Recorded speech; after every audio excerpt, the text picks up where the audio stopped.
and ready to slime. Let me see. Graha, what do you have to say here? I cannot help but think of those who are transformed into beasts.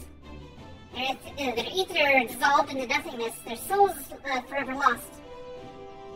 I dare say friend Daniel still wanders the ethereal sea, as do ancients who gave rise to Zodiac, setting in motion so many cataclysmic events. There is a justice for morality to work what governs our fates. I do not know it, nor do I think any man ever will. Don't think so hard about that, Graha. I'm sure we're going to fight all sorts of demons. If Heidelin be unwilling or unable to divulge Medion's location, I shall see our comrades delivered to the moon, one and all. I pray, however, that this eventuality doth not come to pass. While even a sliver of hope remaineth, we must needs fight on. I've seen more than enough death in my time. Friends, enemies, far too many to count. Once revenge was all I lived for. All the hate, all the anger, what good did it do? None, that's what. The way I see it, there's no point in living for the past. It's for the present that needs protecting. Are we gonna fight a shade of Nidhogg, maybe? We're gonna fight all sorts of... We have all sorts of things that we've slain that might come back to haunt us. Yeah, anyways, let's go ahead and do the trust thing here. Oh, those three, huh? Nah, I don't want the twins. I want Graha as my healer. And you stole it. What else do I want, though?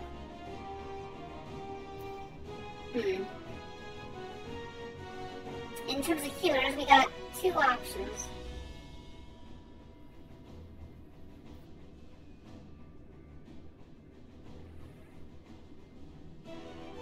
Trying to think here. I have Graha as tank. Then I have Y'shtola and Stinian. I think this is a good enough team. This is good enough. This will work. Ooh, yeah, all mechanically and stuff. The Atioscope. I don't even know how you pronounce that. It's Atioscope? And our internet is not gonna fuck up. I swear it isn't. We're gonna be fine. We're gonna be fine! Man, 2 dungeons in one episode. How about that? 2 dungeons in a trial. What about that?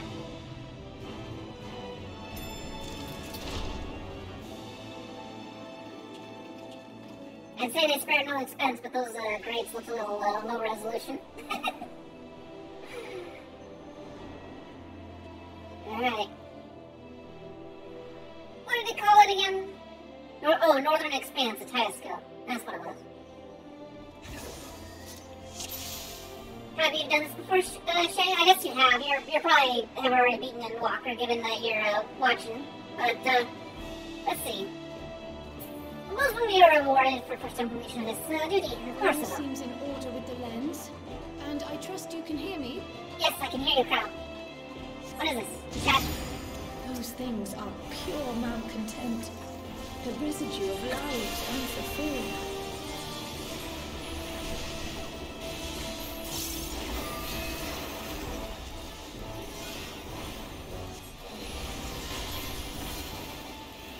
And they are strong. They're beefy.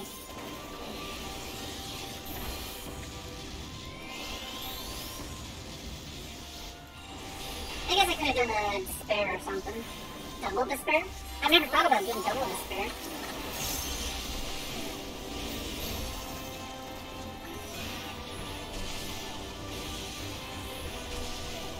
I don't know if that's any good damage or not. Probably not.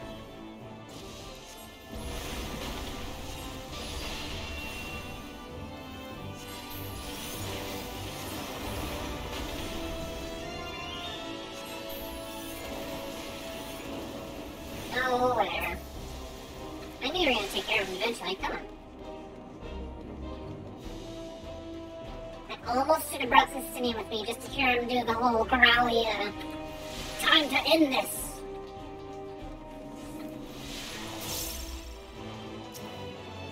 Sinking cynicism. What else are these things? Arrogance. Oh, creepy.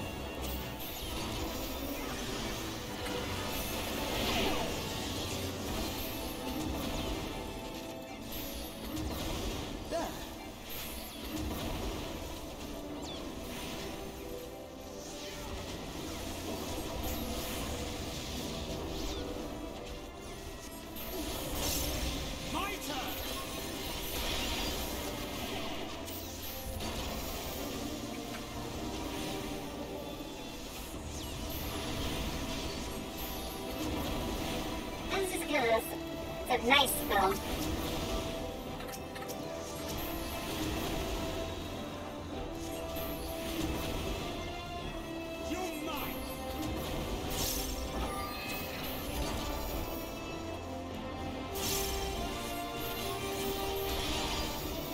That is hitting everyone, right?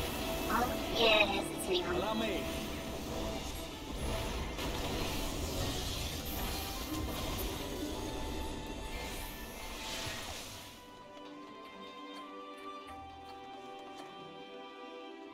Nothing else to read? Okay. Ooh. Oh, nice! This is where that stuff is. That one cutscene is. Yeah, we're gonna go way down there.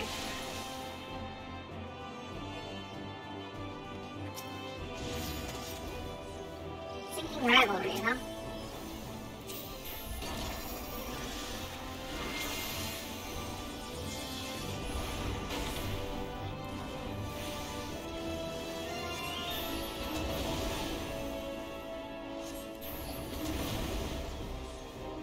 Allow me.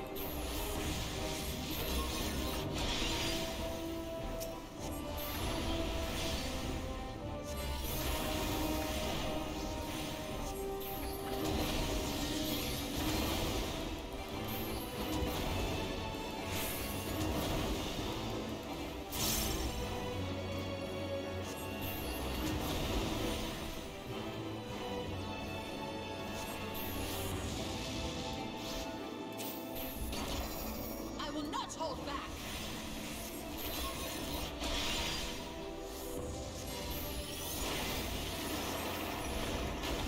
You're mine.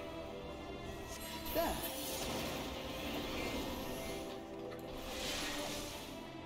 Okay, what do we got here? 140 for potency to all nearby enemies, and this one has a short cast time for some reason. Why does it have a short one? That's 220. Oh, I know why, because that doesn't diminish the damage to all of the other things. Because this one does 140, then this one does 220 and 40% less to all remaining enemies. Okay, I'm gonna do some quick math here. 220 times 0.6.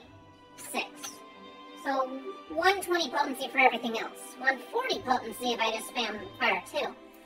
Let me see, what about enhanced? Doesn't say what enhanced is. Let me look at my traits then, maybe. Where's enhanced flare?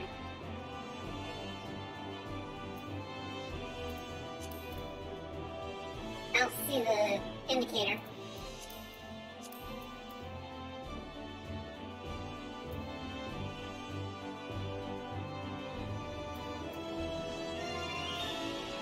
Increases Enochian's magic damage increase to 20%. Okay.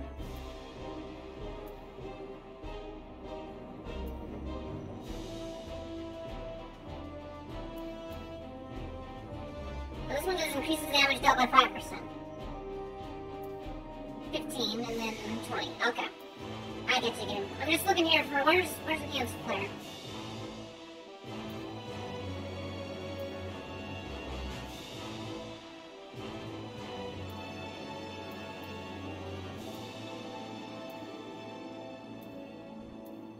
Allows immediate casting of foul at Lung Lady. Okay, I get that. How much potency increases? Enhanced flare though. Doesn't say. Oh, it says okay, here we go. It says enhanced flare potency 280.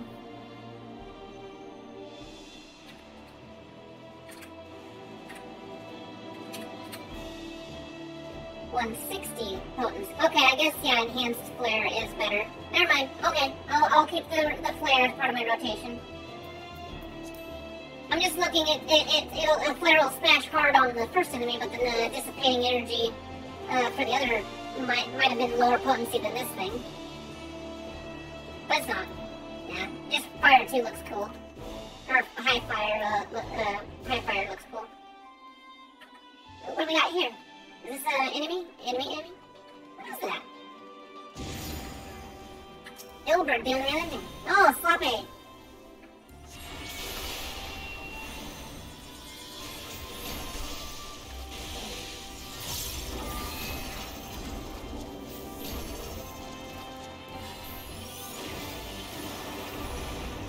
Oh, he's really strong. Why is he so strong?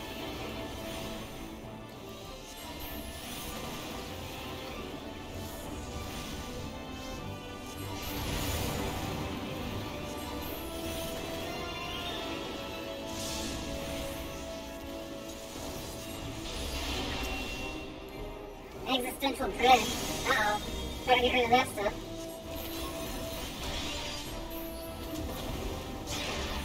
Allow me.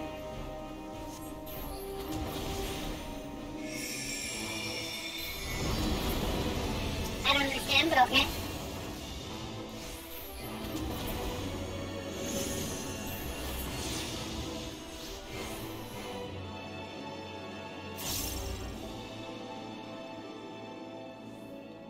I'm not sure I understand what just happened there. Sion's memory defeats Ilbern the Unrelenting. How did it activate?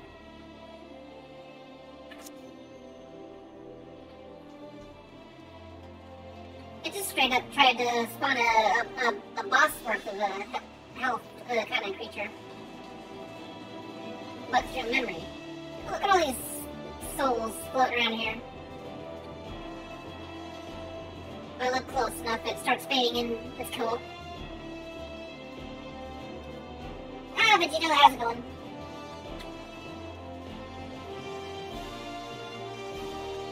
So we got a big soul here. Livia the Undeterred. Here, I thought we'd move past this. You can't take this from me. Never will I surrender my devotion, my love. When did I fight Livia? What is... Oh, Livia! That's a weird twisted form of her. But this used to be the armor girl or whatever. Huh.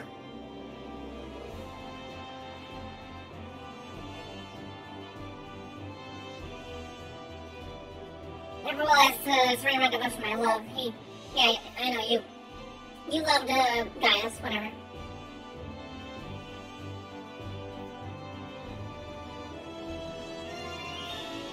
Love the hair, Livia. Love the hair.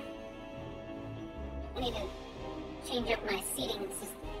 It's hurting again. I hate that. I hate that I can't get comfortable. Okay, no cushion. I'll squat down how I am. It's okay. It's alright.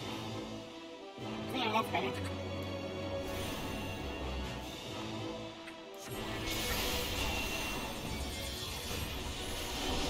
There you do the first strike on me like that.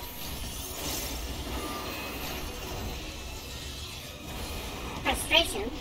Alright. That's an AoE. Didn't hurt me as much because I have my mana wall up. That's a single target.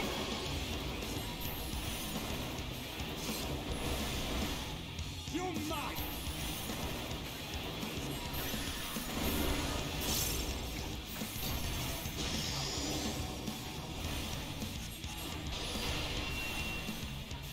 Oh, I already fucked up. Good job, me.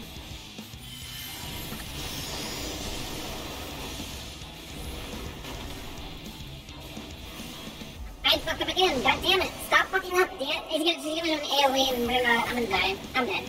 I fucked up too many times. I'll get a shot.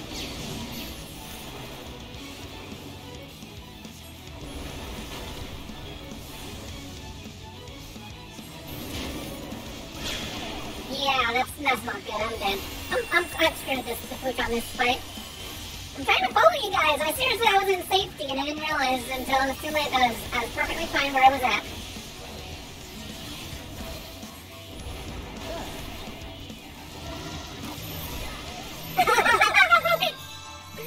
Swap. It didn't even like give me a death sequence. That was weird. Oh, okay. Weird. Did they teleport me? Is that what happened? You were defeated. You were revived. It didn't... That was weird. It didn't even, like, make me fade out or nothing. It just literally... Nope, you're out of there. Yeah. I bet you... Well, I don't want to die again to find out, but I almost wonder if that actually would teleport, like, yoink me out of the area kind of thing.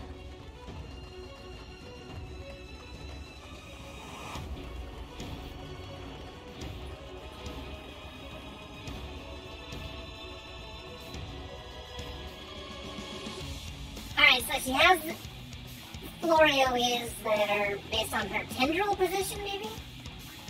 I'm trying to be on top of the AI characters because they know the movement and stuff, but they kind of suck at like moving until the last minute, or the last second.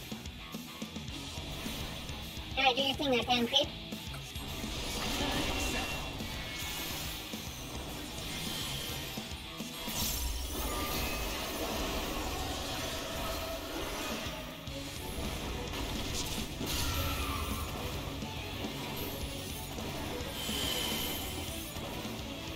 Single target. I did not need to do sharp cast twice like that, whatever.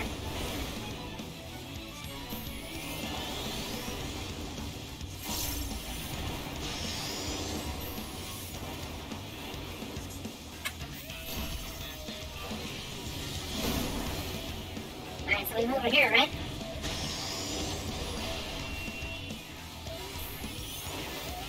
Yeah, the magic is flowing into it. Okay, got it. Gotcha, game. I'm figuring you out. Slowly but surely.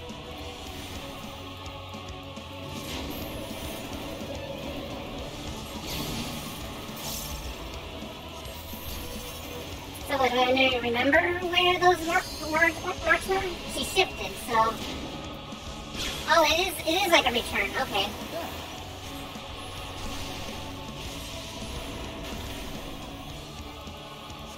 You know what, alone? No. We're not having that shit. You're mine. Okay, I'll take the hit with you guys. Oh.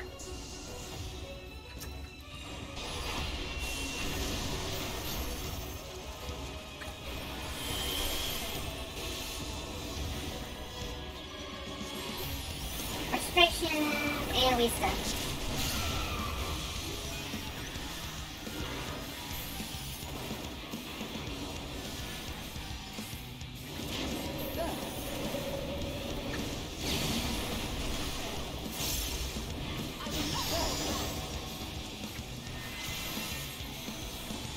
Oh, wait. I know what's happening now. It's compounding the different moves. Okay, that was a lucky movement there. No, we're attacking.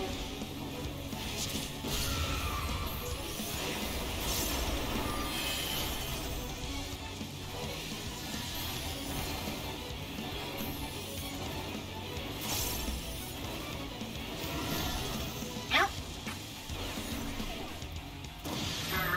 I'll let it drop.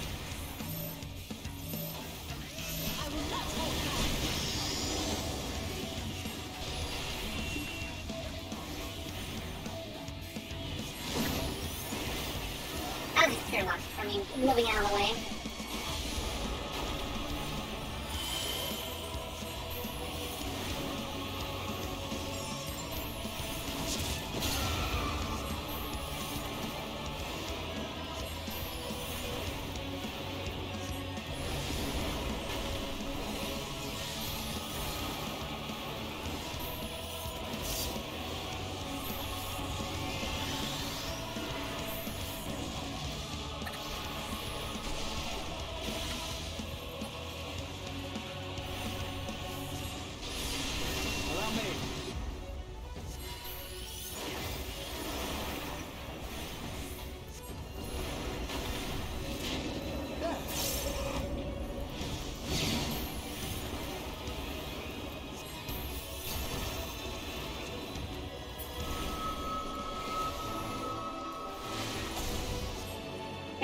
mean, Follow the flow of ether. It will guide you. okay. Nice! Imperial card. Let me grab this chest first before you do that. Aw, it's only slaying. My lord Gaius, may you be cleansed by the tide. Nice. Too far away, come on, I'm right here. Oh yeah. Here we go. The ether is too dense. Oh, I'm losing you. Uh-oh. Well, this is interesting. Abyssal Plain. Hey, this is my land. Alright. We forge ahead. Hey, that's the name of the song.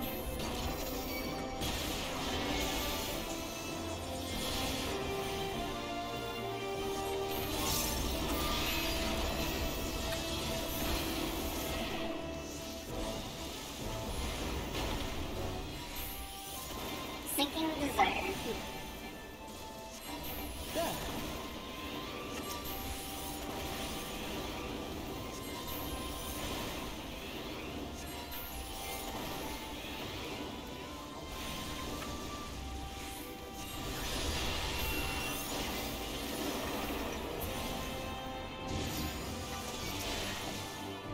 Hey, leave me alone there, monster.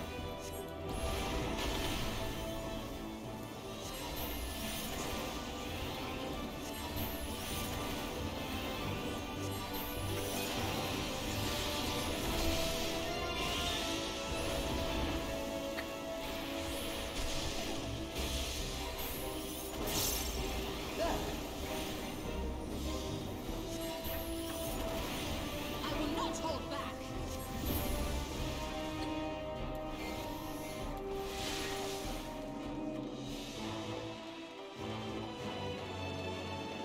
Oh, we got another sign on the memory.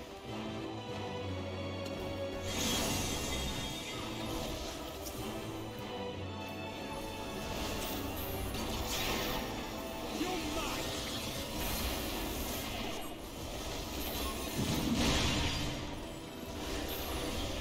You might.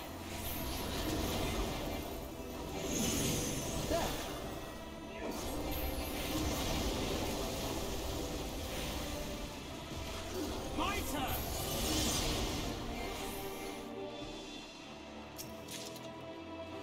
Guns I am, sure I am.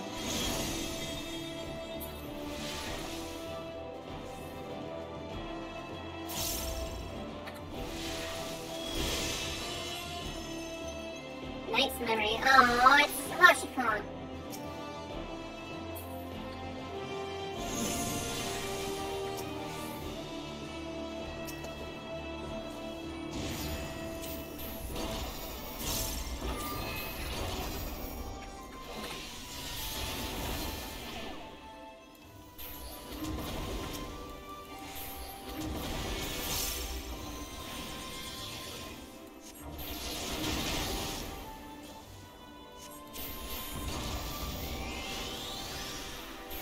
I messed that one up. Oh well.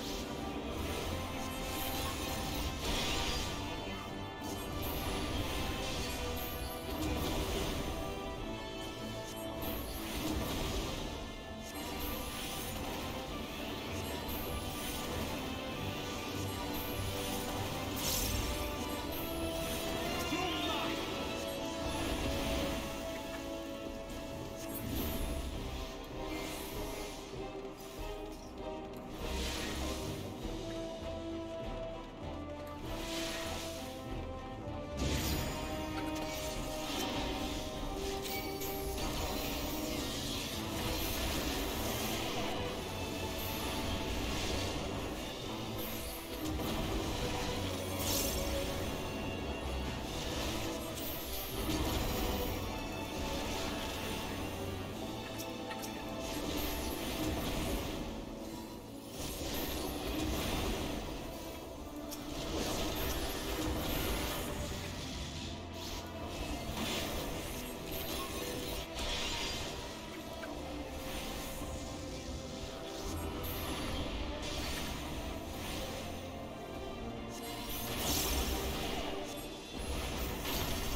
mysterious ring of benefits, huh?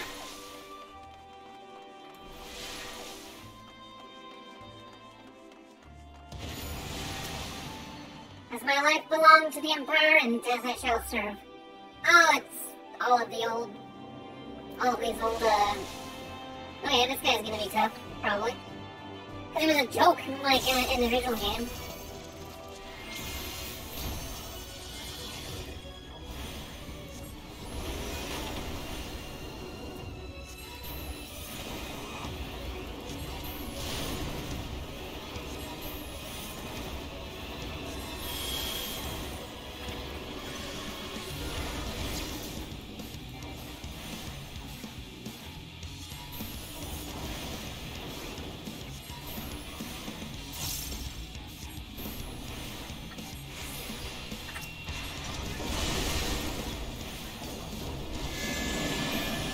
Where are we going, guys?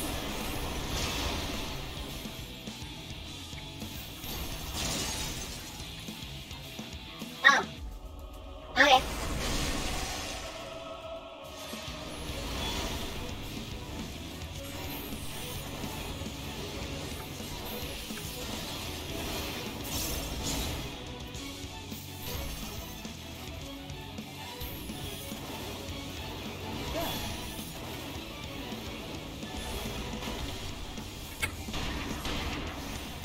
Allow me.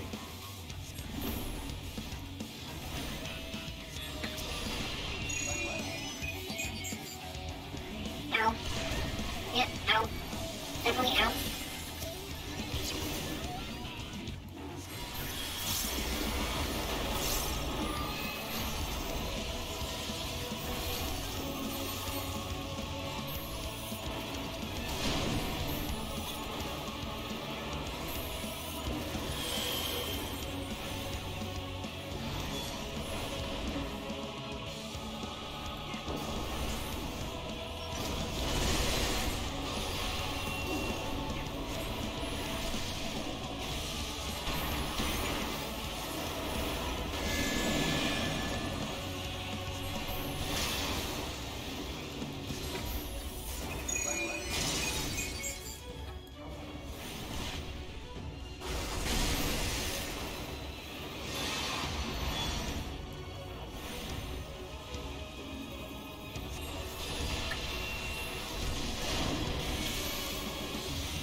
It's 40 seconds of this stupid vulnerability to deal with.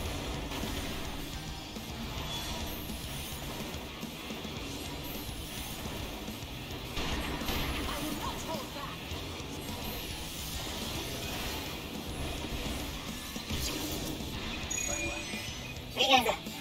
Oh. Over here? Yeah.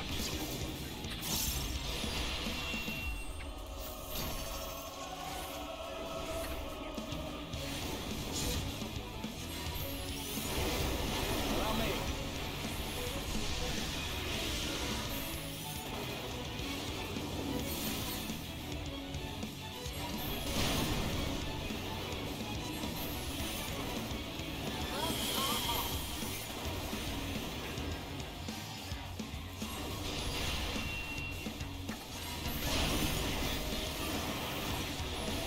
Oh, you're dead.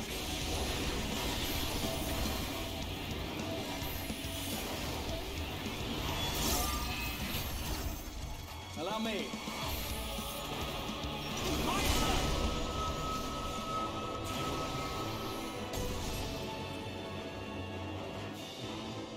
Lord Van Belsar, again I fail you. Rest, your fight is over.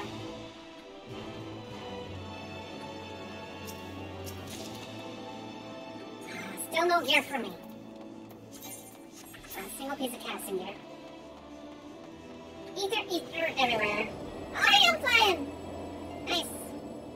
Nice way to launch. That was cool. Very cool. I didn't realize that I was going to be flying like that.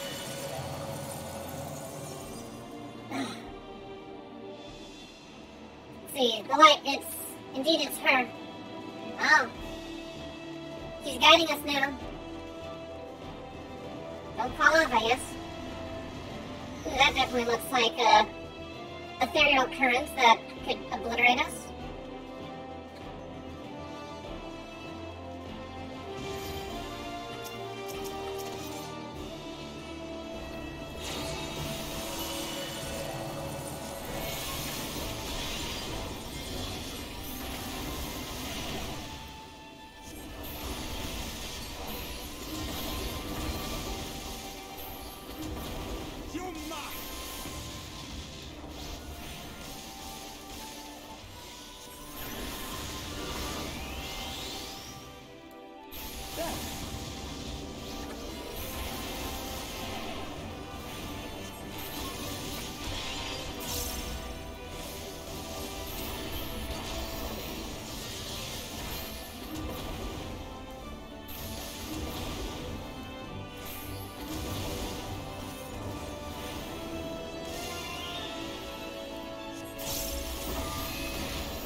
kill him. Don't kill him.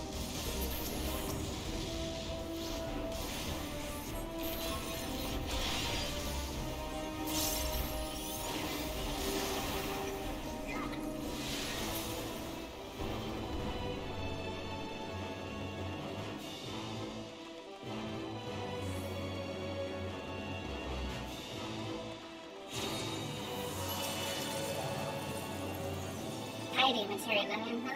I don't need that stuff. I don't need piety. My body's a conduit for magic. And so, okay, I knew we would meet here. She always was our lodestar. Huh. Oh, the light, it's her. So maybe it's Minfilia that's showing up? Or something? The memory of Minfilia?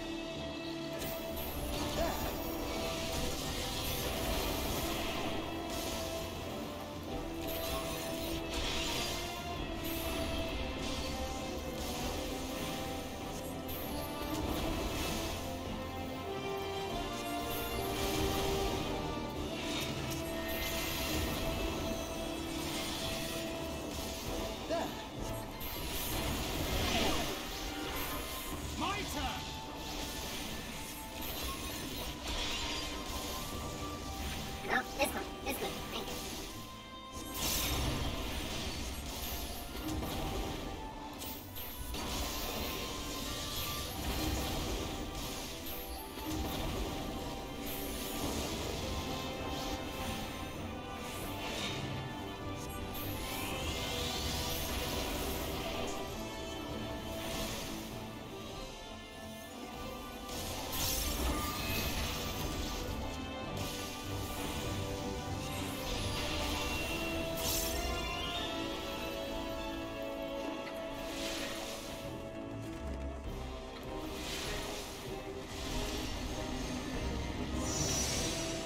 Oh boy.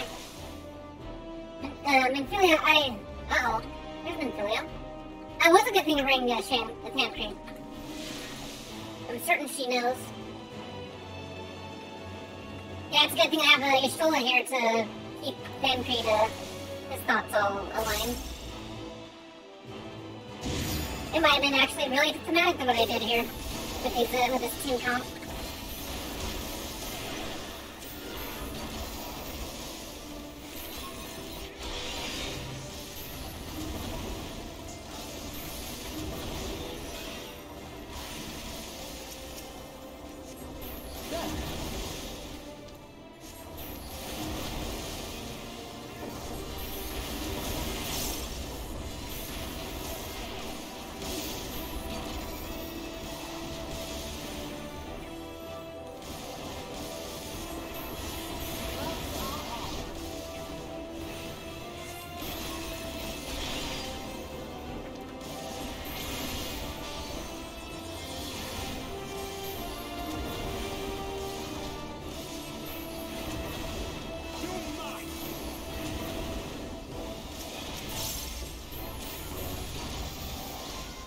Allow me. You're mine!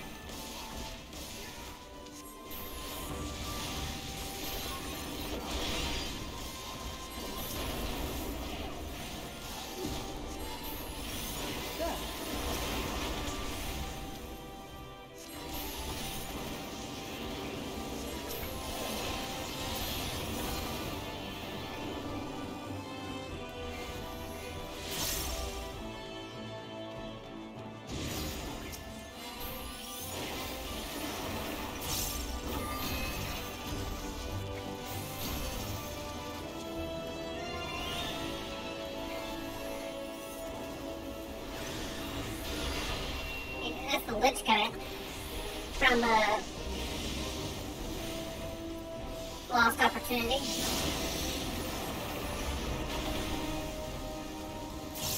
From Palace of the Dead or whatever. The Deep Dungeon.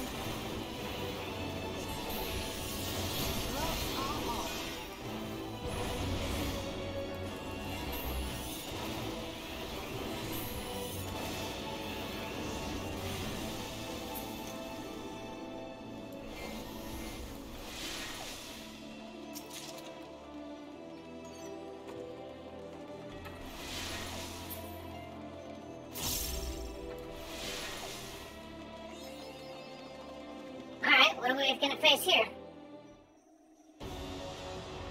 Something.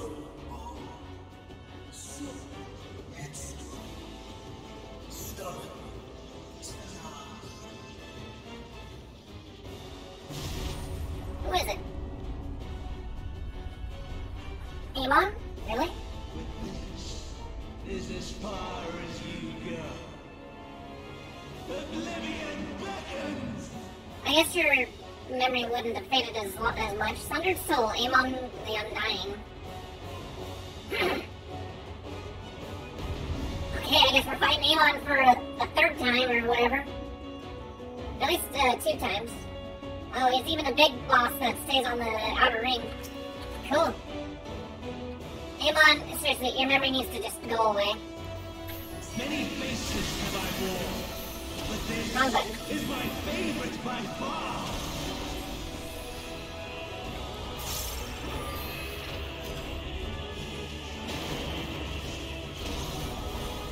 Why are we over here? I don't know why we're over here. Persist in this folly no longer. Thunder that fortune. Oh, shit. I see. Oh, okay. That makes more sense. The stage is set.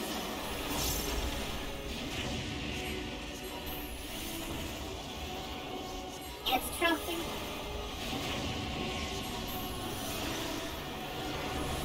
What the fuck is this spell? No! Oh, come on, really?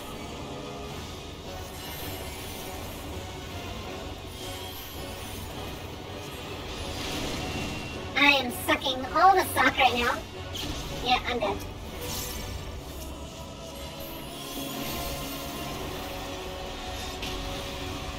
I survived, I guess maybe I'm not quite dead. Let the curtains rise for the main attraction! Where you guys going? Curtain call.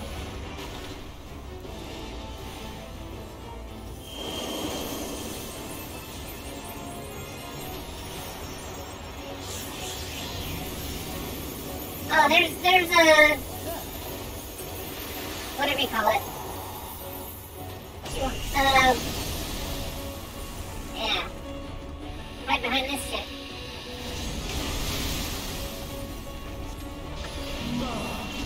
Fucking hell. Fresh audience you are!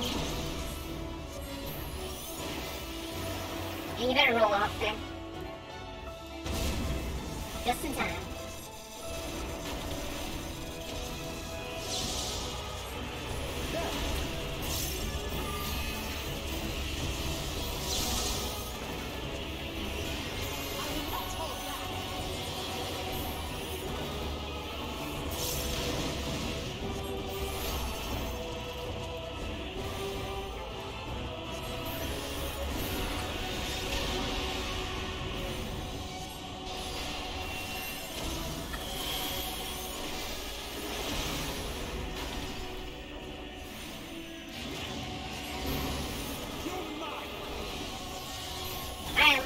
Sticking to you guys, however this works. Oh, it's gonna be like a line based on how the mirrors reflect. That's cool.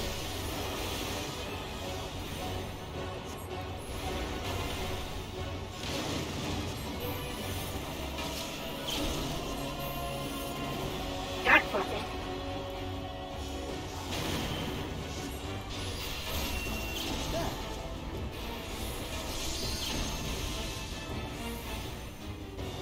Eruption.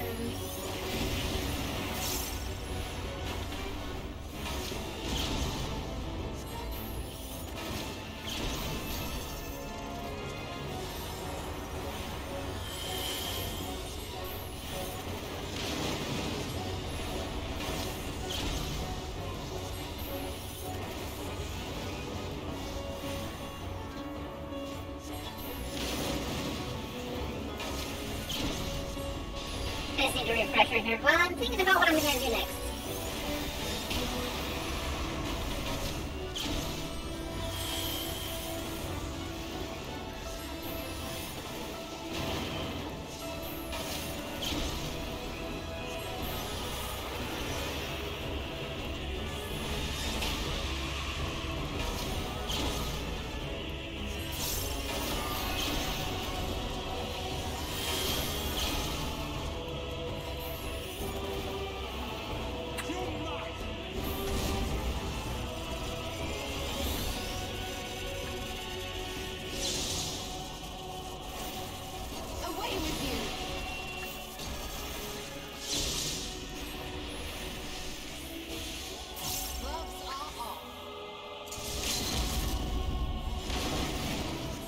Worth it.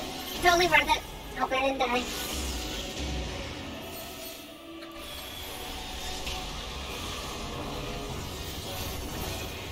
There we go. Almost died.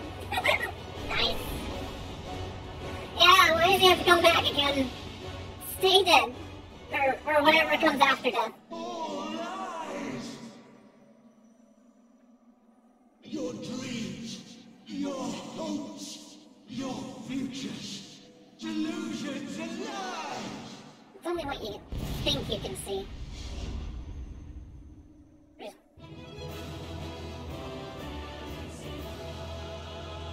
You didn't actually defeat him, you just shoot him away. Oh, hey guys, about time you showed up.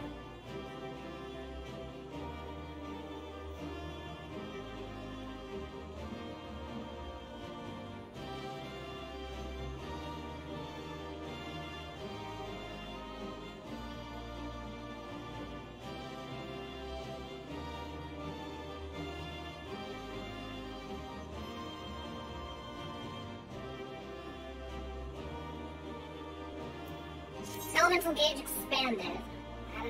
How did it expand? I'm level 90, yay!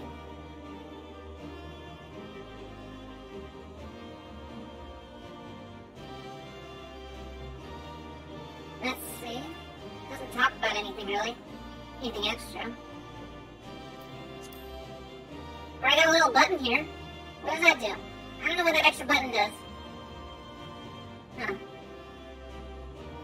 Yeah, I got a new button.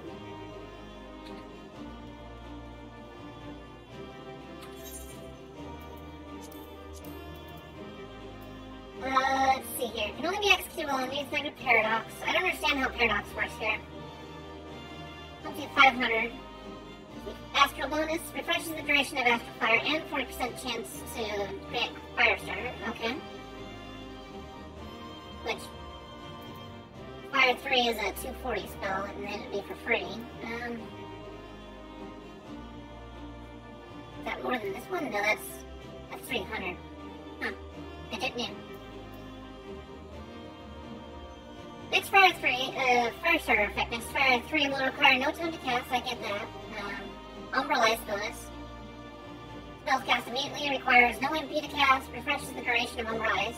I mean, okay.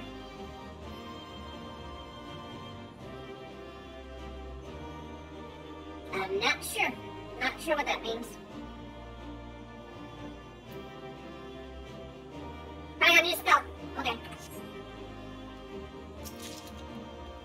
No gear for me, huh? Oh, I get, earrings. Yay. I mean, kinda. Yay. 548. Oh.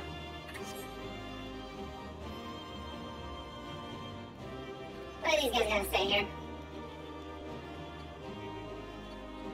Gazelle? Yeah, I noticed that. Such was the strength of her faith in us. Nothing from, Hauser. Some things can't be washed away. This is becoming tiresome. I sense yet a presence. Okay, let's go and talk to Hyland.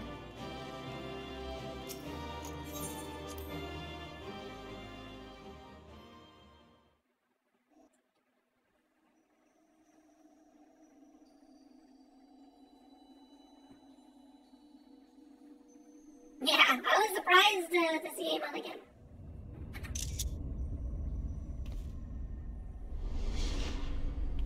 Still here? Oh, come on. We're not going to commune with Amon, are we? Well, I guess we are. My very essence begins to wane. Sweet, sweet agony. Yeah, can you leave us alone while you enjoy your agony?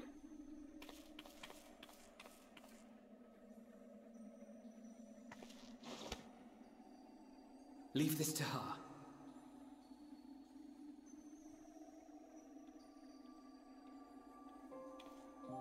Come to deal the coup de grace. Good. Watching you struggle against the inevitable is bad comedy. Erase me from existence, soul and all. No, how about I send your stuff back to the afterlife to recycle? Have you any memories of Medium? Do you recall your days as Hermes?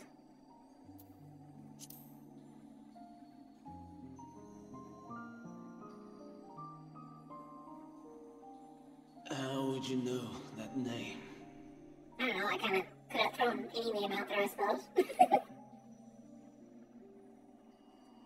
I've been to Elpis.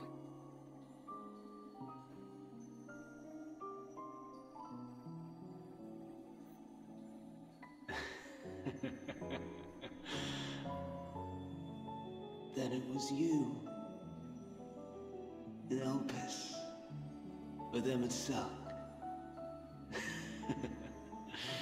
The final pieces fall into place. In my halcyon days, as the mortal Ammon, I was haunted by a dream. Night after night, the faceless multitude, the voiceless cries, shards of shattered memories.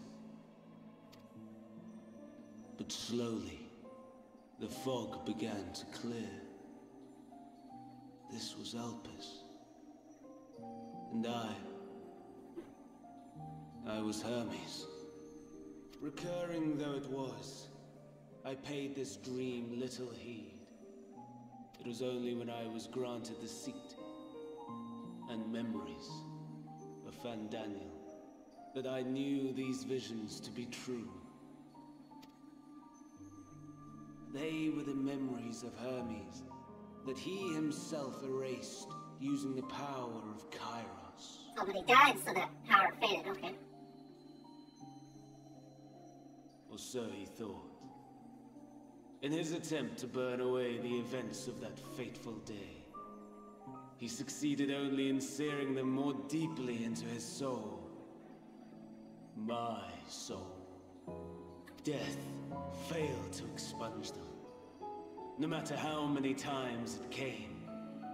Rebirth after rebirth, from one Fandaniel to the next. I wonder, is Emmett Salk adrift somewhere in this ethereal sea? In defeat, finally remembering your time together in Elpis? How it must gall him to be entrusted with knowledge of the final days, only to be rendered powerless to act upon it. So many lifetimes dedicated to restoring his beloved Amaron in blissful ignorance. Oh, folly. But make no mistake. My life as Hermes is not the reason I invited the world's end. I have lived. I have struggled. I have dredged the very depths of despair. And in the detritus of existence, I found the truth. I served a great ruler, powerful beyond measure. The world his dominion. Yet even he and his vast empire were destined to fall. To become one with oblivion. At the end of life's journey lies only death. So I ask you, why live at all? We betray, we torment, we murder. We are wicked, spiteful creatures, without exception. If life is so sacred, so precious, why fill it with such misery? Man wallows in a hell of his own making without purpose or meaning. To live is to suffer, and I would end that suffering by my own hand. It matters not if it flies in the face of all believed right and just. Death is the only solution! I cast doubt? That is my truth. My answer to the question. And yet, even as the words pass my lips, I am filled with doubt. He doubted himself. As my Press X to search doubt. reached its end.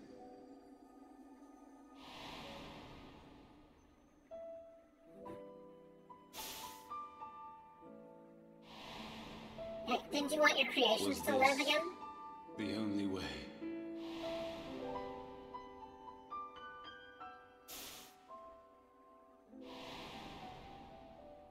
After all these years.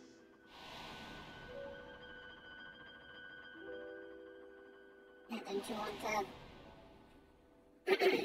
Is this the answer I was hoping for? He's coming to a realization as he speaks. The lamentations of the damned. How it vexes me to see your conviction falter at the last. Van Damme, still clinging to existence, I see. There we go. You, who champion death so fervently, unwilling to accept your end, refusing to be purified and swept into the sea of souls. As do I. It's like, We prisoners to men, watching as the world turns.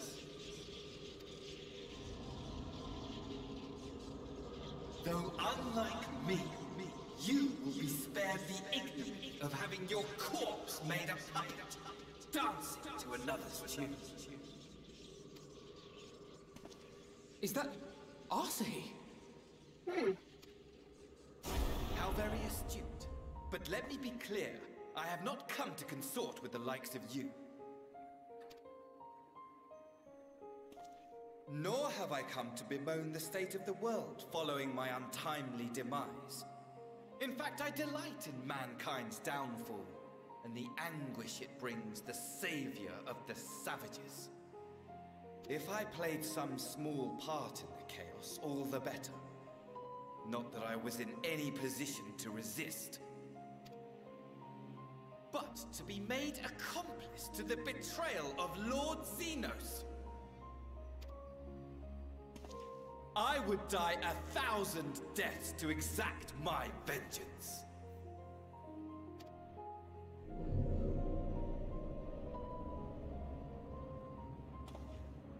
Now you are at my mercy.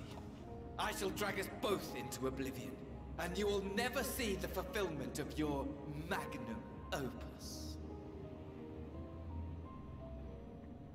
oh jeez, yeah, exactly. Even should you be reborn, your desperate search for answers must start again.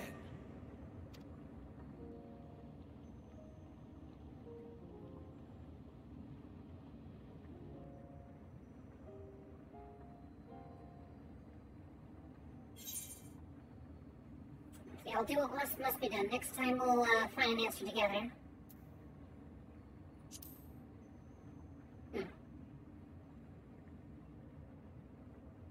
Even here, even now, you have every right to hate me. For the fool I was, for the monster I became. But I will not beg forgiveness. The tale of Hermes, the man who knew so much, yet understood so little, ends here.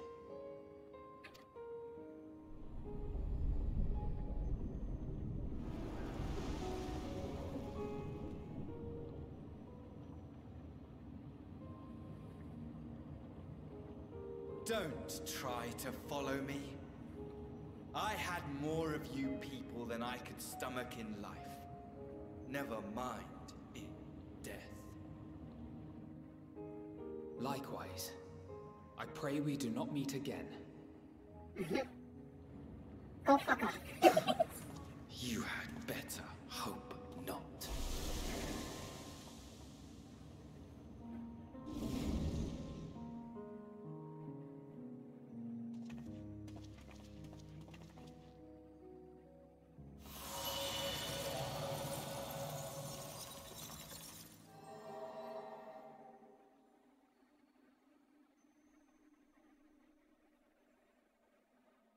Come. Hydaelyn is waiting.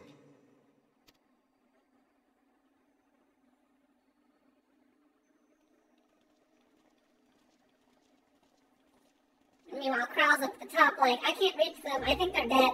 Can we teleport them yet?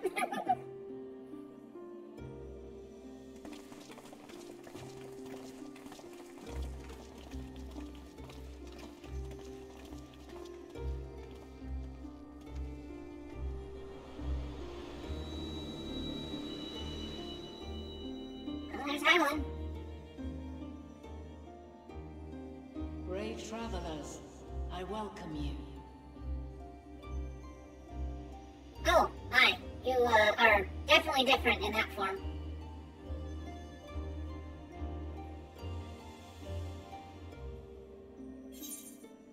We begin, Vanilla. Yeah, it's Vanilla, right?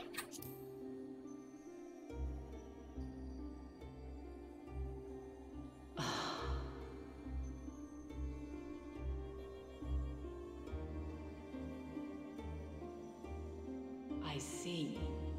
Thou didst journey under Elpis. And now, the rivers of time converge.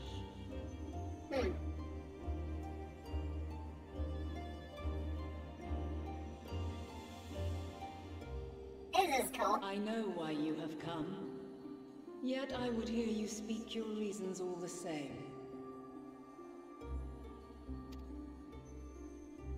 You created the moon to deliver mankind from the final days.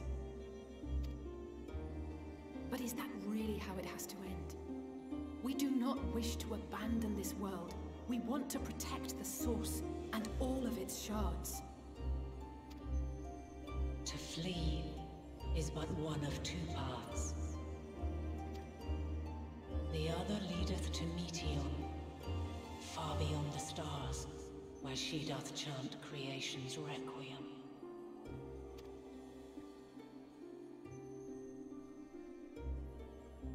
Her domain is formed of dynamis, pure, absolute.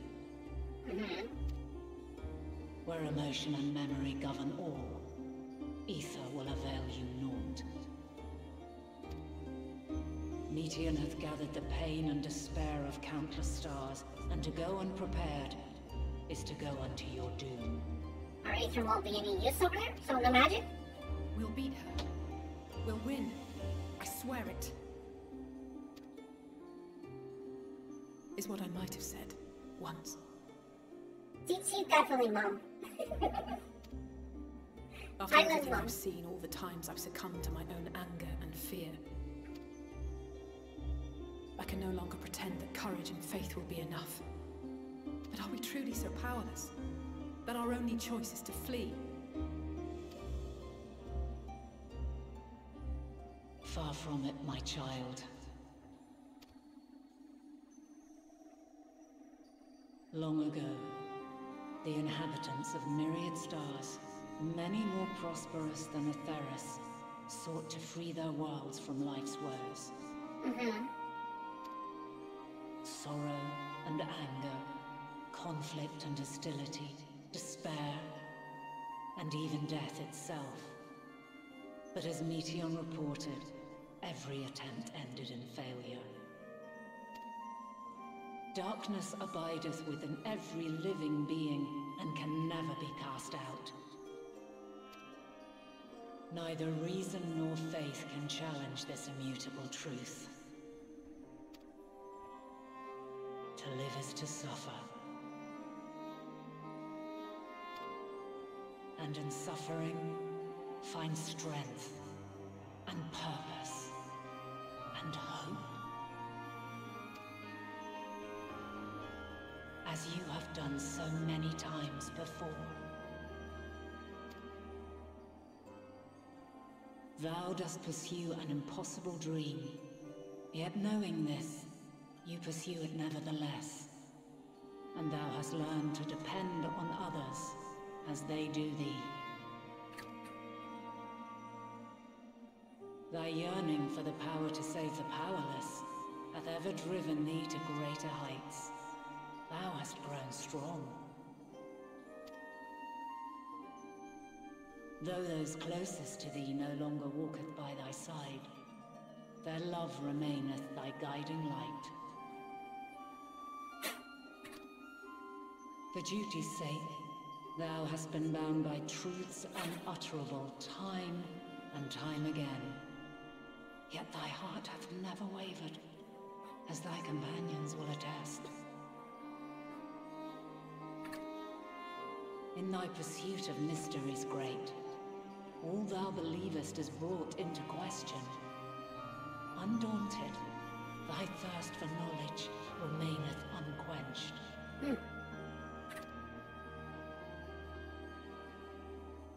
The fires of hatred that once burned in thy heart burneth no more.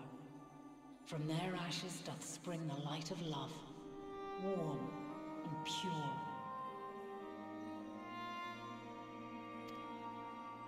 As witness to black calamity, thou despaired at man's helplessness. Resolved, thou didst unite a distant world on the brink of collapse.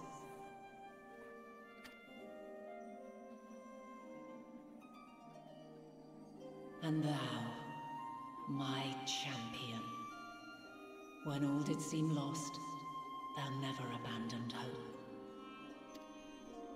For every trial and every foe that did bar thy way, thou hast proven equal to the challenge, drawing courage from the many bonds forged on thy journey. You have all known despair, and though the end approaches, you walk on, heads held high. Therein lieth your power, the strength to silence the song of oblivion.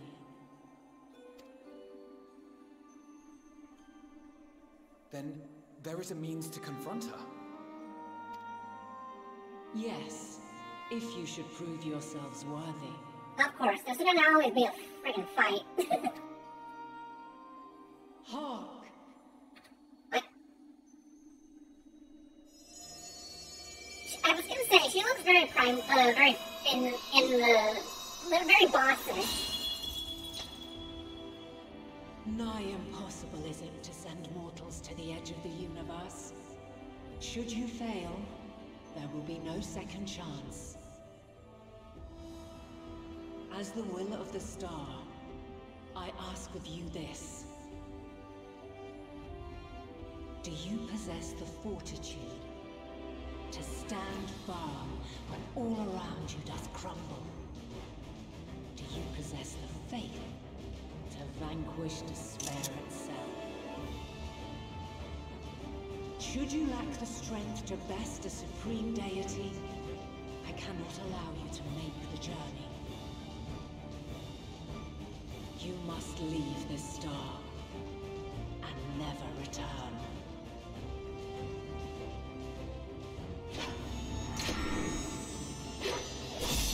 Prepare yourselves. Prove ourselves worthy, then.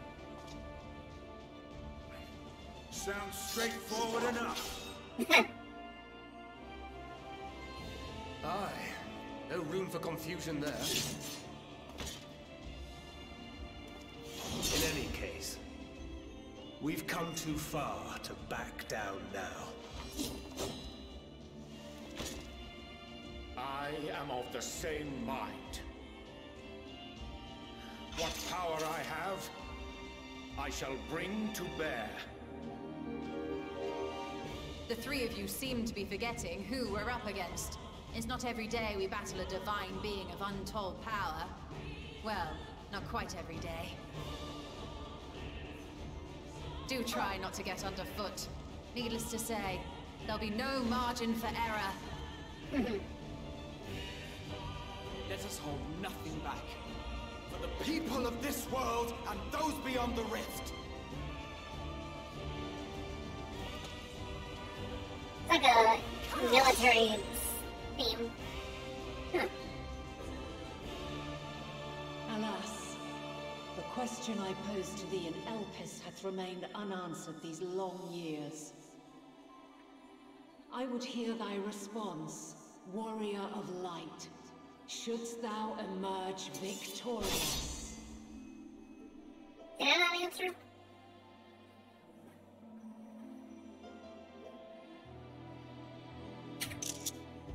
Oh, it faded, damn it. The Mother Crystal. Okay, yep, I knew there was a trial coming up. Because during this quest, when using the Trust System's scenario mode, you have the opportunity to undertake this trial with a party of Scions. Some of these allies' roles will differ from those you are normally able to select. Additionally, you may enter the Tiasco. Okay, so, cool. I could do this with Scions. I think I should probably do it with Scions. Alright, who do I bring? I can't talk to Highland, can I? No, I can't. Where? She is Mom. She's definitely Mom. She's got a bodysuit on, though. Like, you can see right here. Look at the straps of the outfit. Spacesuit. Kinda looks almost like an Omega boss. Oddly enough.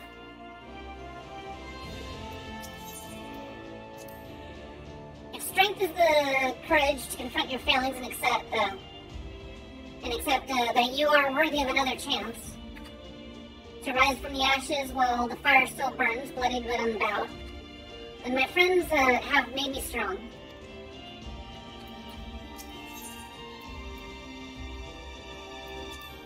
What surprised to hear me and Love mention in the same breath. I'm not a heart of stone. Even in my darkest hour, there were people I cared for. Mentors, comrades. That mad woman who gave her life for us. Oh wait, everyone will join this because it's 8-man, right? 1, 2, 3, 4, 5, 6, 7, 8. Yeah, it's perfect for everyone to work with us. I don't even have to pick. Huh. Then you and Elfino threw my eyes off a bridge, and I have never known peace since. Or I've never known peace since. Okay.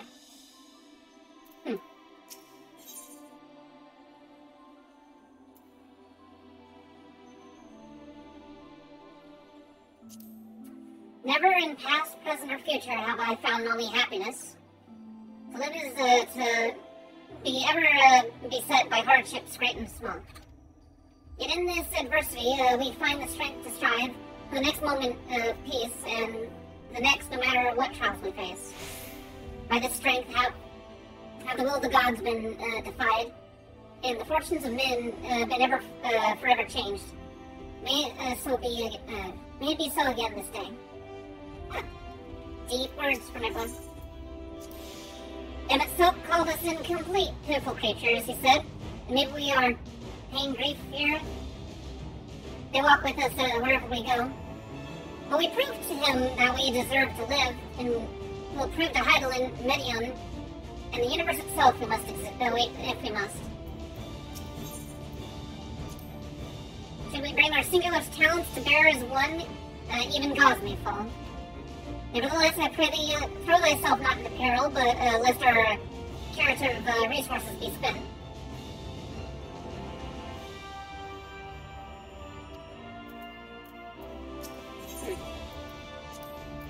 From the ruins of a sundered paradise did she rise, to grant this star a new life. As its will, long has she labored to guide her children. Make no mistake, this trial will to prove Hyland's own faith. Pain and despair, we're old friends. I've lost count of the times I've cursed my own powerlessness. But it's the blessed moments in between blessed moments, that I choose to hold in my heart. Memories and possibilities. I fight to keep those things alive. And Filia and Reen, to say nothing of you lot, I know would never settle for less. Alright, cool. Let's do it. Form party and face Heidelin. Everyone. Sync is 550, I'm 540. Do I have any items? No, I don't. I'm only 10 eye levels lower. It should be fine. Especially with the NPC party.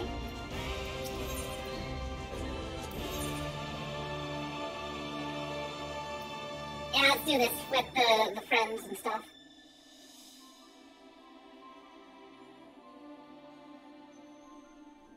We got 2 tanks. 2 healers, okay. And we got 2 black mages, and a red mage, and a dragon. Alright, well, hopefully Estinian doesn't 4-tank.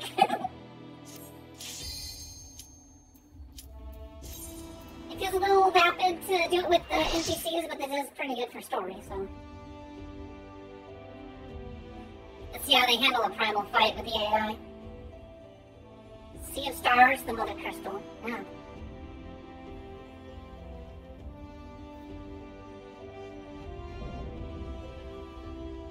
Divine Light Heidelin. Straight up fighting Heidelin, I guess. I, the last of my kind, shall test thee. Come, prove thy worth. No holding back, huh?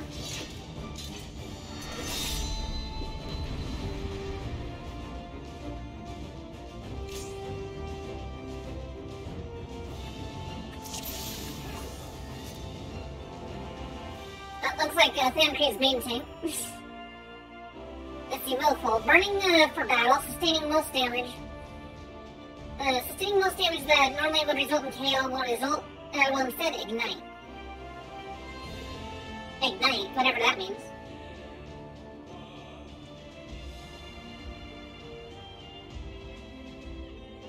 No, ignite the will to live. So she's gonna have moves that kill us, huh? Alright. keep a watch out for that, I guess.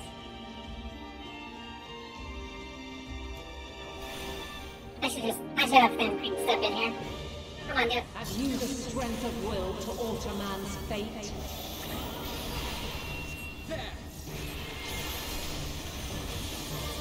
Where's the AoE? And/or... Yeah, this has gotta be the AoE here.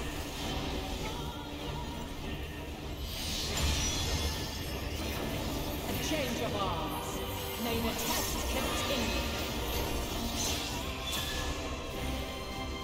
Dawn, not cancel.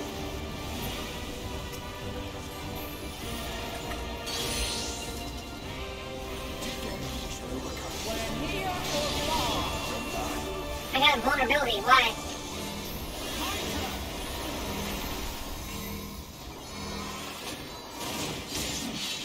I am so confused.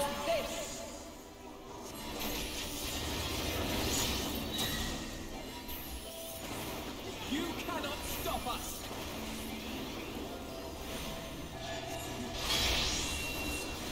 So we got green sword, what's going on here?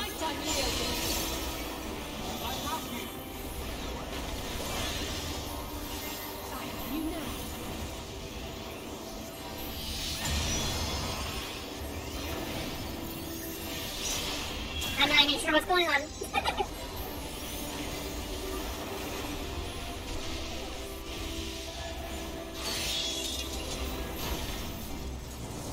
By blade!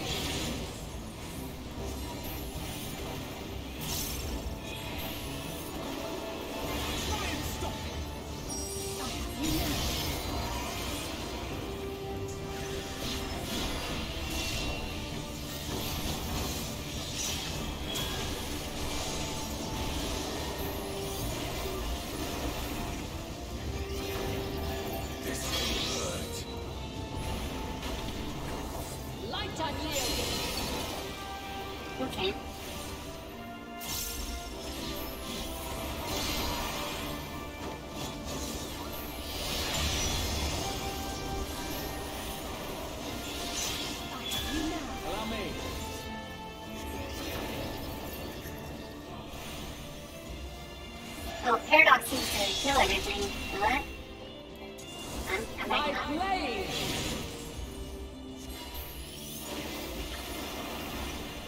You underestimate me! Crystals of light, to me. What? What is he planning? Whoa. Okay. Here.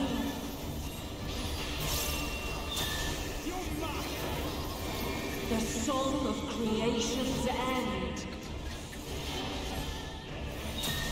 Feel.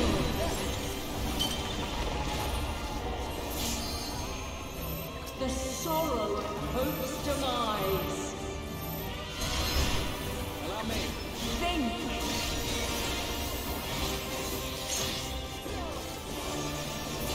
Find your way in the darkness.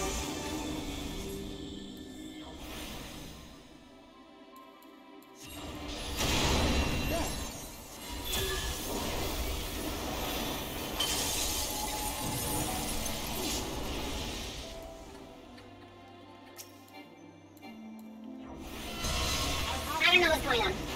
But hopefully we're doing okay.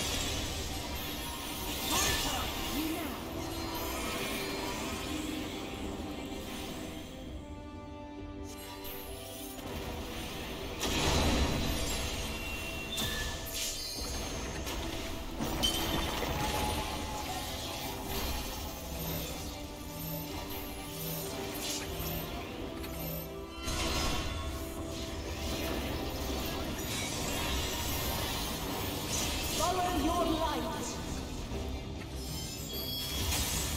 Or fly, my children, and never look back.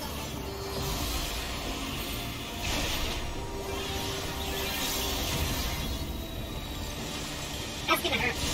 That's gonna hurt. Oh, I guess not. Not as much. When you are resolved. This test is far from over. Of course I would have let that off. By crystal light. Let's give them a show.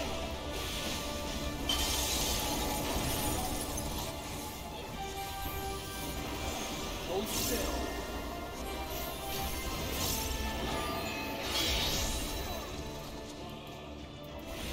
Light unyielding.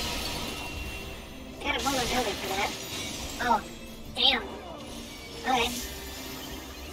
I would have died. Vengeance eternal. My turn! Let's give them a show. Hold still.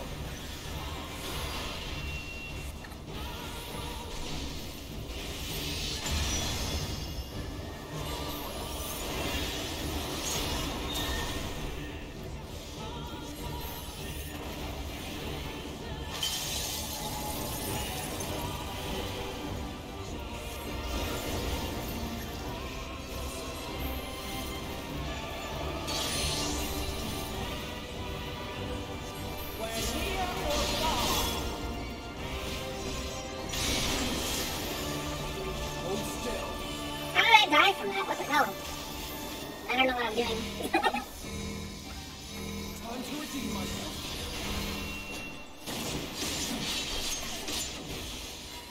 Oh, I guess I'm fucking up. However it is. It works.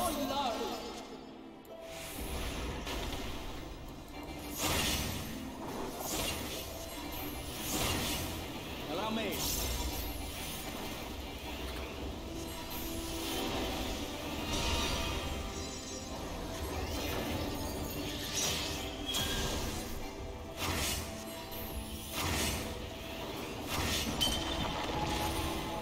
I will not hold back. All or nothing!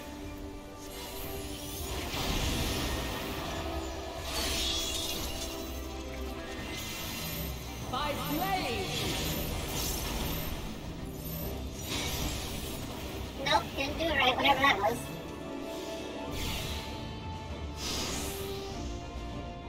That's confusing.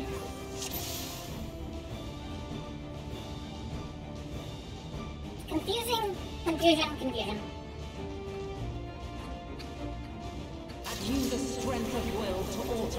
fate.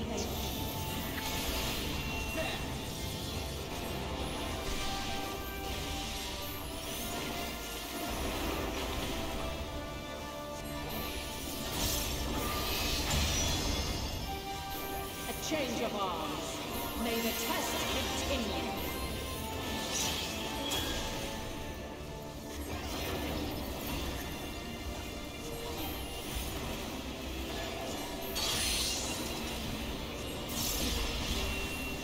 Near or far. I will not hold back.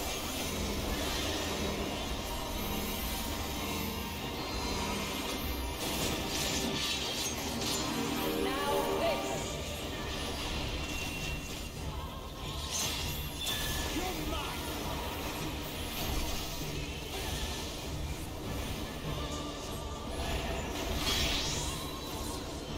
Okay, back away from that. Light unyielding.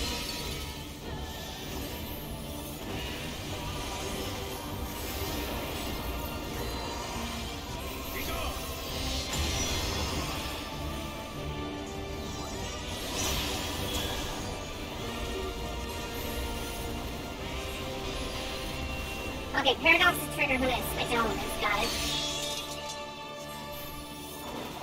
By blade.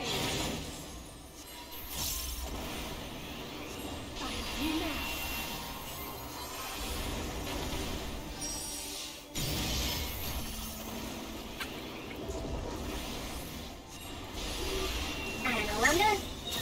That sucks.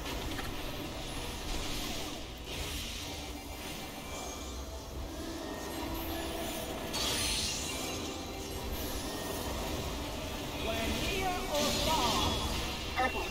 Red, go in, got it. You're mine!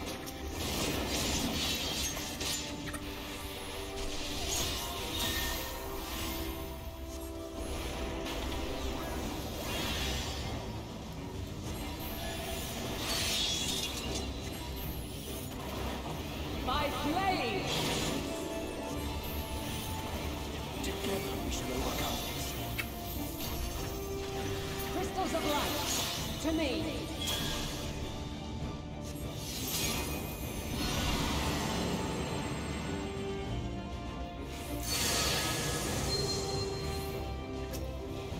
You underestimate me! Here.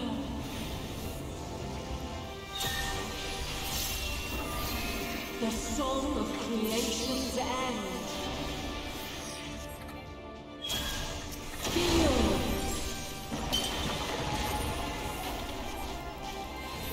The sorrow of hope's demise. Think.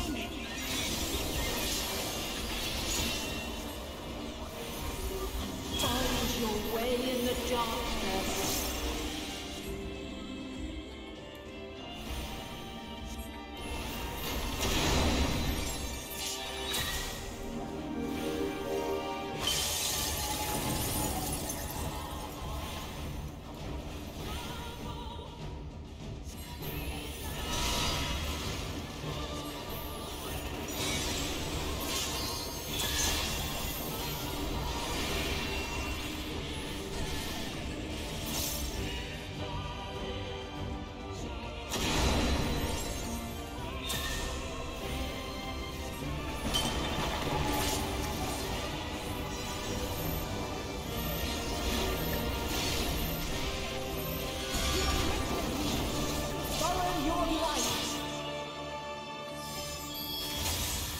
Or fly, my children, and never look back.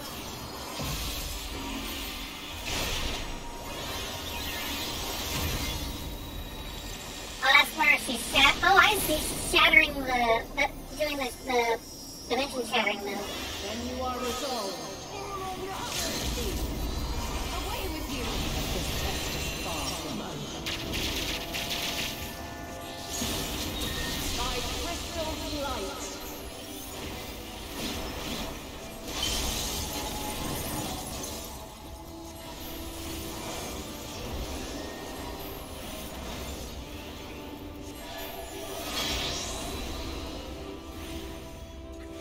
Light unyielding. messed up somehow. I definitely messed up somehow.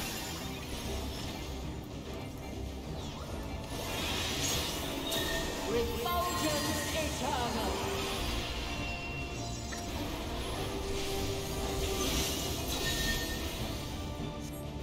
You want to rescue me?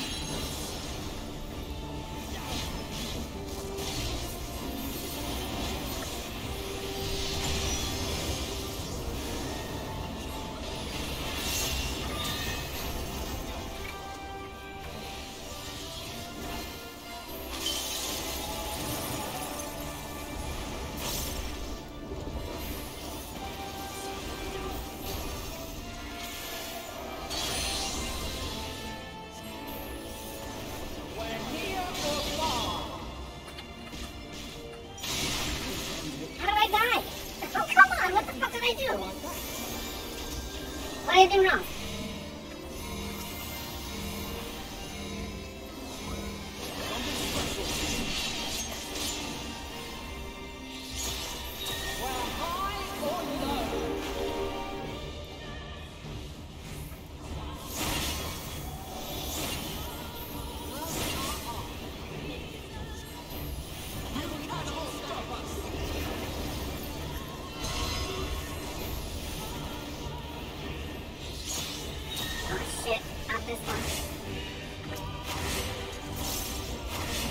I hope. Something special for you.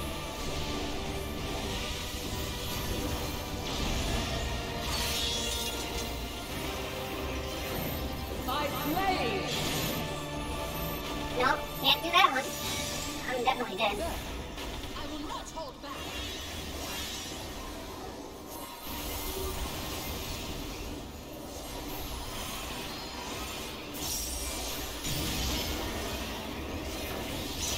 Succumb not to fear! Hold still. Gloves are off.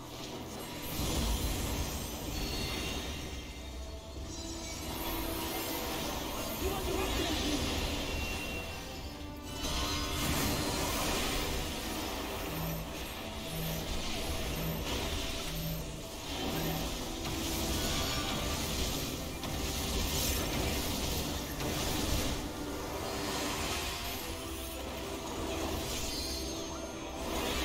Oh, it is a flood of light. Look at that. Crazy.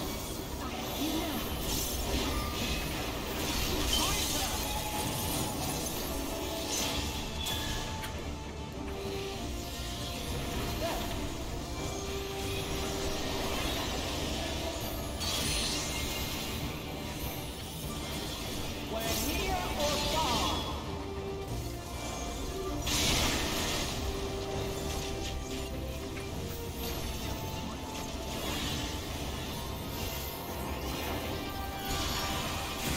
Allow me.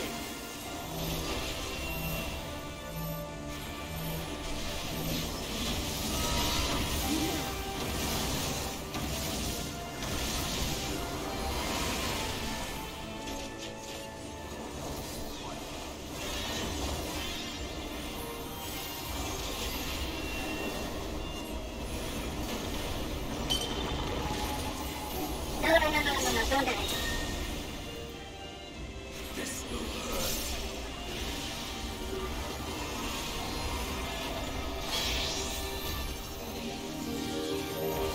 Light unyielding. Saw that one.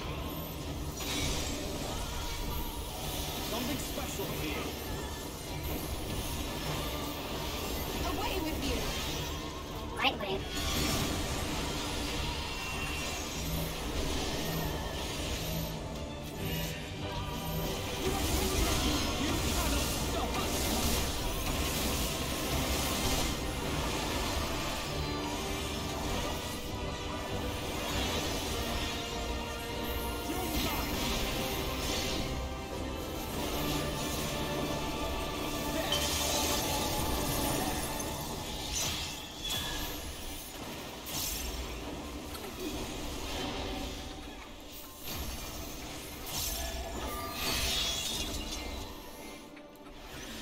My blade! Oh, I got hit by that. That's what I got hit by. Oh, I'm down for count again. Oh no. This is it? Hopefully I can beat this without dying.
There we go. There we go.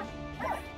Man, that was a lot of well, I would say a lot of mechanics, but kind of just introducing stuff because it's gonna have an extreme version.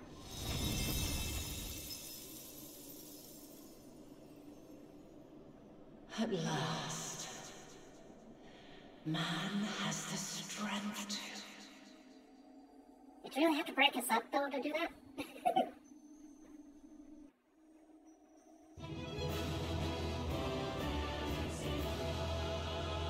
Nice. Cool. I want to say that was really awesome, but it was just really stressful because I didn't want to die and have like more attempts on it than necessary. I hope that'll suffice, so it ends. I trust you're still in one piece. Oh, he's exhausted. I never thought we'd end up fighting Hydaelyn herself. I guess this happens. All in a day's work. Yeah. A battle that would go down in history were there anyone to tell a tale.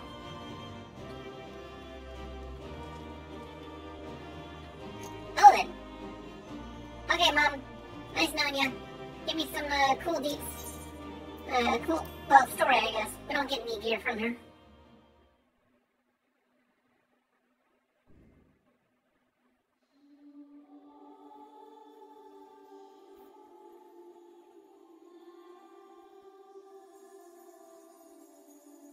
No, this can't be happening. What were you expecting?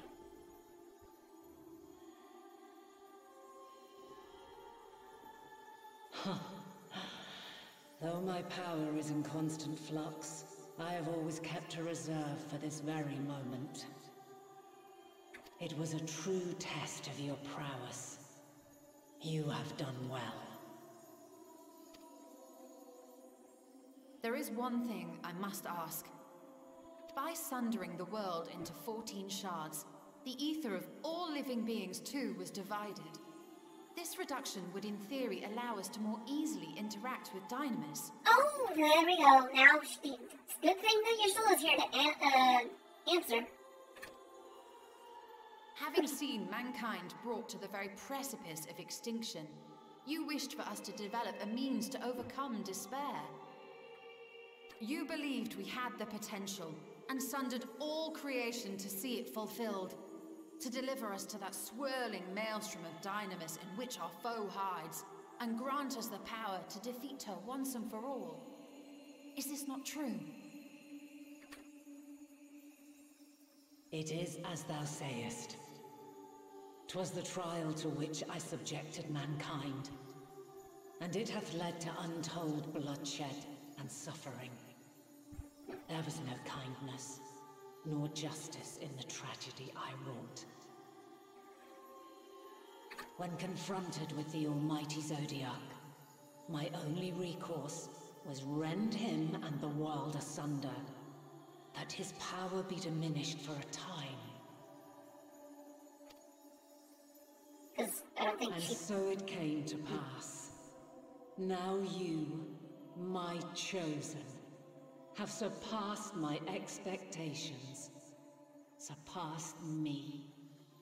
We've overcome ether, yay! I entrust the fate of the universe unto you. Not just the world, the universe, okay. Sounds cool. When do we start? This crystal contains the memory of Meteon's passage through the stars. Memory of Meteon's passage through the stars. Oh, man. Deliver it unto the Loporrits. They will guide you to her.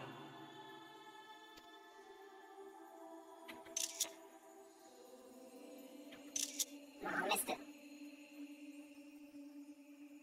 Though they may be capable of crossing great distances, there is a vast difference between traveling to the moon and the furthermost reaches of the great expanse. And unlike Meteon, we cannot simply soar on waves of dynamis to our destination. Indeed. To make such a journey would require an astronomical amount of ether. Your ether, huh? But a solution lieth close at hand. We're gonna be Mother Crystal powered, huh?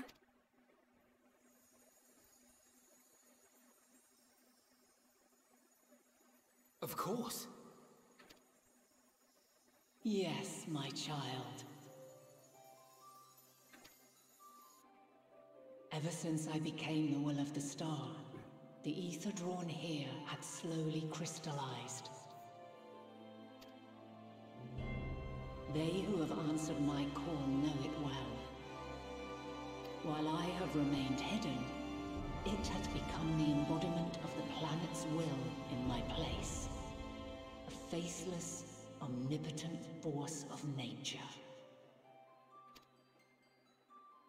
The Mother Crystal, our final hope.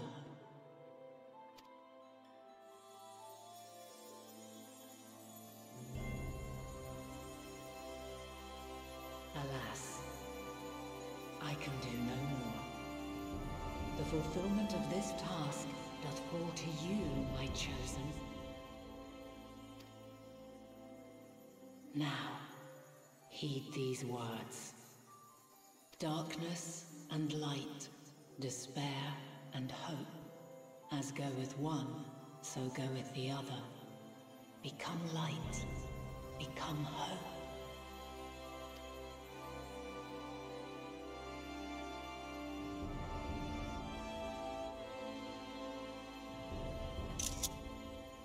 I have a gift for thee. Come closer. Come closer, child.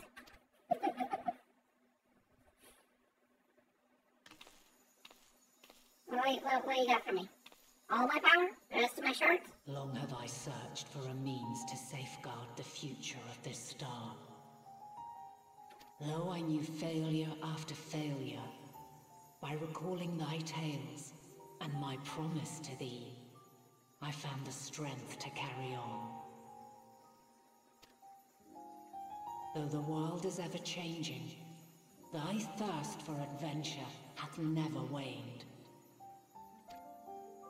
Thine unshakable resolve never ceases to amaze, to inspire.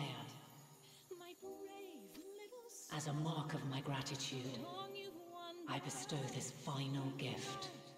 What do I get? Thou dost possess the Crystal of Azon, yes? Mm-hmm.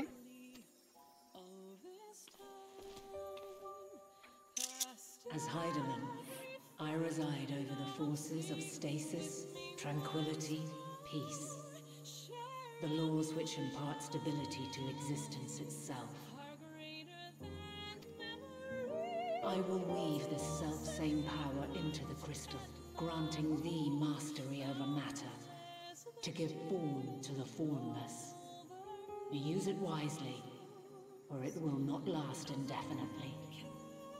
As thou hast seen on thy journey through the ethereal sea, souls are drawn to thee.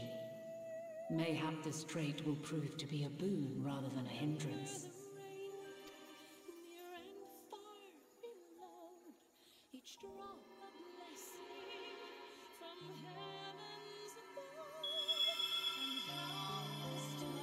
It is thy hopes and prayers that enable Azam's invocations and give them life. So keep them close. But pray, remember this.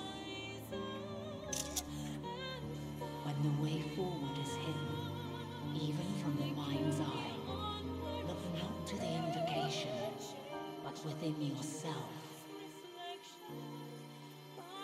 These were the words of the crystal's original bearer.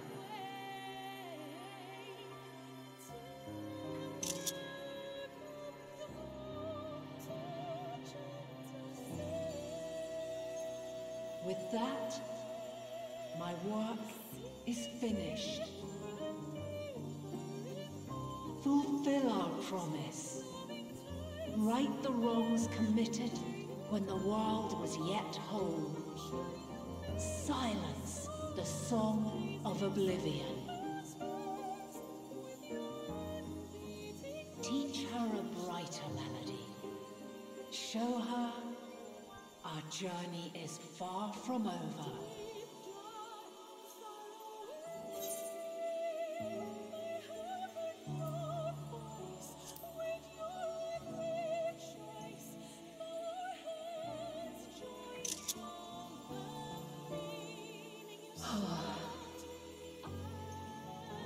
Of this, I have no doubt, for yours is a light brilliant beyond measure.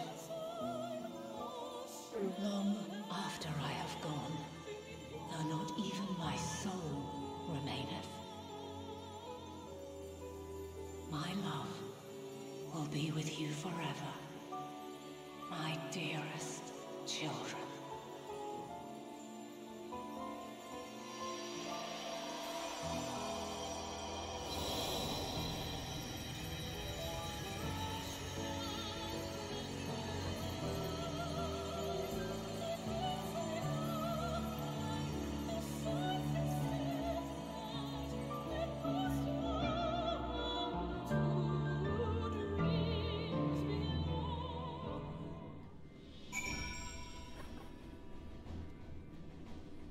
Okay, alright. Even Hydeland's gone now. Whew. Far be it from me to refute Hydeland's own words, yet even as her actions were neither kind nor just, we can yet give them a nobler meaning. We can make her faith, we can make her faith the salvation of mankind. She and Hydeland were two of a kind, weren't they? Full of love for the star and its people, always holding to hope for our future.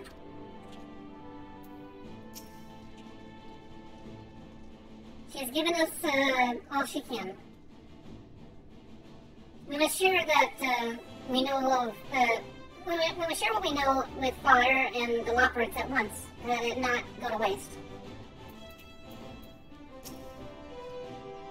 If Dynamis is ruled by emotion, perhaps prayer is has more tangible results than I suspected, albeit ones that are not always obvious to us. In which case, we may hope that Hydeland's wishes come true. To move the hearts of men as they set forth time and time again.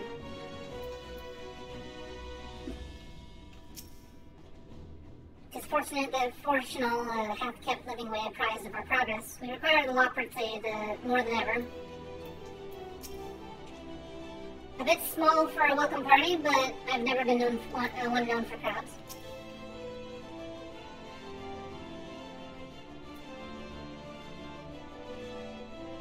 I will keep Hydeland's words in my heart, as talisman and lodestone both.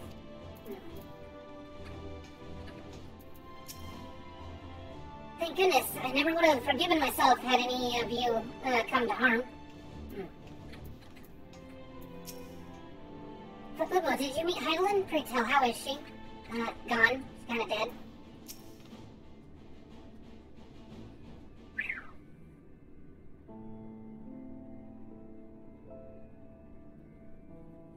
I'm glad to see you well, though we could roughly place your souls, deep as you went, we could neither see nor hear you. The fluctuations in your ether near the end gave me quite a fright. What in the world happened?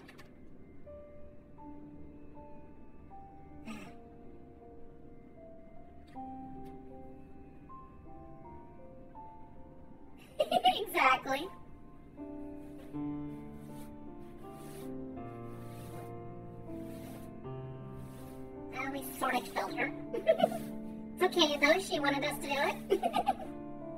You mean to say Hydaelyn is... No, there's no time to feel our feelings. We must carry out Hydaelyn's will without delay. We will find Medion if it's the last thing we do. If you wouldn't mind handing over the crystal, that is. The fancy navigatory one. Oh, I lost it. I left it back there. To the edge of the universe, where congregates the despair of countless stars, you are determined to see this through? We are. Should words fail us, we will fight to the bitter end. I know that it pains you to accept this, but that I need ask nothing more of you. And we have only two means to travel the great expanse, the moon and Charlene's Ark. I am all too aware that without both of them, there will be no exodus, but I nevertheless beg you to honor the agreement we made.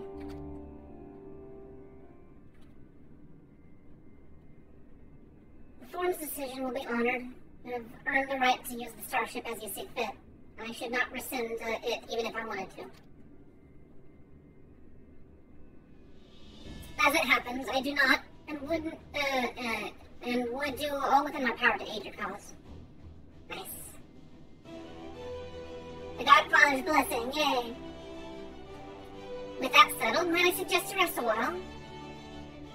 Proving oneself to Hydaelyn is never easy, and despite our unparalleled genius, we'll need a day to make the necessary calculations. You may as well take advantage of it. You can chart a course through the sea of stars in a single day. Gods. They are, space buddies. I guess it is their purpose. Shall we head above ground for some fresh air then? And perhaps a nap? Yes.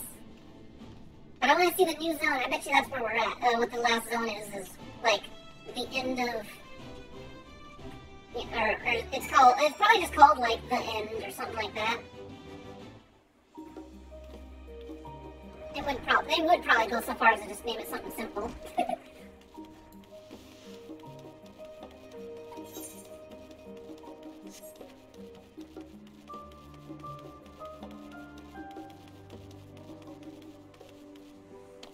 They got other lands we can explore, other worlds we can explore after this expansion.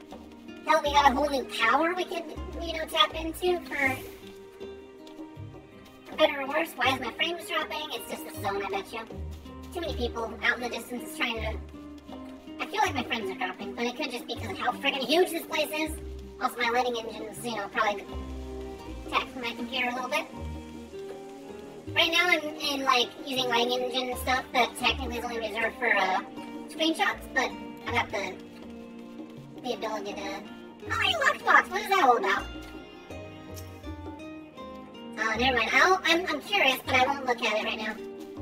It's all sparkly.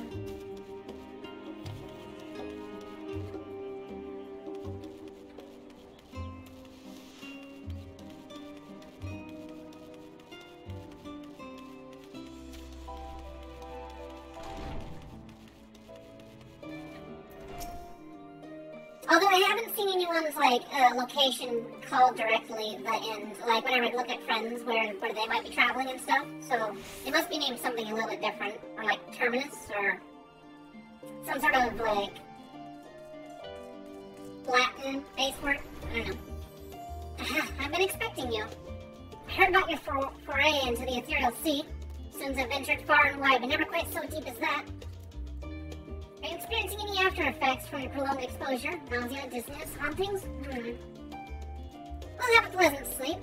And if you do experience any unusual phenomena, please let me know. I shall add it to our records. Retire to your chambers. Well, yeah, that's what we gotta do. For children, one and all, complete. Do I get another scene with Grandma, maybe? That'd be cool. Here I am, just sleeping like a log.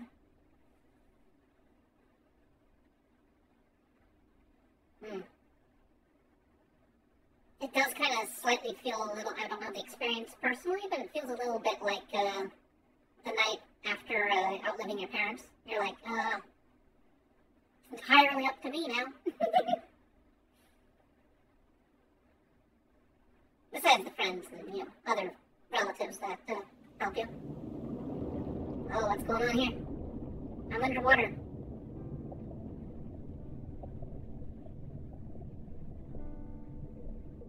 There you are. Huh?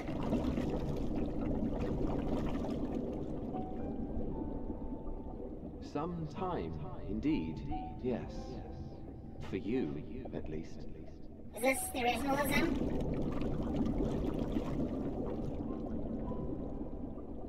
Believe me, I'd meant to get some proper sleep. But here we are, drifting along instead. Well, well, you too. And so we remain, to watch and wonder.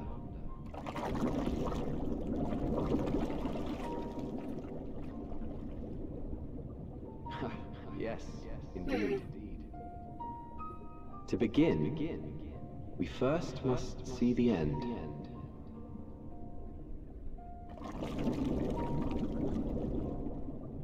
What is going on?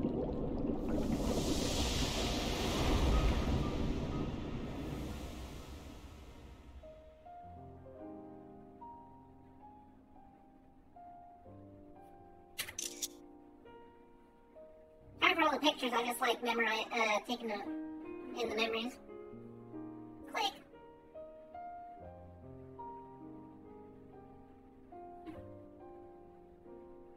Who is that? I don't recognize the voice or nothing.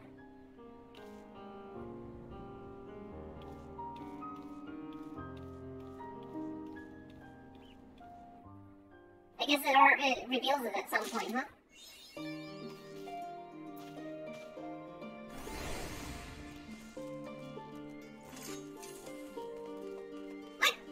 What the heck even happened? So weird.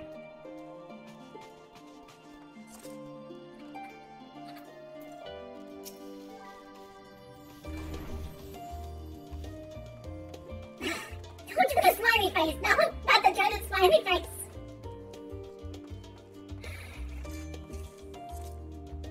To begin, one last something end, and I don't know if it shows anything here.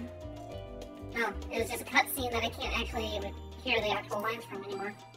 Okay.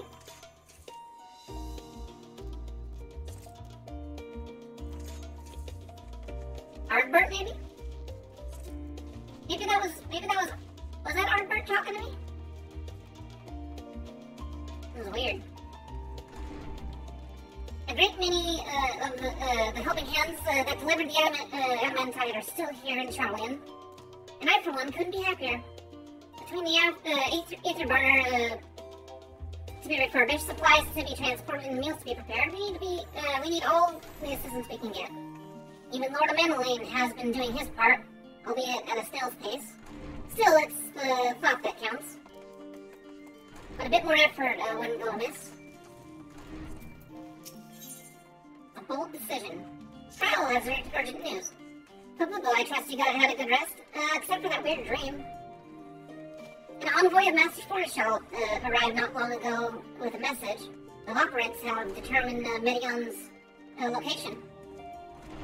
We've been asked to get up the rostrum. I'll meet you there, along with the others. We are not stopping. Nope, not at least until I get to the final zone. So I'm sure it's around the corner, and I don't want to miss it. I'm way too into this. But I probably should just teleport.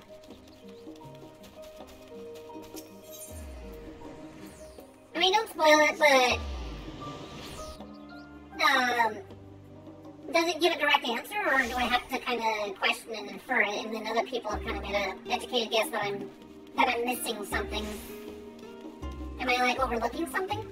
Would it already be clear if I was, like, paying attention better? I think I've been paying attention, I don't know. Maybe we'll reveal it at the end here. I guess it should probably crop up at some point. I've been talking to all these people. It still has things for me to question, though. I fear our recent travails within Labyrinthos and the Ethereal Sea have taken their toll on my mind. For last night I received a vision in my dreams, Moon Brita. So, oh. Okay, so they all had kind of a visitation. I won't say more than that. A vision not of the woman she was, nay, but the woman she would have become. Okay, what about you? Heidelin, the heart of this star is gone, and yet on the morrow the sun will rise and life will go on. When I look upon Charlene and its idyllic surroundings, there are moments when her absence feels unreal. So, as do the final days, that it were so.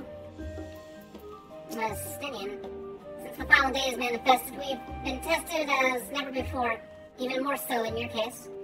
Nevertheless, our work is far from over.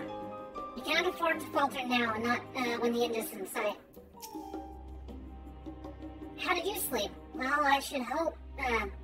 It's likely the last opportunity. I should hope. It's likely the last opportunity we will have to take a proper rest for quite some time. I could have done with a few more winks myself. What's wrong, Graha? You woken up by a mysterious ghost person? The thought of what's to come was keeping me awake, you see. So I thought to do a bit of research, hoping I might eventually feel weary enough to doze off. But before I realized it was already morning. Oh, come on, you stayed up all night reading, really. No need to scold me. I already regret it. And we'll probably only feel that regret more keenly as the day wears on.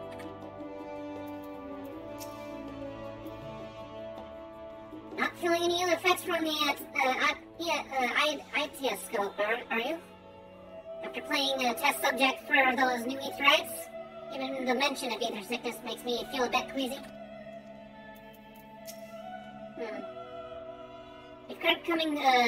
Before coming, I thought to inquire after our comrades abroad. It seems that the effects of the final days have been observed further and further north of Garlemald. For a blessing, those regions are largely uninhabited. But in any event, we mustn't misinterpret this as a geographical spread. There's no telling where in the world the phenomenon will strike next, unfortunately.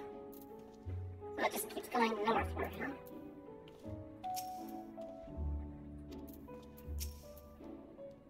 While the form is not here in its entirety to brood and glare at us, Master Barnier's presence alone is enough to put me on edge.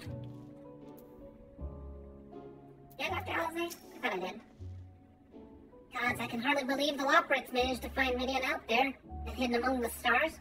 The sheer distances involved are mind-boggling. She's at the center of the universe, though, isn't she?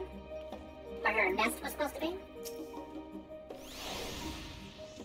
If you would know the reason for this assembly, you had better ask Master Levier. Okay. Alright, well, let's talk to him. All these people gathered, ready to go to the next area.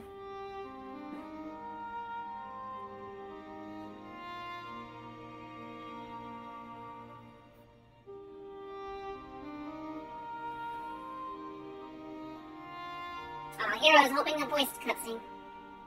Everyone appears to be present and accounted for. Good. As you know, the Loporits have deduced the whereabouts of Medion by means of a crystal bequeathed to us by Heidelin herself. Yeah? Your query's location is a place far beyond the moon, in the farthest reaches of the Sea of Stars, at the edge of creation.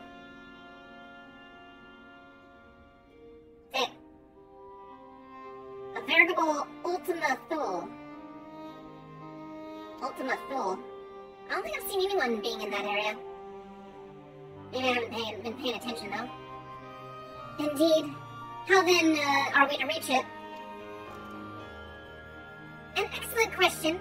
Lucky for you, I have an equally excellent answer.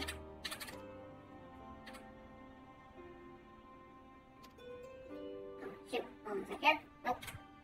That's not the button I'm looking for. Lock. Got block. Okay, we're good. Sorry. Even the Mother Crystal may not possess ether enough to bear so massive a vessel to our destination and back. However, we have integrated our hyper hopper into your ether burner. We should be able to fire things up and jump our way to the end of the universe in no time. Okay? Father, does this mean it's a one shot? It's one chance?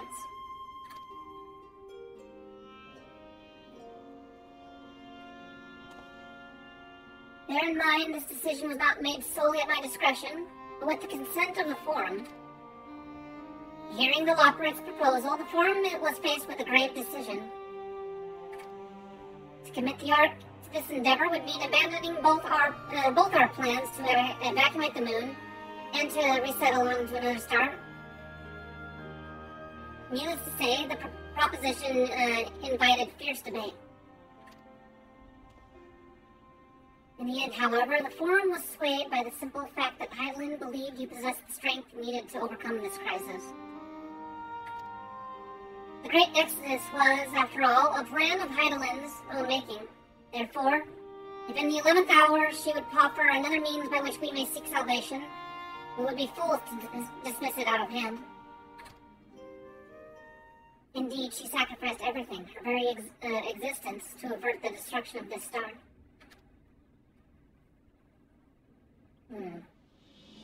That is why we have chosen to place our faith in Hydaelyn, in you. The Ark will be made ready for your voyage to Ultima Thule. What of all the people that have labored so tirelessly to prepare for the evacuation? They must be furious. I would not be so sure. They have not forgotten your deeds in the Magna Glacius. Nor did your instrumental role in orchestrating the delivery of adamantite go unnoticed.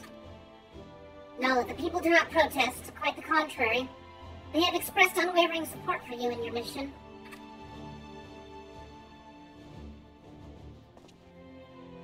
Are the Loporrits too willing to abandon the Exodus? Whether we are not listening, were you not listening when we said we were born of Hydaelyn's love for Aetherius and its people? It means your survival. We would do anything to help. Or if it means your survival, we would do anything to help.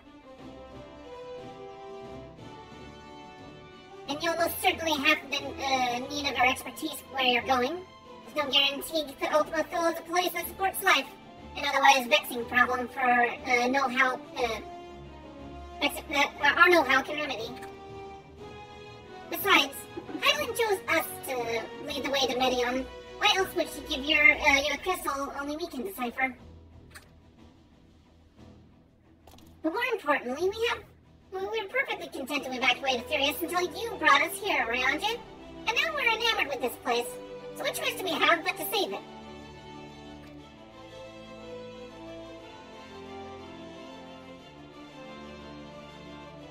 Of course, none of this is possible without you and the Scions. So I must ask, are you certain you wish to do this? Hold on, wait a sec, hold on. Thought bubble here. And I'm probably just gonna annoy you by thinking this, Shay, but do you think that voice we heard was Yoshi P? Yoshi P was like, oh, you wanted to rest, but, I'm too restless too. let's hang out for a bit. Could you imagine if that was actually like a cameo of Yoshi P just talking to us?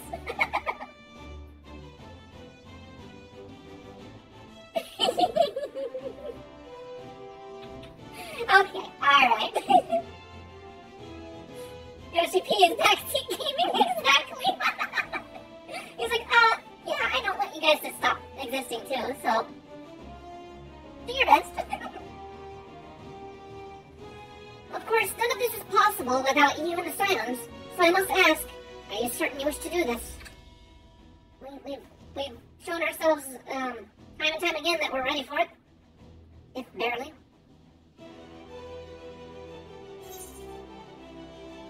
You couldn't stop us if we tried. We'll avert the final days, whatever it takes. We've come this far. Couldn't stop us if we tried. Or if you tried. Yeah.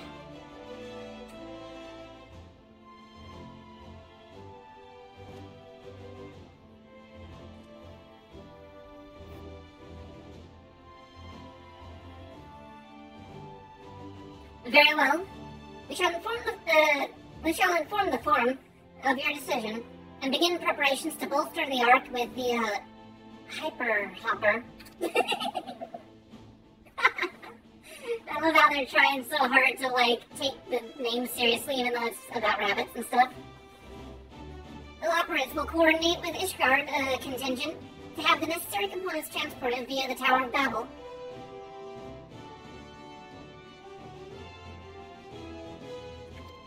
Oh, the Tower of Babel is going to be our launch pad? Of course, it will take time until the work is complete.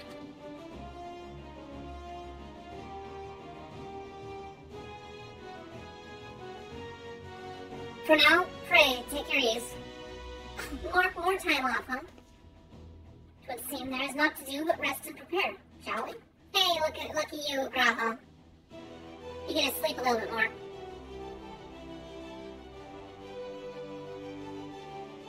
I hate how they're blue-balling me right now. I gotta do, like, more in-between stuff. Before I get to see, you know, this Ultima Thule area. Let's check my friends list. Are people actually hanging out in Ultima Thule? I don't see anyone else doing that right now. Location. Oh, those are different zones. Those are my, the dark side. Or the darkened side. Oh, okay, that's definitely a, some sort of ending. Okay, I'm not gonna look at the stuff no more. That's probably spoilery. As you can imagine, not all forum members were willing to endorse this plan. No fault of yours, of course. Given what is at stake, it is only natural that opinions are divided. That said, the final decision was reached with an overwhelming majority, much to my surprise. What was the majority? Was it 80%? There's much to be done before the ark can be made ready for your voyage. Would that I can be afforded time to speak with Alfredo and Alize, alas. I can but pray they find a moment of quiet before the journey to come.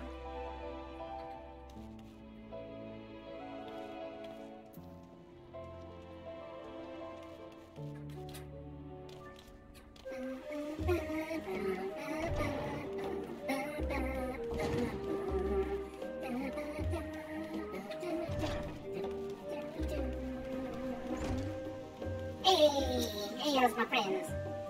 They bid us rest, but I'd much rather find something productive to do. I suppose now as good a time as any to hone my lance. Not that I've ever found it to be dull. Still, it eases my mind on the eve of battle. Perhaps now I can finish that book I was reading. No, you can go to sleep.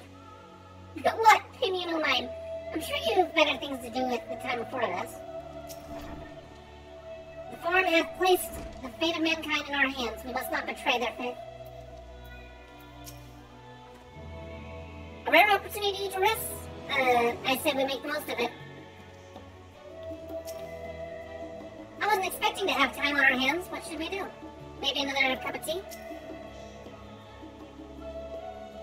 I should very much like to speak with the operates once their work is complete. This plain Hydaelyn has entrusted them with a great deal of knowledge. I suspect there is more they can teach us. No, don't bubble on me. In all honesty, I didn't think the Forum would approve this measure, and certainly not by such a large margin, I dare say, though, that Master Fornishall's impassioned recounting of your audience with Hydaelyn helped sway the vote. He has a way with words, after all. Where do you think Alfred got it from? Ah.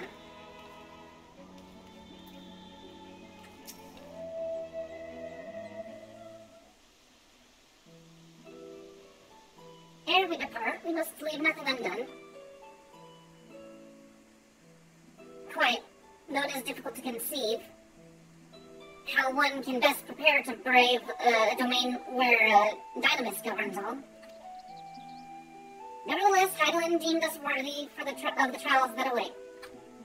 For lack of any other feasible options at this late stage, let us trust in her judgment and face Medion as we are. Will it have, like, limited mana? Will it, like, not regenerate? I wonder if my mana will, like, have problems over in this new area. Which leaves the not-so-small task of coordinating our efforts here to you and Tataru. If all goes to plan, we'll be back before you know it. I certainly hope so. Oh, hold on a sec here, though. So the Mother Crystal is also a big, like, ether battery, but we're going to shoot it off in the spaceship, out into space. So the world will be less, will have less etheric density, so it'll be even more susceptible to Dynamis' influence. I wonder if that'll change how magic operates.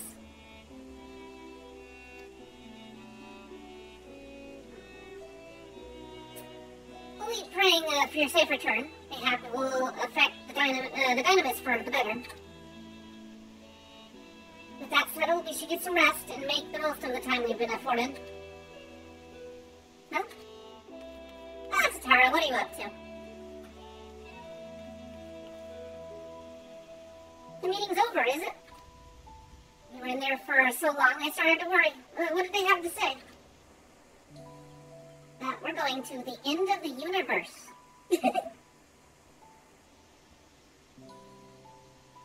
The edge of creation. I see. I don't know. I don't do this on purpose. Some reason when I write summarize what's happening with the tongue flaps, it's like almost on point. Rest assured, everything will remain in order until you return, and you will return. Yeah, probably with like new powers or something. Actually, Poo-Poo, if I could borrow you for a moment. Oh, are you gonna give me a new outfit? It's a high time you give me a new outfit. Looks like your plans for the interim are decided. When you two have finished, meet us back at Belda's Humanics, alright? Okay.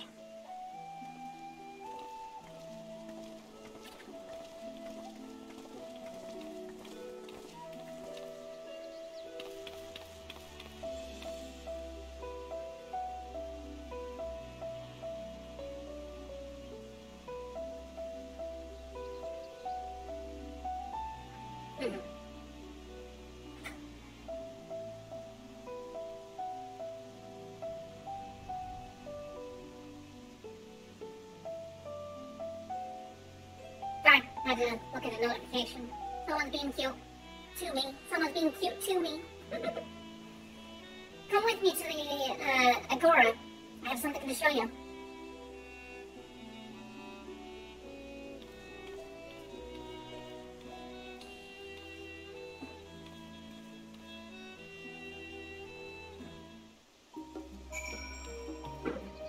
I need some water. I must drink. Must have water break.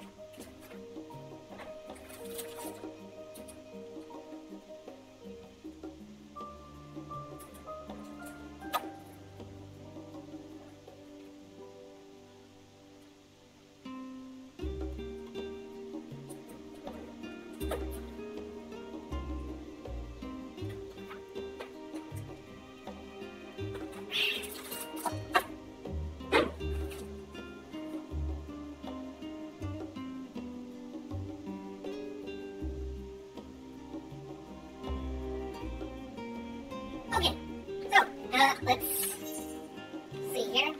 Okay, I guess we're gonna go down, yeah, we're in the market area, that's where we're going.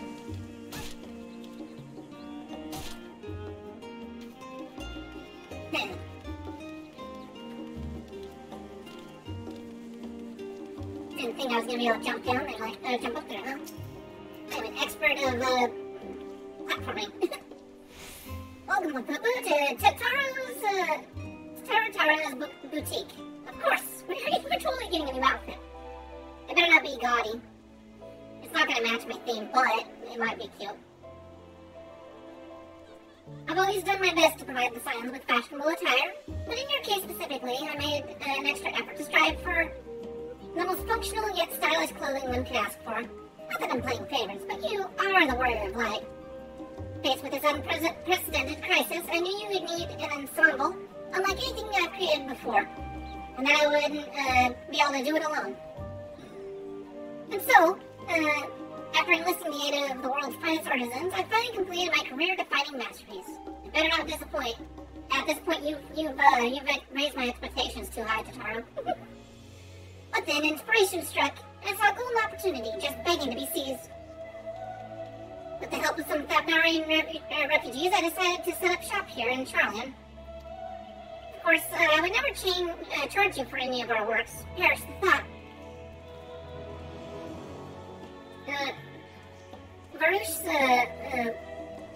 Varsa, how do I pronounce that name? How are things coming along? Everything is in order, Mistress Totaro. We'll be ready to open shortly.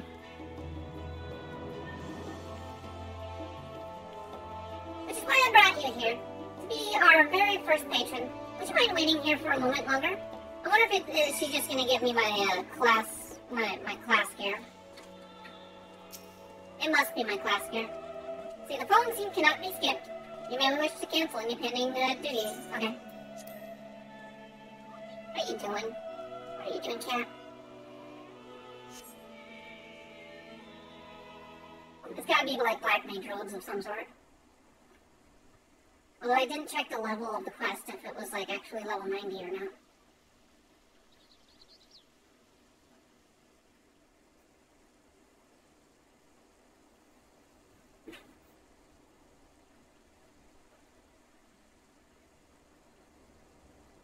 I did not expect to find you here.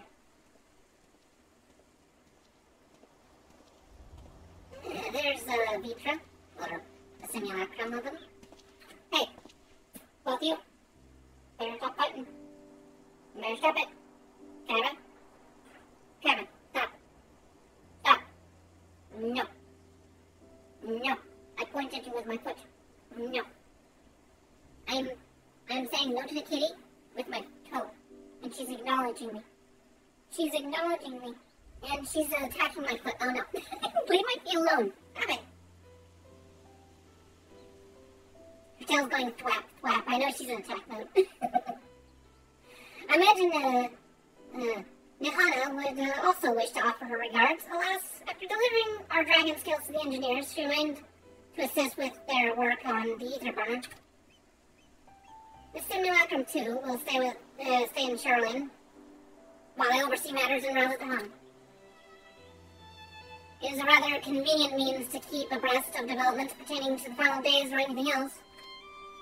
It also allows me, after a fashion, to watch over my people in this distant land. Protective as always. Marshawn, I was hoping you'd stop by. I can't thank you enough for allowing your artisans to work with me here at the boutique.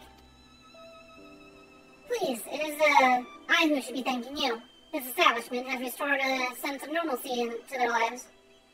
You have blessed them with newfound purpose and a means by which to support themselves in these troubled times. What's more, when they at last returned home to Razatan, the experience and knowledge they have gained in your employ will no doubt prove a boon to the artistry and commerce in our land. In fact, I came here to see how our new employees are settling in, and to express my gratitude for granting them this opportunity. It is an opportunity for me as well, believe you me. Your artisans have taught me so much about Thagnarian craftsmanship. Their resourcefulness and ingenuity are nothing short of inspiring. Can't wait to see what kind of wonders we come up with. I pray you every success in your endeavors, Mr. Totaro. Before coming here, I heard word of the forum's decision of what will soon be attempted. It was only then that I finally understood what my father called this star the last bastion of hope. Indeed, it was the last bastion, for the flame of every other star he encountered had likely been extinguished. Figured. That's why, yep, I knew it. That was gonna definitely come up at some point. In the boundless dark, the light of brimming life must have been blinding in its splendor. Yeah, he probably traveled quite a bit. Your journey into the heavens will, to protect that light, you journey into the heavens to protect that light. May the scales of my kin serve you well. I have faith you will prevail and restore peace and tranquility to this star. I think I understand why I'm using so much data though. Hold on a sec, let me change some things here. Video quality. I would like to make it lower, but it's not letting me.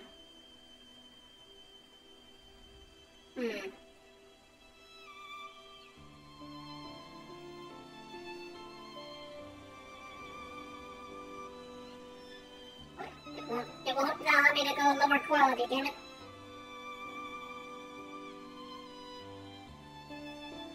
Anyways, let's try that. Maybe that's why it's using so much data, is because it's streaming to me as well as being sent on the line. I don't know. Anyways. Alright, so with that, Ahewan, we're alive to see it. I should like to visit Razathan again when this is all over. Where your faith in me may be misplaced. Let's do this one. I will not see you sacrifice Squan. Oh my god, are you kidding me? My mouse. No, stop it. It betrays me. The sacrifice squandered. Nor will I rest until Razathan is returned to his former glory. Forgive me. But I must take my leave.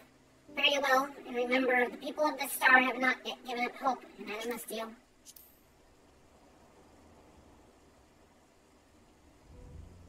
Have a good one. Oh, hey, Desmond.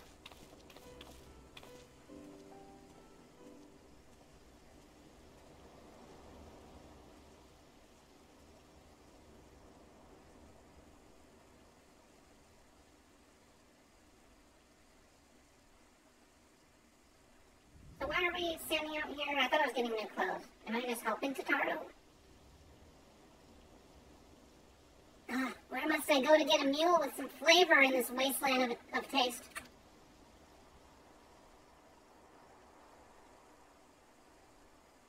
Emmeline, what are you up to? No, please, don't come closer. No, stay away. I need a haircut. Kapupu, my old girl, whatever are you doing here? Wait, am I actually Tataru height? Am I my proper height here this time? A new boutique, you say? Huh, I had been meaning to expand my wardrobe. Yes, something a little, with a little more flair, perhaps, befitting a man of my station. Though I have nowhere to flaunt said raiment, so long as my competent confinement continues indefinitely. The young Lord Foretold insists that so long as there is work to be done, no matter how trivial, I must abide here in Charlian. Thus do I toil, though every fiber of my being rails against it. I have even suffered the company of that brute, Sickard, to see supplies transported in a timely fashion. Okay, thanks for the lurk, I appreciate it. Yet he was the one granted leave this morning to participate in some supposed covert operation. So I suffer instead for his otherwise unwelcome absence. Now burdened with easy busy work, or extra busy work. And without Anwar here, there is no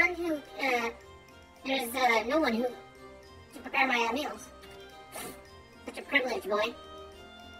I came here in hopes of finding a nice cafe, perhaps. The last Charlian delicacies I've sampled were lacking in every respect.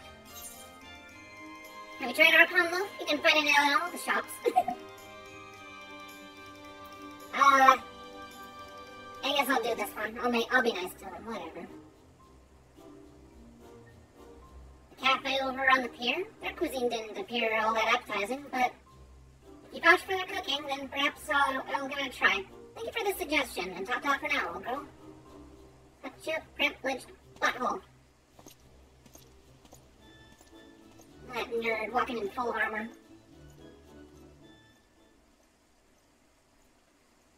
It's totally LARPing. Like 100% LARPing.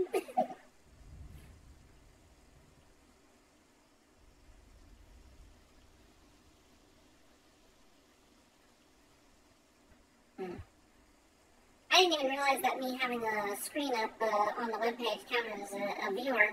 That's a little misleading for, but if it's using data, I'm gonna see if that, like, cuts down if I don't, like, watch my own stream. Maybe that'll help out with some of that.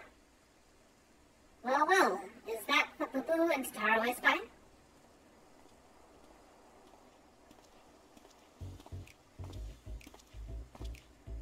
Hancock, what do you want?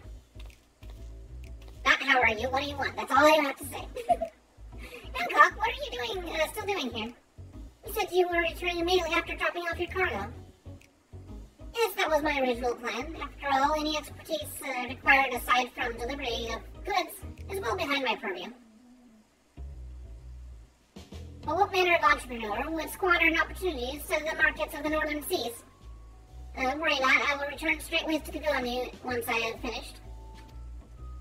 Of course, you would find a way to turn this crisis to your advantage. She wounds me. An industrious woman running a new boutique. I'm not blind to the travails of those who fight on the front lines to deliver us from ruin. Indeed, I have every confidence they will succeed, and I would make myself and my business ready for their return. If you believe them so devoutly, then why not put your money where your mouth is? Fair enough, Tatara, fair enough. There is not more I can do to help ready the Ark and her heroes for the maiden voyage. But on your return, I shall host a grand celebration in your honor at the Bokairo Inn. Sounds cool. We can have, drinks and food and stuff, and then we can all take a nice dip in the hot springs. Accommodations are quite costly, given the reputation of the said establishment. But the East Alderaan Trading Company would be honored to foot the bill. I appreciate the gesture, but no thank you. Whether it be lemon cakes. I guess I like lemon cakes.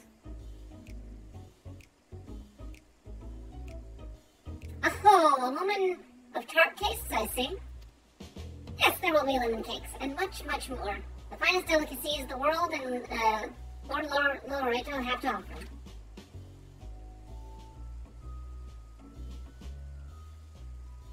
But let us speak more of this upon your return, lest I draw even more of Tatara's ire. Until next we speak, yeah, you're about to get Tatara extreme.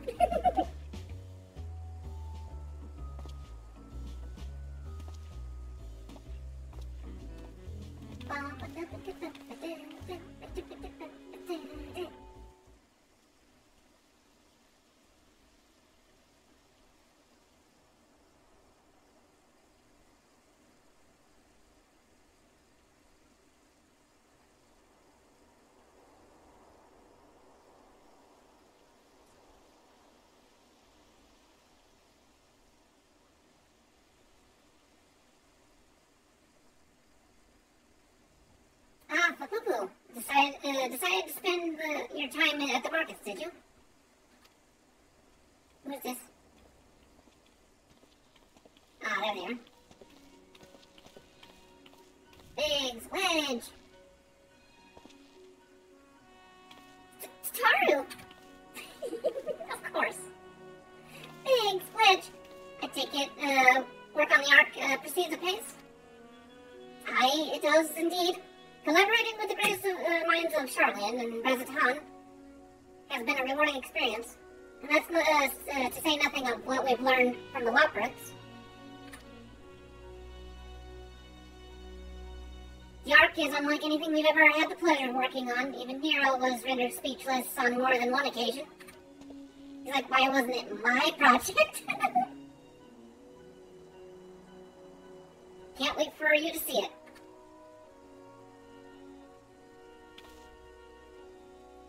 And you'll never guess who paid us a visit before we came to Charlian. Alpha.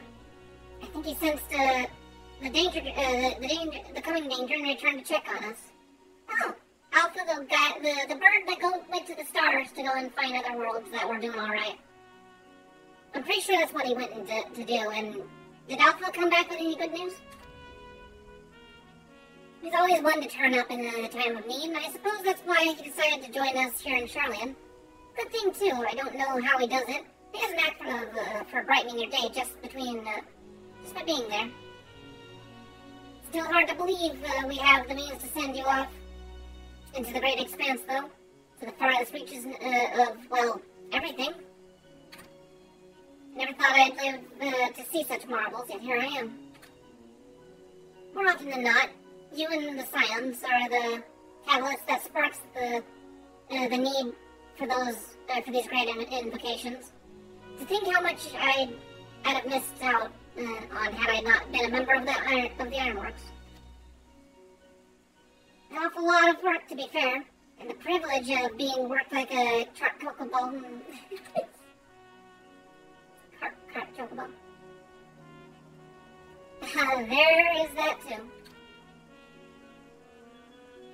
As busy as we've been, I wish there was more we could do for you, Fukabu. But no matter what happens, we have to keep believing for a brighter future. That we do, my friend, that we do. Let's see, one filled with even more adventures. Yeah, more adventures.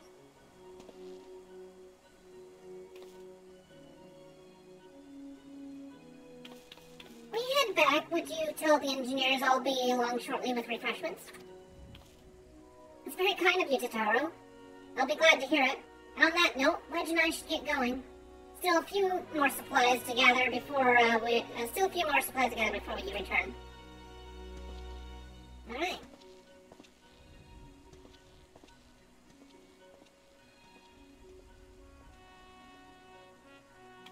Better head on off.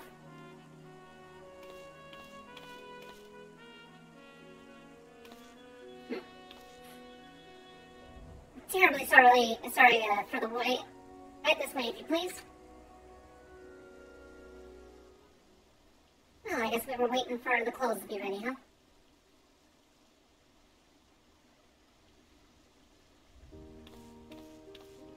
It better not disappoint.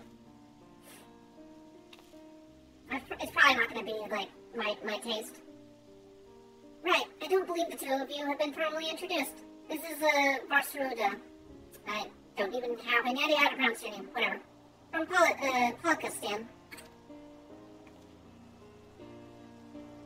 Yeah, I know her, kinda, sorta.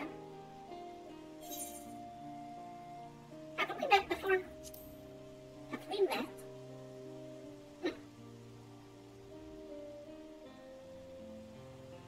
Yes, it was I who helped you at Brusa, and again when crossing the ice fields, was it not? I doubt we exchanged a little more than glances then, but it's kind of you to remember me.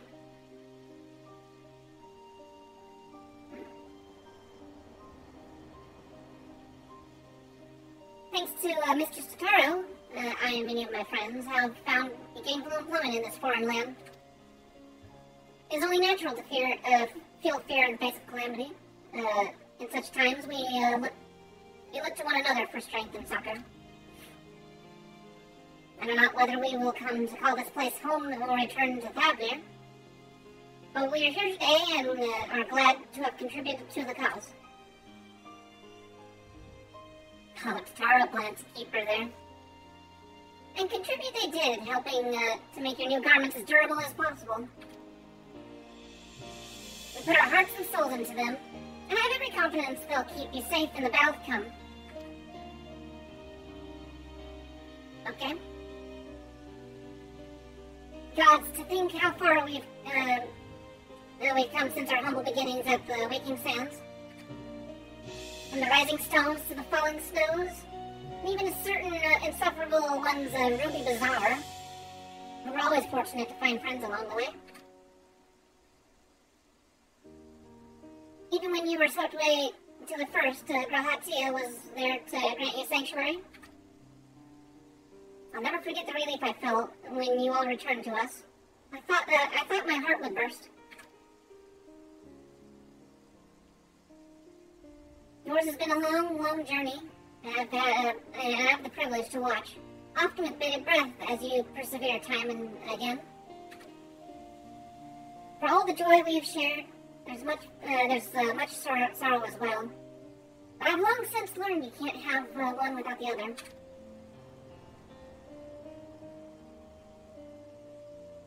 Which is why I promised to send you off to the Sea of Stars with a smile. And you can be certain I'll be the first one to welcome you back when you return. Oh, don't worry.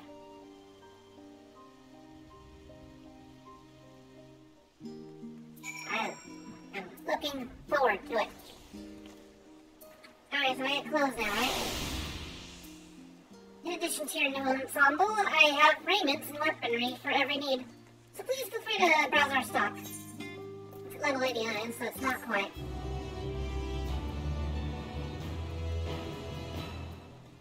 There we go.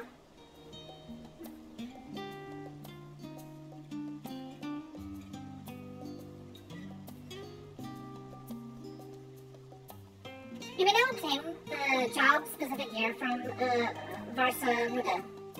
The weapons and gear obtained can be equipped at level 89. However, all the item stats will be subject to item level sync.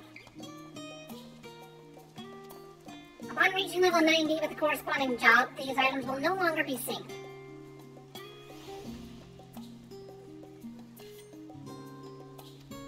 Okay. Furthermore, the gear can be dyed after completion of the role quest associated with said job. So, wait, I get clothes, I want to see all these different clothes, let's see what it looks like. Lightbringer, huh?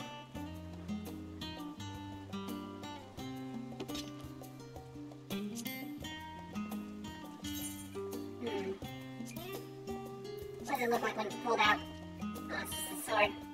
Just a sword. That looks cool.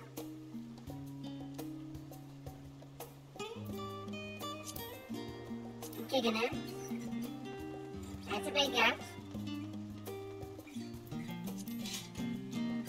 Ah, yes. Big axe, definitely.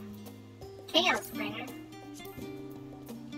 Oh, a pretty simple looking weapon. I bet you we get glowing versions of it at some point. Okay, cool, I dig. Hyperion. Huh. I can't really say I know what that is. It's pretty slick and simple. Nice. And here's shield.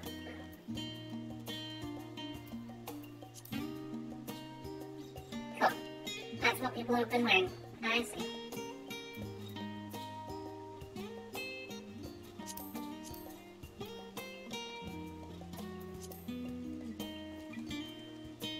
Crown. Skyrim helmet, okay. Oh, it does come up and go up and down. Nice.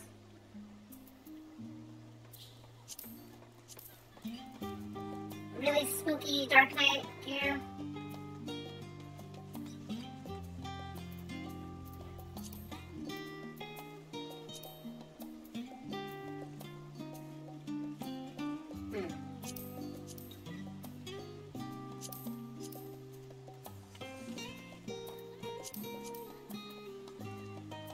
Let's see here.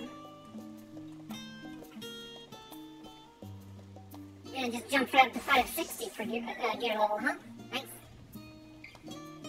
Accessories I'll have to figure out. This armor's there. That's what I was looking for. I want to see what the pants look like. I can't. Hummler's purses. Okay, so they get the little boxer pants. Nice. I can dig that. What does the top look like? Cat. Cat. Cat. Cat. That's not bad. I mean, for a warrior outfit, not bad. Cat. Cat.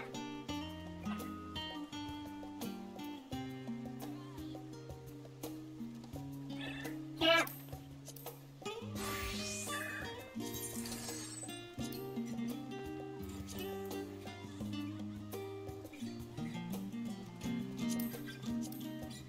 How would you sit blind an eye? Okay, whatever. I will never understand the gunbreaker outfits.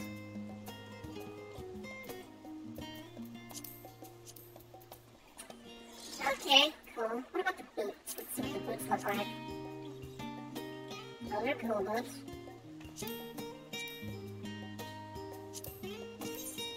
No, not compare. I want to wear it.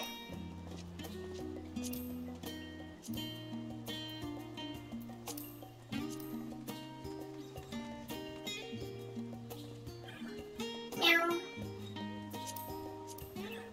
Meow.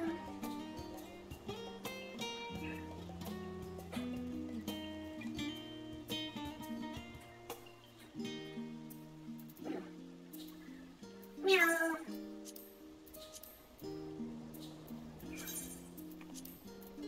Okay. I don't really care for that. Take your physical believe yes. Yeah, let's see. This will be more flavorful. Cool. Get that's cool lamp, snort. That's sickle. Cool side. Burning fists. What do they look like? They definitely look like fists.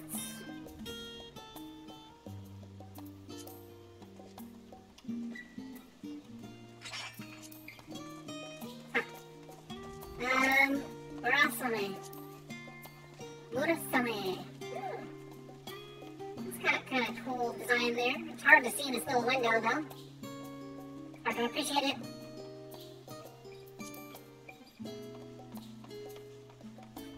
Cool.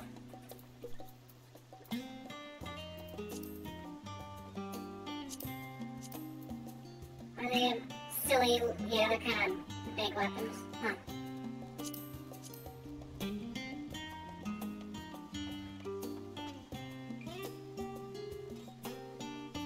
Huh? Spidey! Thank you so much for the sub. I appreciate it.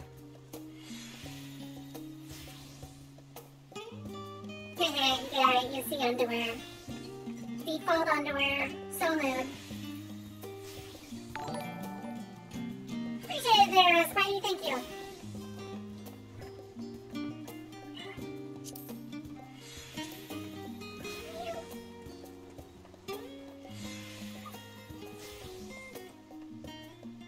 Oh, okay. What is it, sniper scope thing? It's an assault rifle. Or it is a sniper. It's like a bolt action rifle. Kinda. It's got a scope on it. That just means it makes it cooler.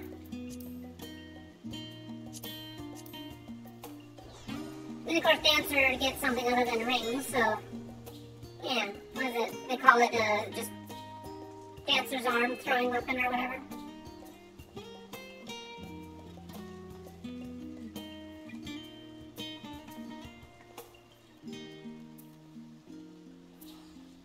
Cool.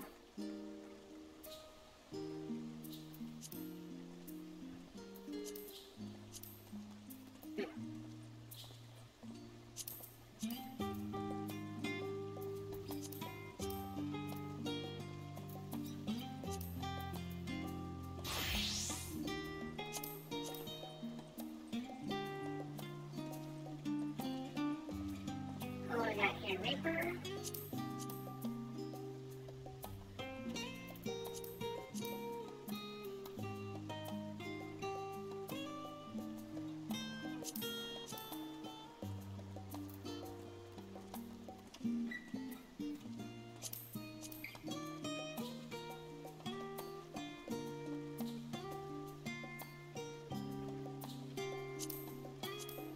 I think I've already tried this on, but I'm gonna look at it again. It's cool.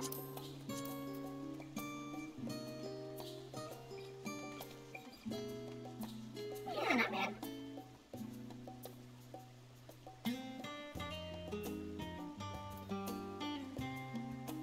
Oh, what does the monk outfit look like? It probably looks weird and Japan-y.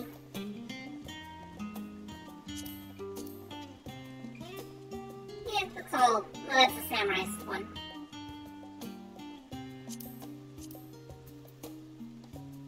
That looks cool with the tattoos on the arm. Doesn't match what I've got on my face, though.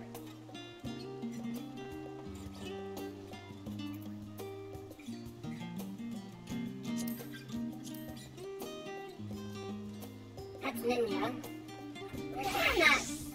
I'm not really feeling it. Nah. Bar, very nice. Very suave, very nice. Machinist. Okay, pretty basic. That's dancer stuff. Huh.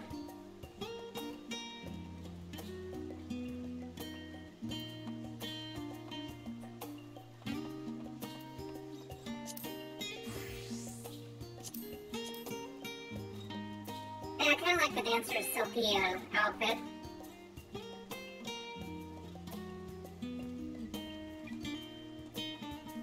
very form-fitting. Extremely form-fitting. Extremely form-fitting. Sorry, I'm just looking at the details. I mean, you gotta appreciate the detail they put in these outfits, you know?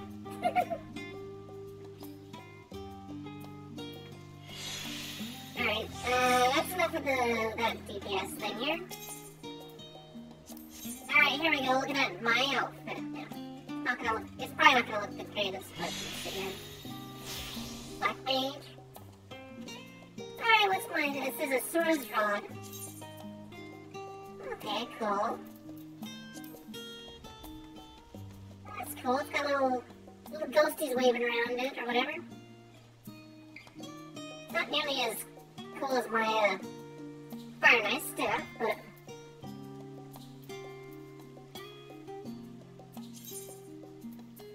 yeah, I'll take that.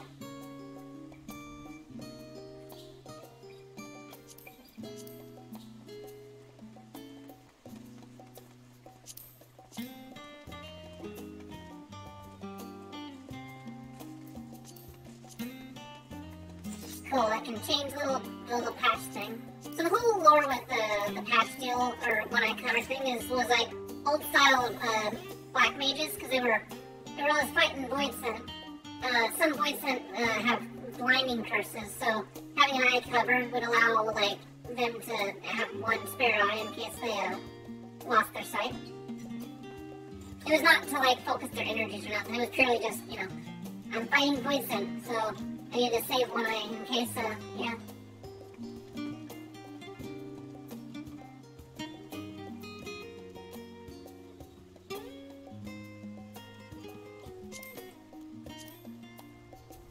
How do these gloves look? They look okay. They have little rings and stuff built into them. That's cool. Rings and finger tattoos. Huh. Interesting.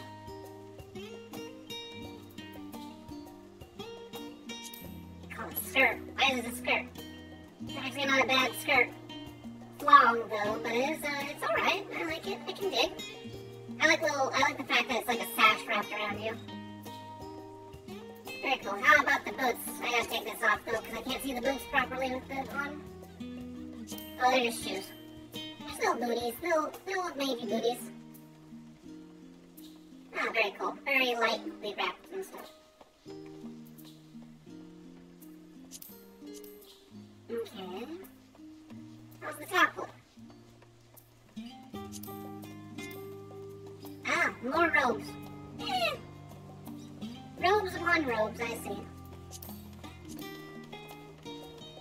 And of course, it's got that little, just not quite covering enough to make it, you know, functional without the robes. I don't know.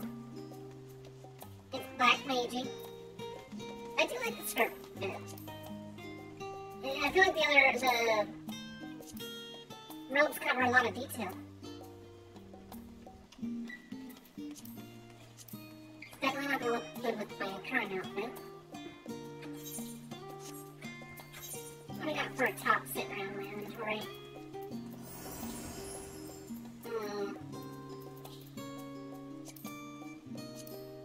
No, that don't work.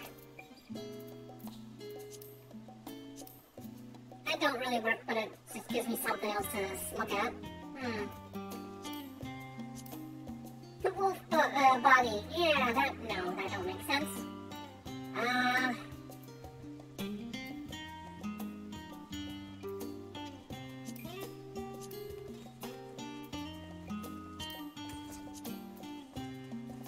That kind of works with the Pelgathon or whatever.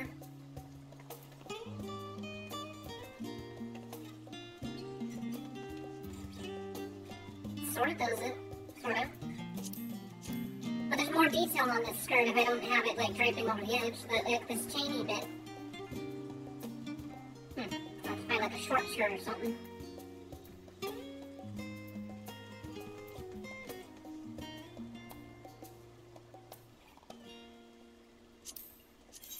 Not what I'm looking for. I don't have the... Okay, I don't have the outfit. Let's do that.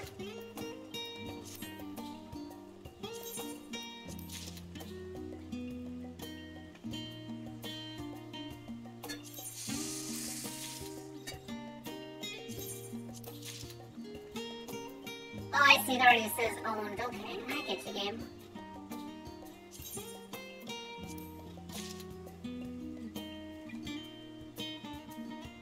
Alright, there's no belts anymore. I don't have to worry about equipping belts. Very nice, very nice. And... whoop. 550 for my item level. Not bad for... my accessories. I definitely need better accessories. I do not have the money for it, though. No money.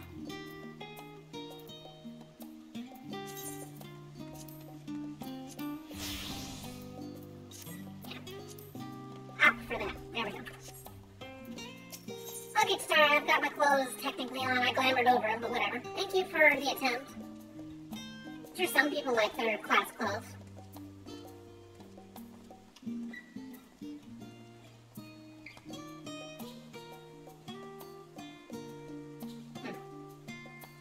So, delighted by your patronage, Tatara is ready to send you on your way. I realize you've still got, lots to do before you depart. So I won't keep you any longer. I do hope you can find a moment for yourself and that the others can as well. They said they were returning to the Balthusian Annex, though I doubt they stayed for long. If you decide to go looking for them, I'd suggest speaking with Crow first. I'm sure they would have told her their plans.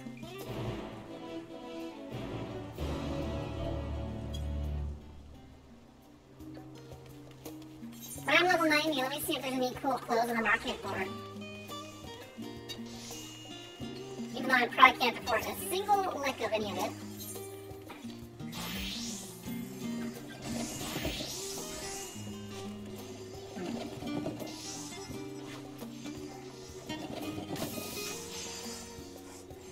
Alright, so, let's see, what about... Yep, nope, I have better gear. It's just gonna be accessories, pretty much. Level 88 stuff. Man, they're so expensive.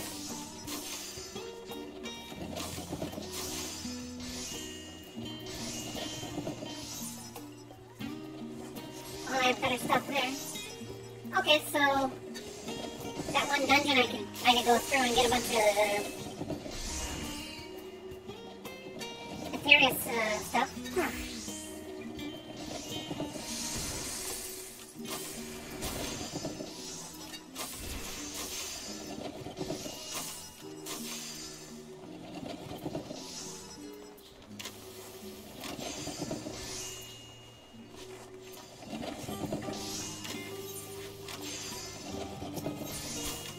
Do I have anything else I can...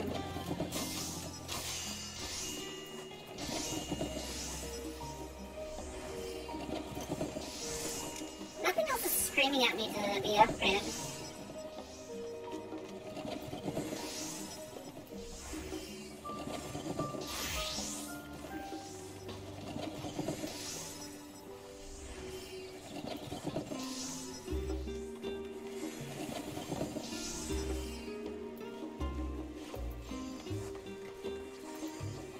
A ring, maybe? I go get a ring? How much is that gonna cost me?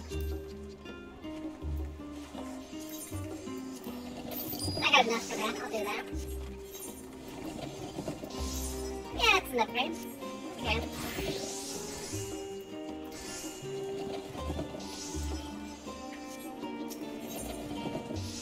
Materia. How are we looking?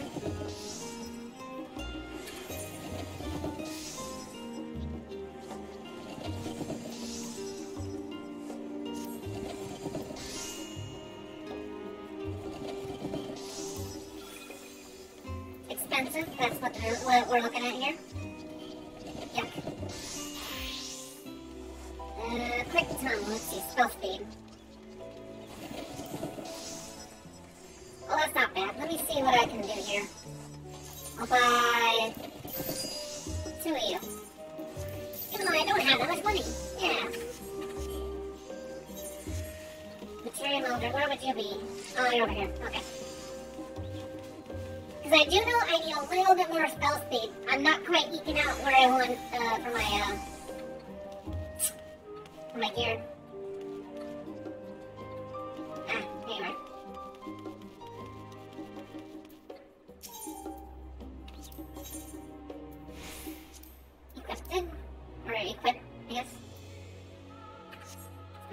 do that. I have a bunch of tokens.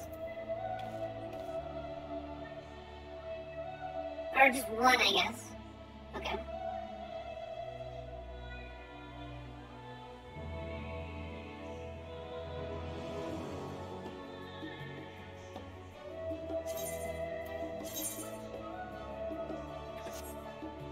Yeah, critical hit.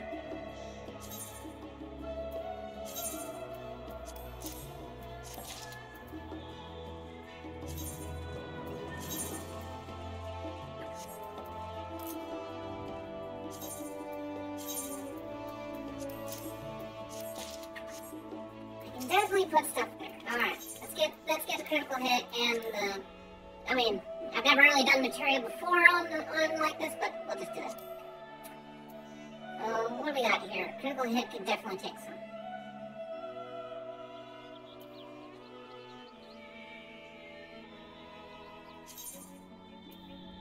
Oh, I gotta have money to be able to install it. I forgot about that. Shit, how can I have enough money? Not that much money at all.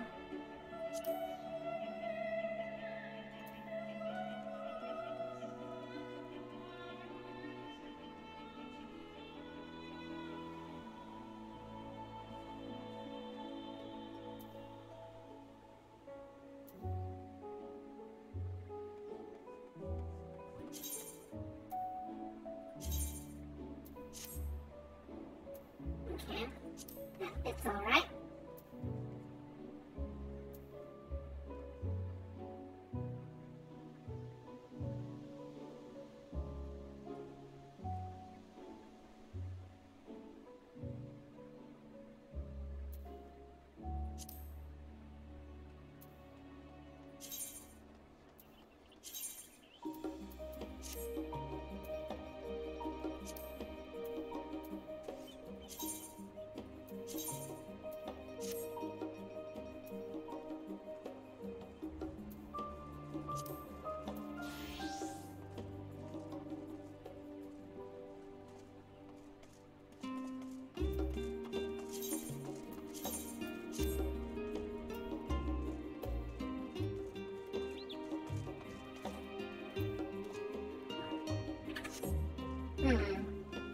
I have a severe lack of gil at the moment here. I could earn some by doing a roulette.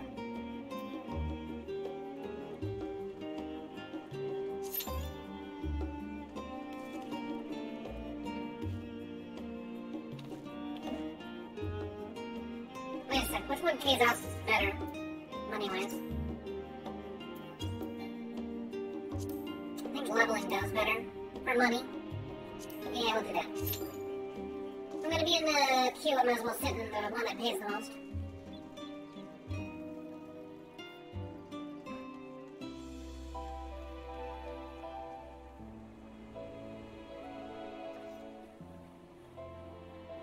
Alright, so.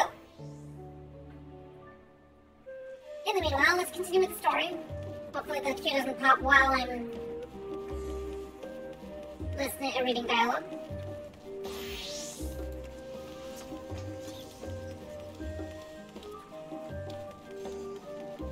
Wait a sec. Am I?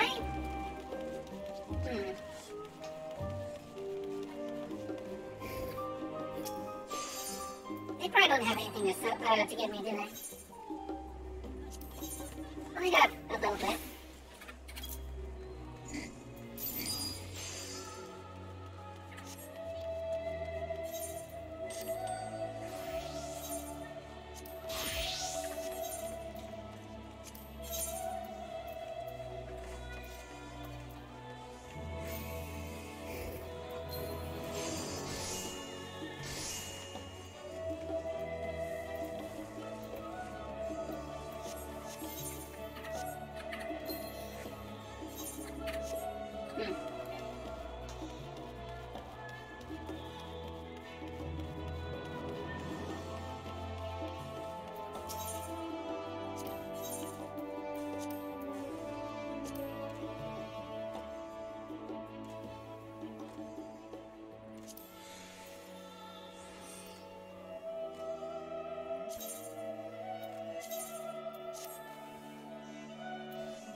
I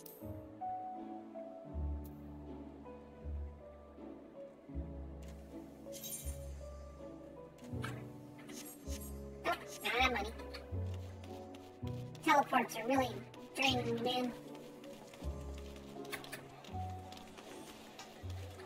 Okay, I will be right back while my queue is popping. Hopefully not popping too soon. I'll be right back anyways. You're a cat. Yeah, you're a cat. You're a cat. What are you doing? What are you doing?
Okay, alright, so I'm in position 37. It'll happen pretty soon. Shouldn't have to wait too long.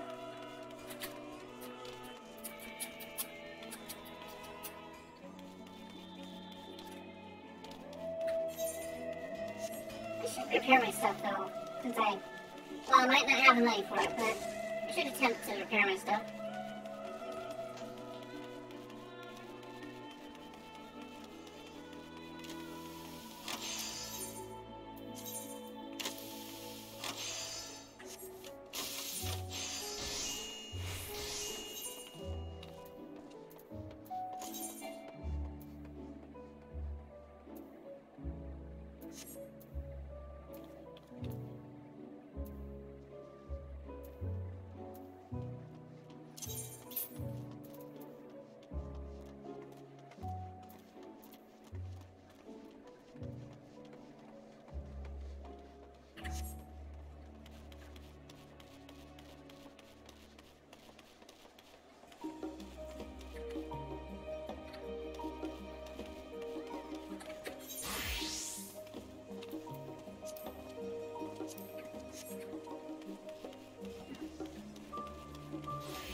I know what I can do for easy money.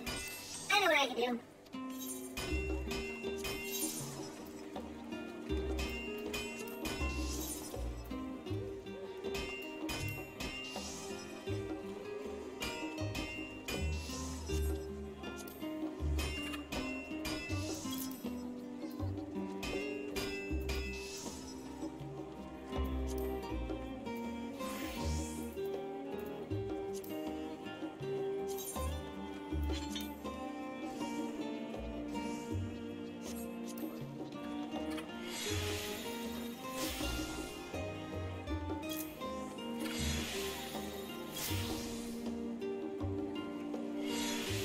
Nah, not worth it.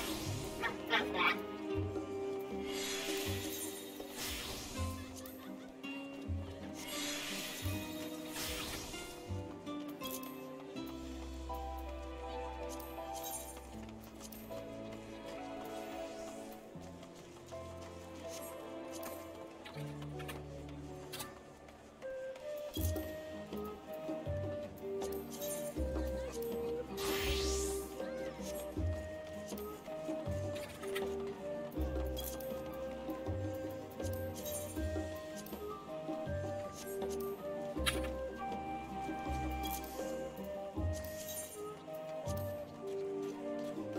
Pizza? Okay. Why is pizza so good?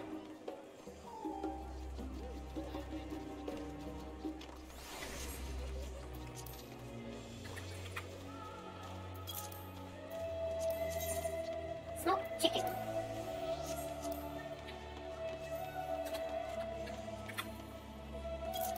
Crash to the markets, woo!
Where's it gonna pop me out at? I'm gonna fight one of the expansion dungeons. Yes, the obvious one.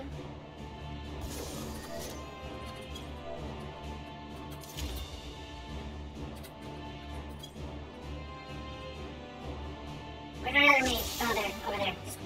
Small.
surprise comment. But I'm on a different thing or whatever. I don't know. If they disappeared, that's weird.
The meme came true.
Everyone's figured it out. They don't have much inventory space.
Holy shit, not that one.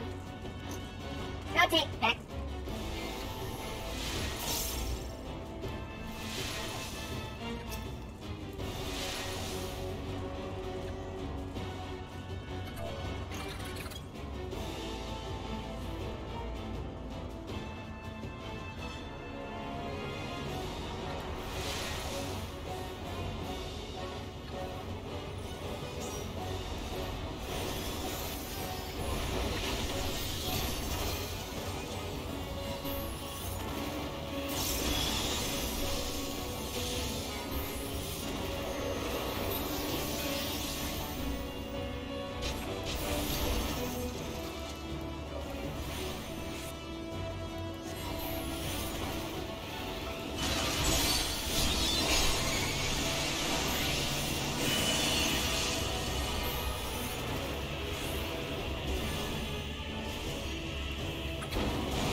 we go.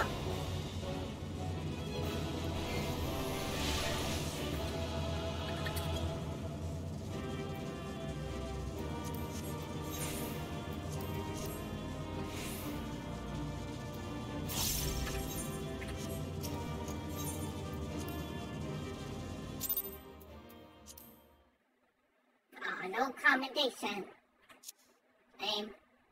Lame.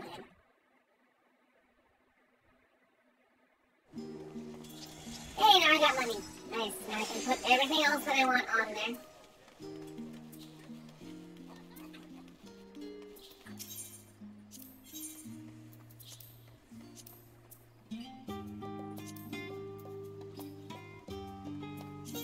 Might as well. It's just material. I can take it off if I need to later.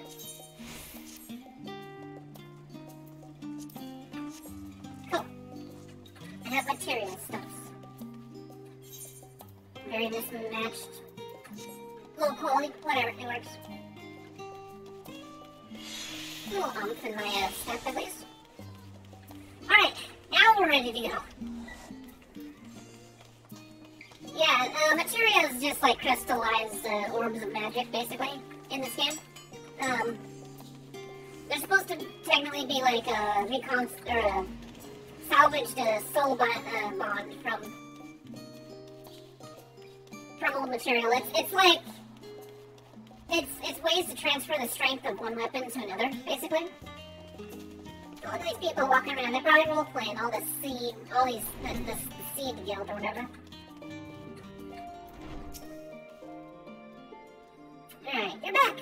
I take it you received your gift from Jotaro? Yes, I did. How do you know? It was a surprise long in the making, with many long hours of fretting to get everything just right. I'm glad I see it realized, and with great success. If you're looking for the others, though, they've already taken their leave. Ishul, Thancred, and Ryoji have gone to the last stand for a bite to eat. Alize and Grahatia, meanwhile, thought their time would be better spent poring over books of Numenon. As for Alphonal and Justinian, well, they elected to pay a visit to the Levier estate, though Justinian seemed somewhat reluctant to go. Aw, Alphonal's bringing a big bro over. I'm sure they would be glad of your company if you mind to seek them out. Should you be feeling peckish, I'd suggest heading over to the last stand with Stola and the others, before Stola and the others finish eating. Above all else, it would be foolish to run headlong and develop a fatigued mess. So do remember to get a good night's sleep. Alright, cool.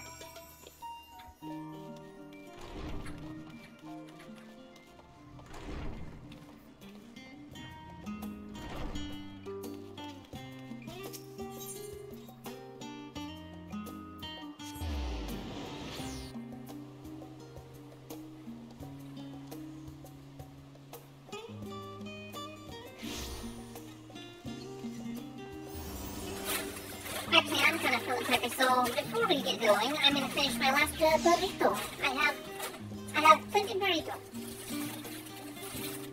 Delicious. Although cold. Sad burrito. Cold, sad burrito. It probably tastes like crap because it's cold. Why does heat make things taste better? I don't understand. You shall witness me as I eat my burrito. No. The George behind me.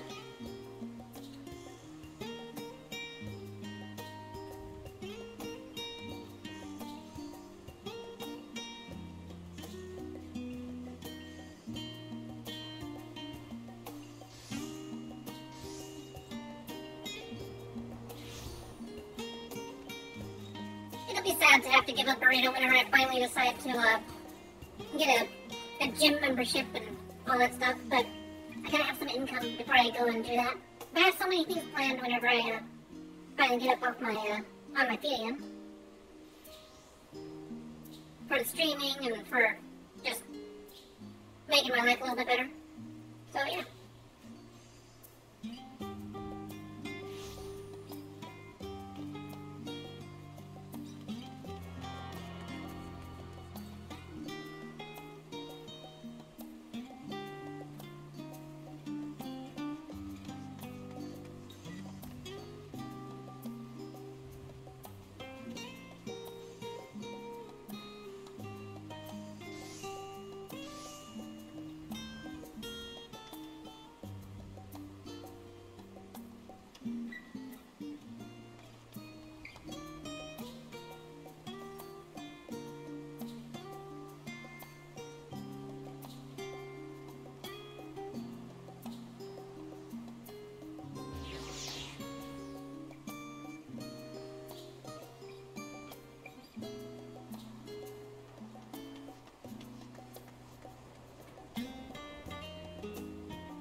as I might, Taro had no chance of standing between you and a hearty meal. Don't worry, we saved some for you.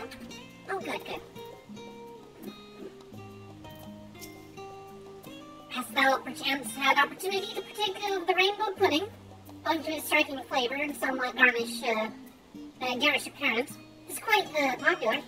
Indeed, so popular that the last stand stock hath been entirely exhausted. I think Puddingway has something to do with it.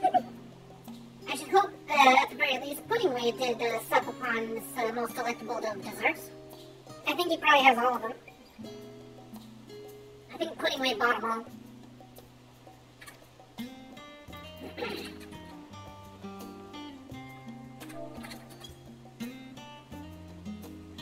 Alright, we got some other people that are playing the MSQ as well, but here I am, having a nice meal with everyone else. Oh, sure, wait, stand up, why don't I?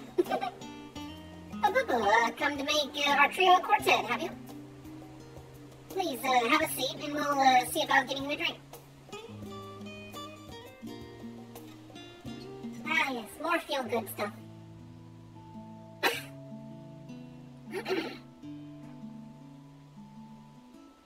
Your business with Tataru is finished. Oh, look at you, Tataru. You're still doing the whining and dining. My, what a thoughtful surprise. Whatever would we do without her? Indeed. And she's right, you know. It hasn't been all doom and gloom. Feels like a lifetime ago that Master Louis Soir gathered us together to form the Circle of Knowing. Since then, we have experienced much. But rather than feeling wiser, the more I learn, the more I find my knowledge lacking. Forsooth. As a student, vainly did I believe that I held the secrets of creation in my grasp. Yet that which I had seized was but an insignificant sliver of what awaited in the wider world. Every encounter, every experience hath served to open mine eyes, enlightening and humbling me in equal measure. Even from those whom I called enemies have I learned many a valuable lesson.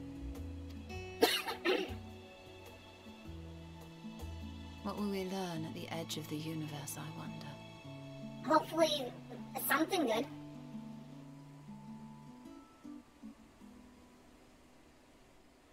Ultima Thule, where the bringer of the end makes her nest. I, for one, can't possibly imagine.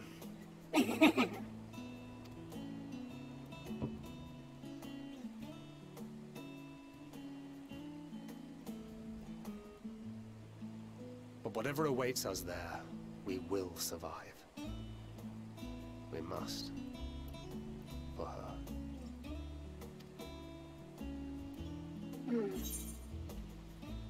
You've definitely left to prove. Now, Terrain, Narm, and Philia, we'll get through this together. Just make sure you bring enough ammunition.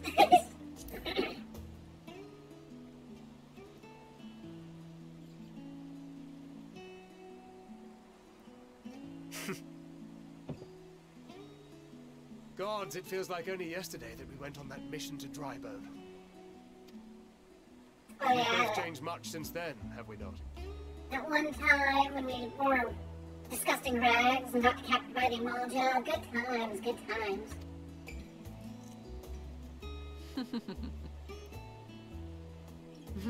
We've come far together, and if we have aught to say about it, we'll go further still. Oh, they have burrito. Aye. We will avert this calamity and return home. Or chicken wrap or something, it looks good. In preparation for which, we must give thought to what we hope to achieve after the proverbial dust is settled. What with the primals and Ascians all but dealt with, I suppose we'll need to look for new hobbies. In all seriousness, though, in uniting to overcome a common foe, the disparate peoples of the world have found a way forward together. It's a truly gratifying sight to see. Indeed. Though it was many years in the making, we have successfully set in motion the gears of fundamental change. With this, we have fulfilled our humble role as a symbol of hope. And I dare say it is time to bow out. After all, there is no shortage of hands to bear the torch in our stead.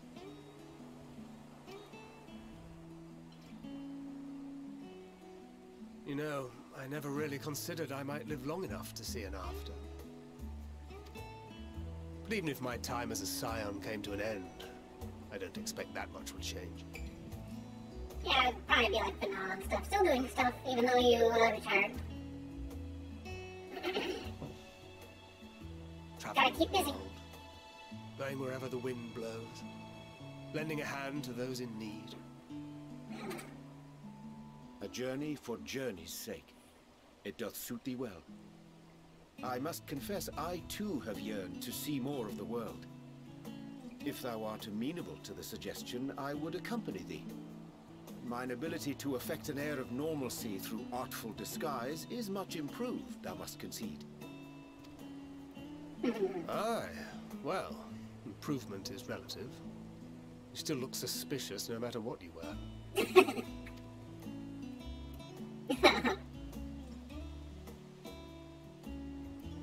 What of you, Ishtola? Any grand plans? Why, continue my quest for knowledge, naturally. To begin with, I wish to know the state of the reflections, to which end I must find a means to travel between worlds. She wants to go find I must do if I'm to keep my promise. Yeah, Runa, or whatever his name is. The guy. Her boyfriend in the first. I know what it is. Should my pursuits prove unduly arduous, I won't hesitate to call on you. And in return, I will take you to see Reen one day. I'm sure you cannot wait to see the fine young woman she has become. Spare me.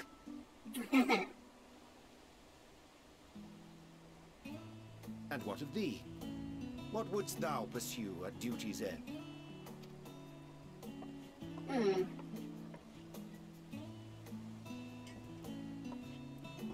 Here's yours. My apologies for the wait. Well, shall we make a toast?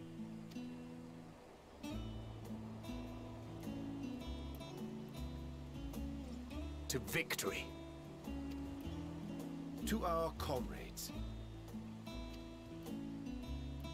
To the future of the star.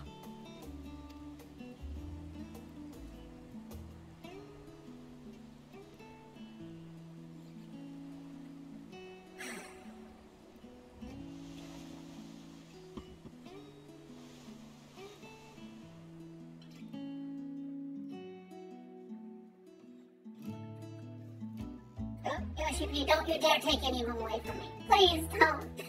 I couldn't handle it.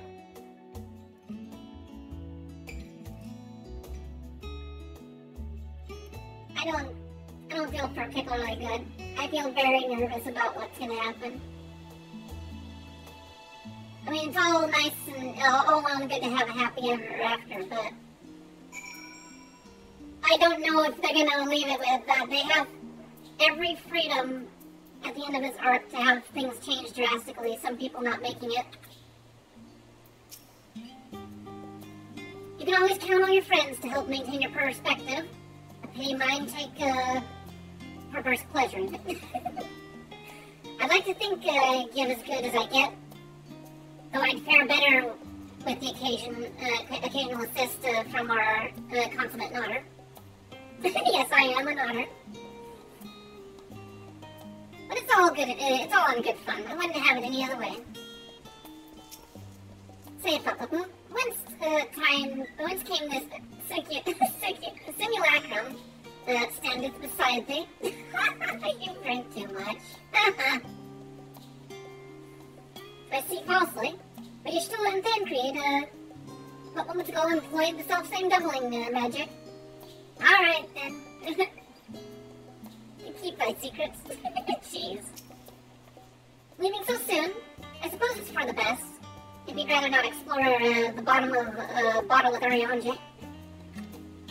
Yeah, probably not. love you, Ariane? No, probably not. I dare say the others would welcome your company as well. If you're gonna find them, that is. In any case, as long as you make the most of your time, then that is all that matters. We'll remain here a while longer. At the very least, until Ariane finds his legs again. Go, Caleb. Why am I walking? Oh, right.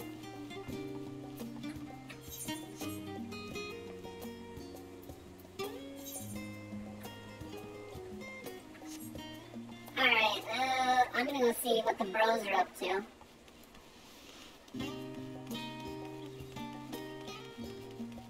I like that it gives you the option of, like, who to speak to after eating.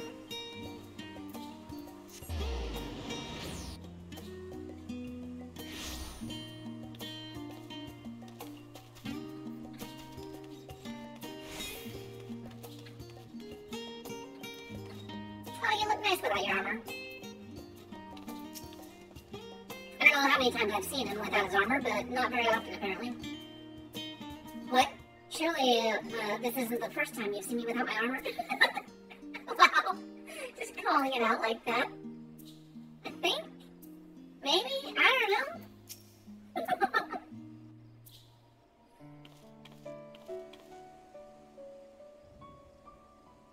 Oh. What brings you here? All this music, really? Came to check on you guys, make sure you're playing nicely. So you were worried that the Levier household might again be gripped by turmoil. All is well, I assure you. In my letters home, I had made mention of Estinian, you see. My mother wished to meet the legend in person, and so we arranged to have a spot of tea together. Where were you in my hour of need? Fell beasts I can face. I'm not made for idle chit-chat with lords and ladies. You can handle one Well, night. I for one thought you held your own. Mother was the picture of delight. I might have been delighted myself, were we in a tavern with more agreeable drink. The thought of fleeing crossed my mind, but what then? I'd never hear the end of it, least of all from Tataru. I'm sorry. 'Twas not my intent to cause you such distress. It's just... it was one of the things I didn't want to leave undone ere we set forth. And he That's got not to his say I armor. think we won't be returning.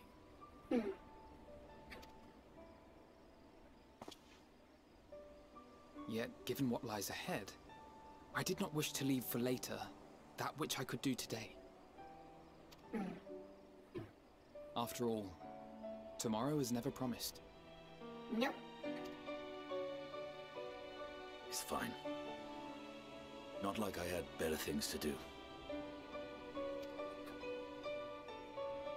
Besides, seeing you with your mother brought back fond memories of my own. Be we rich or poor, family is family. Well, it's past time we were on our way. Where are you going? Are we... oh. We're not going inside, apparently. Wait! What?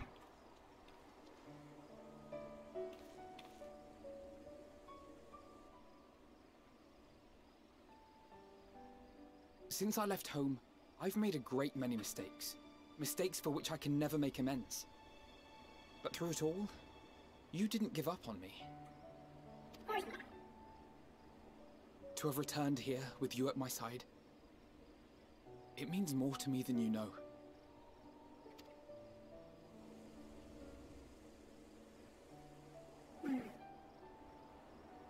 Thank you. From the bottom of my heart.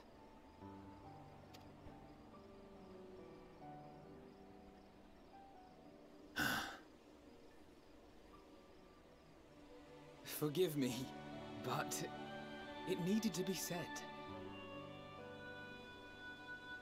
I'm the one who owes you thanks. Were it not for you, I would not be alive today, nor come to terms with Nidhogg's spirit. I am ever grateful. I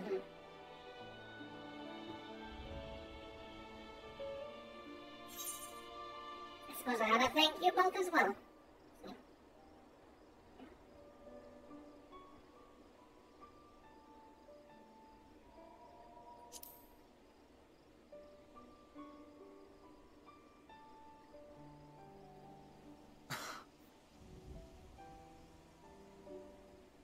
No, I'm not.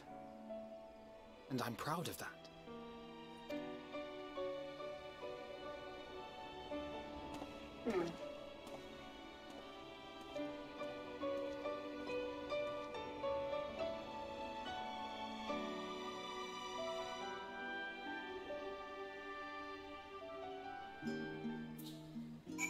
Oh, we don't actually have tea with the mom. Just kind of leaving it at that, right? No? A few of our comrades decided to remain a while in Charlotte after making their deliveries. Did you happen to pass any on your way here? All that remains is to return to the annex and give my armor one last polish. I expect Alphino has maintenance to carry out on those floating things of his, too.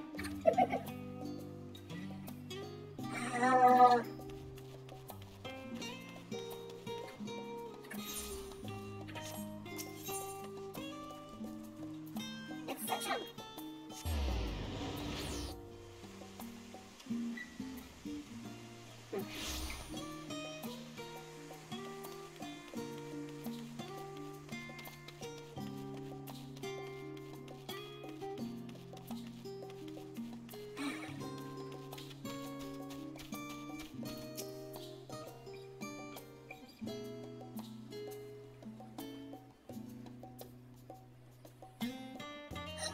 Stretch for a little bit. Is it here?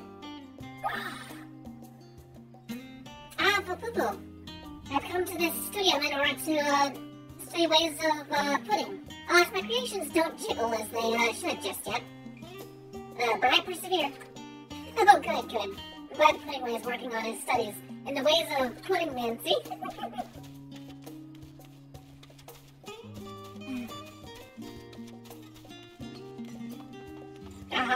You really didn't get me rest, did you?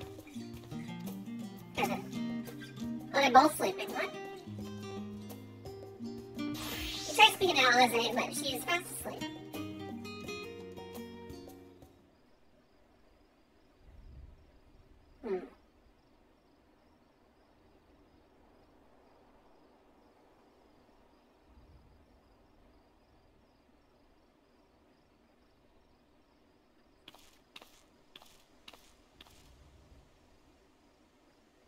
I'll just sit right here for a bit.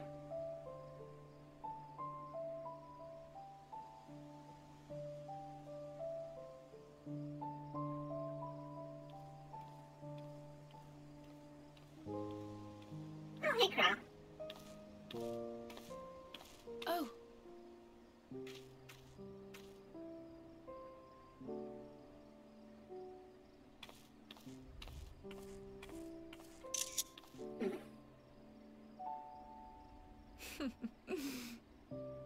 Knowing them, they're probably dreaming about the celestial adventures to come. Just as well. They've been running themselves ragged of late. Unlike you and the others, I'm a few steps removed from the danger and excitement. The things you all get up to never fail to impress me. But by the same token, I can't help but worry. Not only for your safety, but for your happiness. After everything you've sacrificed, you earned it 1,000 times over.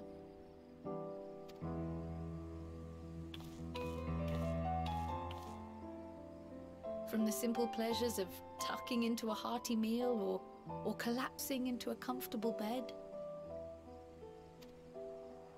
to the grand triumphs of visiting legendary lands or finding true love. You deserve all the joy in the world. There is so much that life has to offer. So much to be treasured and shared with those we hold dear. So promise me this. Come what may, you won't give up on your own happiness. When you're out there fighting tooth and nail, it's all too easy to forget. But in the end, your passions will be your greatest strength of all. Remember that.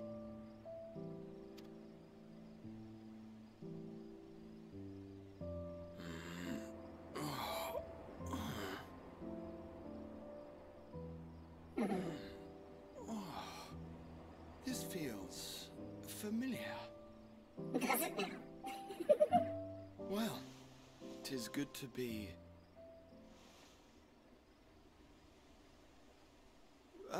wait. What am I... Gods, don't tell me I fell asleep. Not that there's any shame in it, but you were sleeping like babies. Oh, how embarrassing.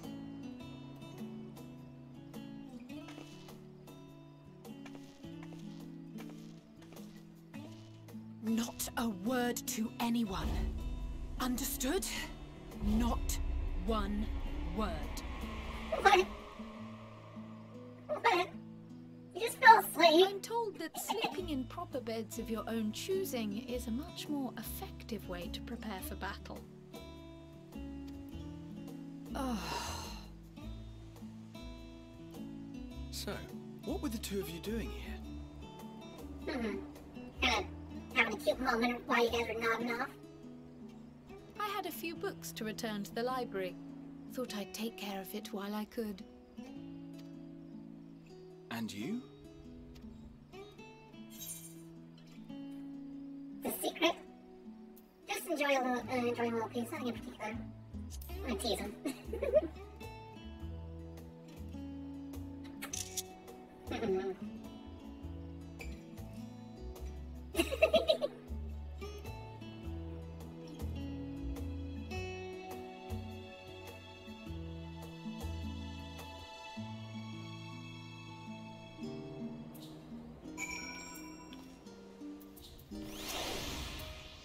Guys, I didn't realize I was so tired. One moment I was resting my eyes, and the next, I should go and get some air. Maybe a quick bout of training.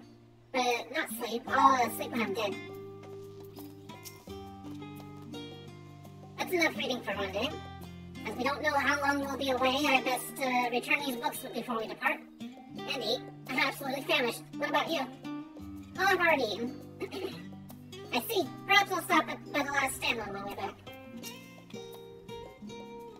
If nothing else, these two seem to be in good spirits.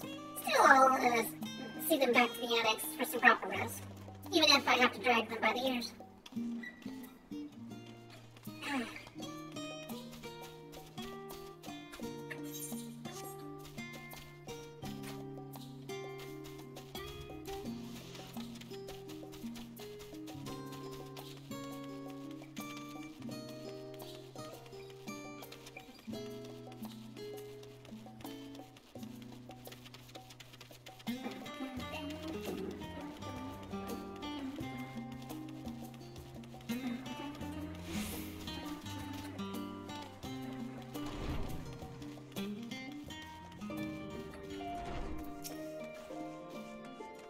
Welcome back, Fobobo.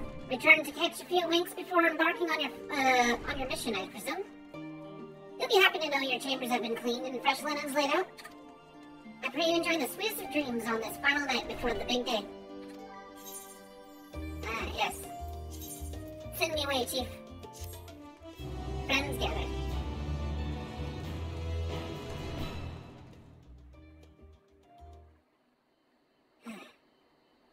That night at the Royal Menagerie in Almego. Okay.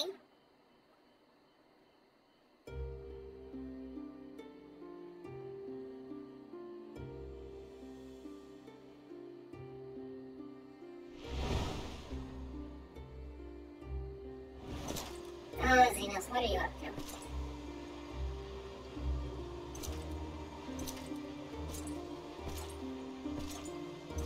some weird hair going on there.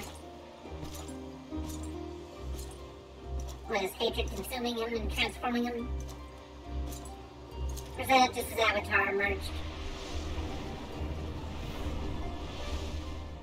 Yeah, this is his avatar emerged with him. You will never get what you want. Not even the battle you pine for so dearly. Hmm.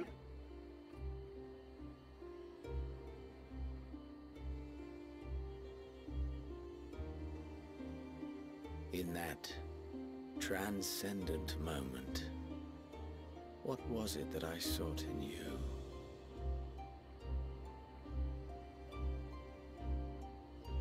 Something to fight for? I don't know. And what was it that you sought in me?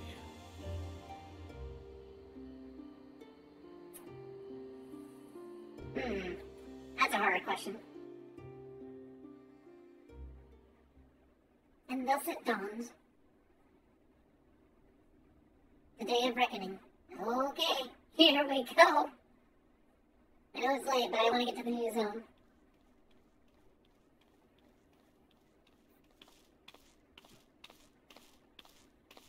This has ever been more of a me project anyways, so I don't care if anyone's asleep and stuff.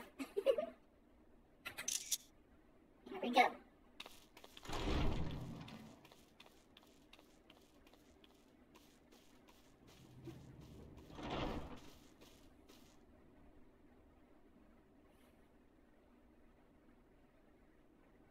Doing all prim and proper, ready for,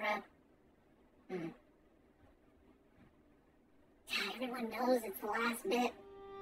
How often have we thus assembled?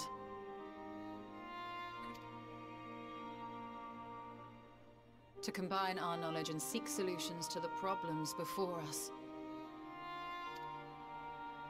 Back at the Waking Sands, it was all we could do to address the most minor of troubles. Who could have realized what we'd find when we began to look to the sources of the realm's woes? At the Rising Stones, we made great strides and shared many moments, from the joyous to the sorrowful.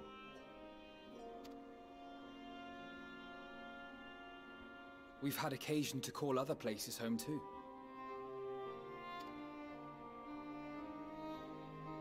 Be it Ishgard or Kugane, we were fortunate to find sanctuary wherein we might take stock and continue our fight.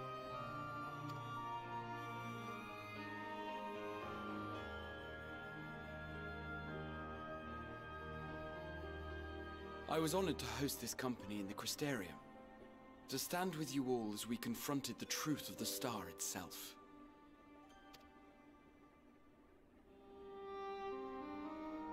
And now from this place, we go to fight the most important battle of all.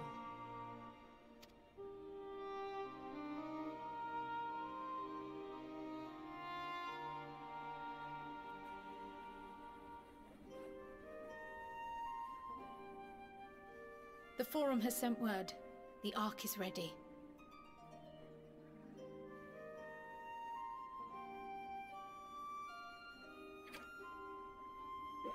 The operator naturally will be commanding the vessel. Well, hello to you too, Cap. Really?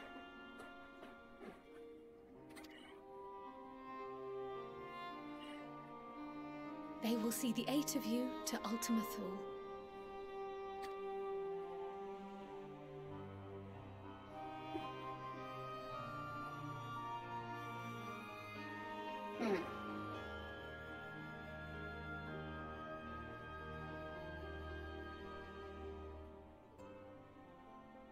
I had no idea that they were even Upon arriving, your objective is to find and vanquish Meteon. As a final formality, the Forum bade me ascertain your resolve. So, are you certain you wish to do this?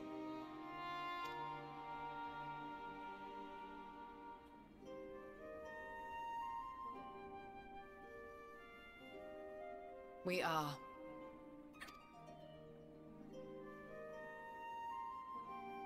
Then, ere you report to Thalmasane, I leave you with these words.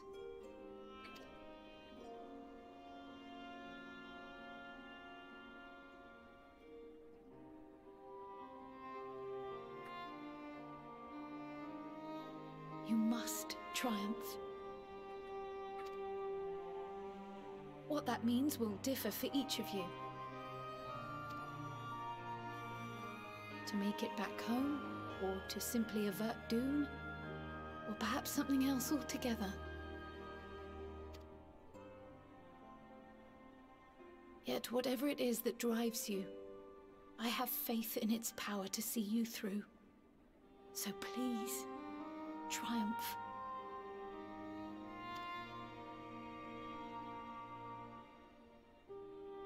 Triumph, as we who remain behind believe you will.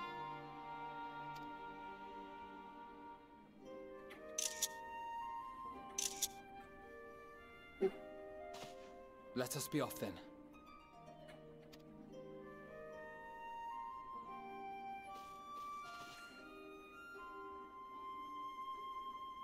What do you think, Tatara? Wait!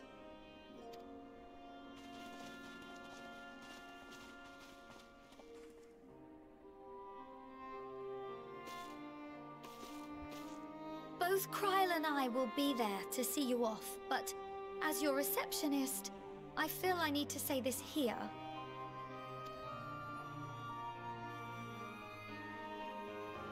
Safe journey, all of you, and be safe.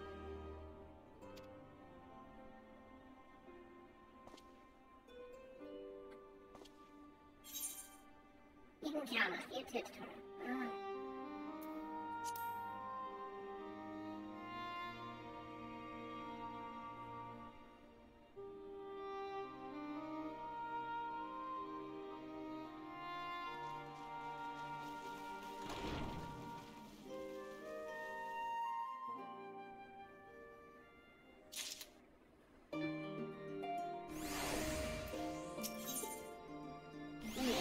Unto the heavens.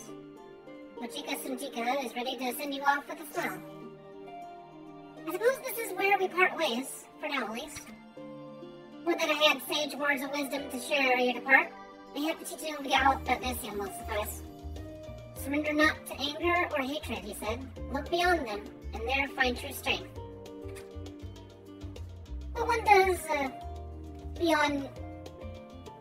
what one sees beyond is open to interpretation, I think. But for me, it would be things I cherish most in life.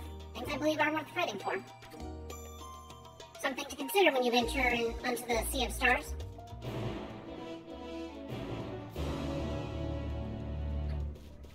Yeah, Yoshi P didn't just take us to the moon, he's sending us to the end of the universe. Alright, here we go.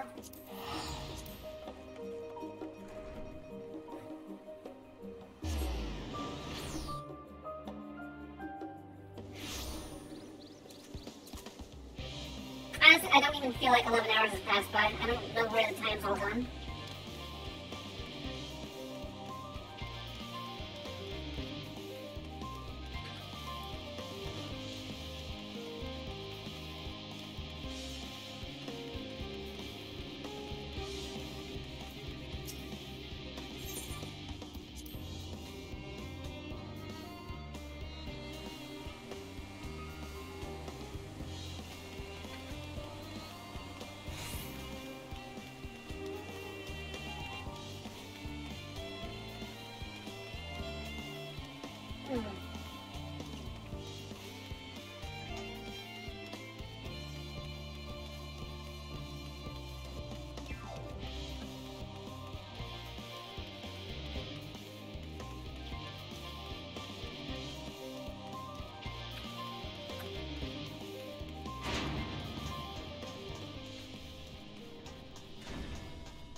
Everyone's gathered up ready for this.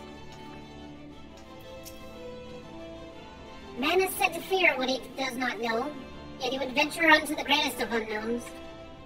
I say to you, daughter of man, that you need not fear.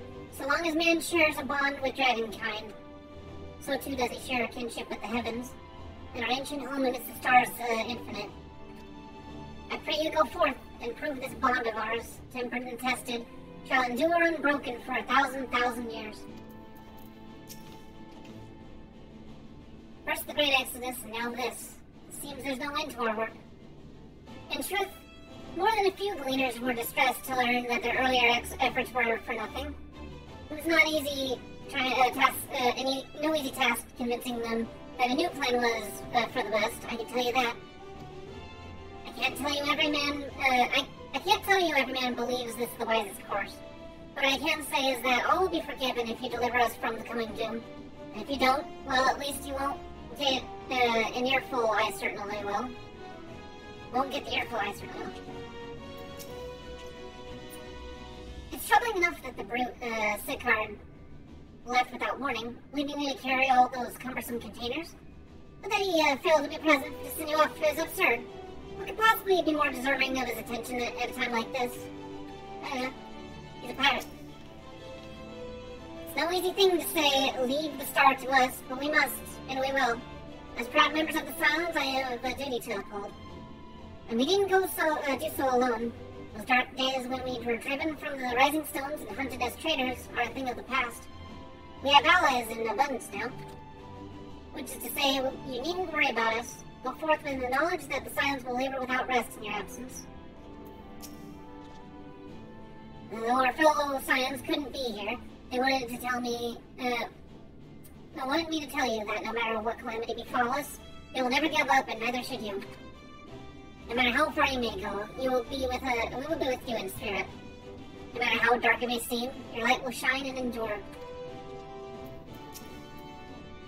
Mr. Skryl tells me your investigation into my theories of Akasha and its relation to the final days has made clear the source of our woes. I am elated to know that my work has some benefit, but I could not have shared it had you not rescued me from the tower that day. I yet owe you a great debt, one I may never fully repay. I shall try nonetheless. Not only through my research, but through my desire to see you succeed, which I believe may influence the Akasha in our favor, small though the effect may be. Yes, so long as we have hope, there is a chance we may influence the outcome of this calamity.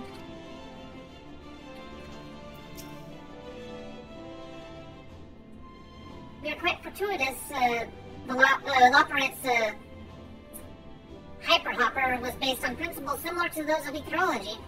Integrating it with the Ark's existing systems might well have been impossible otherwise. We may have Charlene's wealth of knowledge at our disposal, but there's a technology far beyond anything we have ever studied. You're familiar with teleportation magics, yes? The momentary conversion of the body into ether that it may travel via the life stream from one physical point to another. Their hyperhopper enables transport through a similar method, but not one involving the life stream. Rather, it utilizes highly condensed ether to create an ethereal current of its own. This current is exponentially faster and more powerful than the naturally occurring ones which we are accustomed. So much so, in fact, that the ethereal conversion of the physical form is not a prerequisite for traversal. If you are concerned about side effects, such as ethereal sickness, you needn't be. You should emerge at your destination hale and whole, in theory. At the very least, I can assure you it's safer than the experimental etherites you use at straight travel to home. Okay.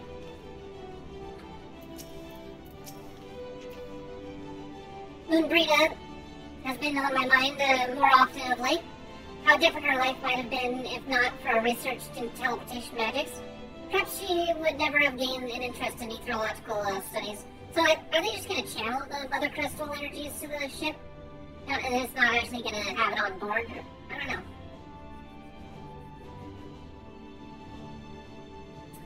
Let's see here.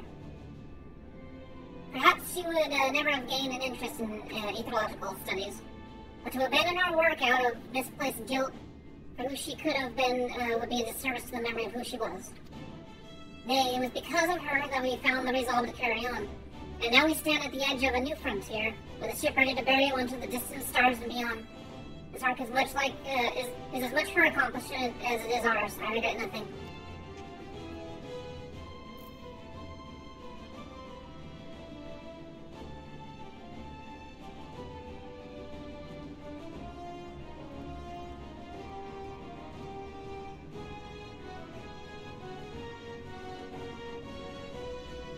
one thing to do here.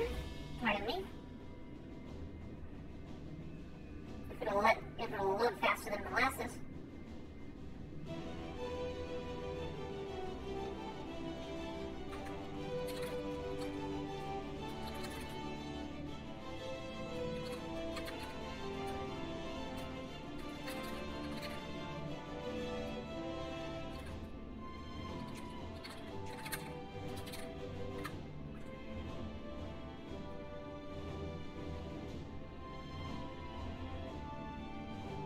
Okay. That should be good there.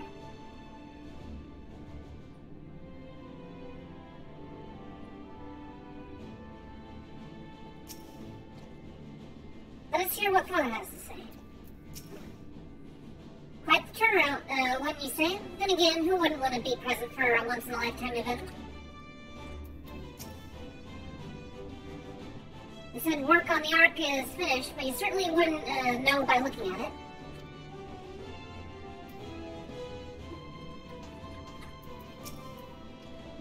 I wasn't expecting quite so many people to be seeing this off. This is the pinnacle of etherochemistry, the synthesis of modern innovation and ancient wisdom of Alec. The Ark's engine appears to be capable of processing condensed ether in quantities I've never thought possible. There we go.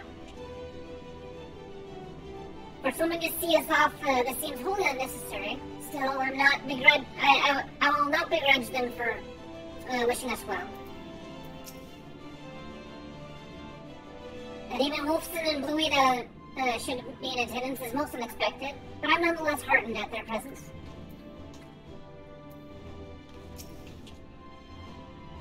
So this is the ship that will bear us unto Ultima Thule. Yes, yes indeed. The Ark is missing one last, but very crucial component before we are ready to take off. It should be arriving shortly. Okay, is it the engine?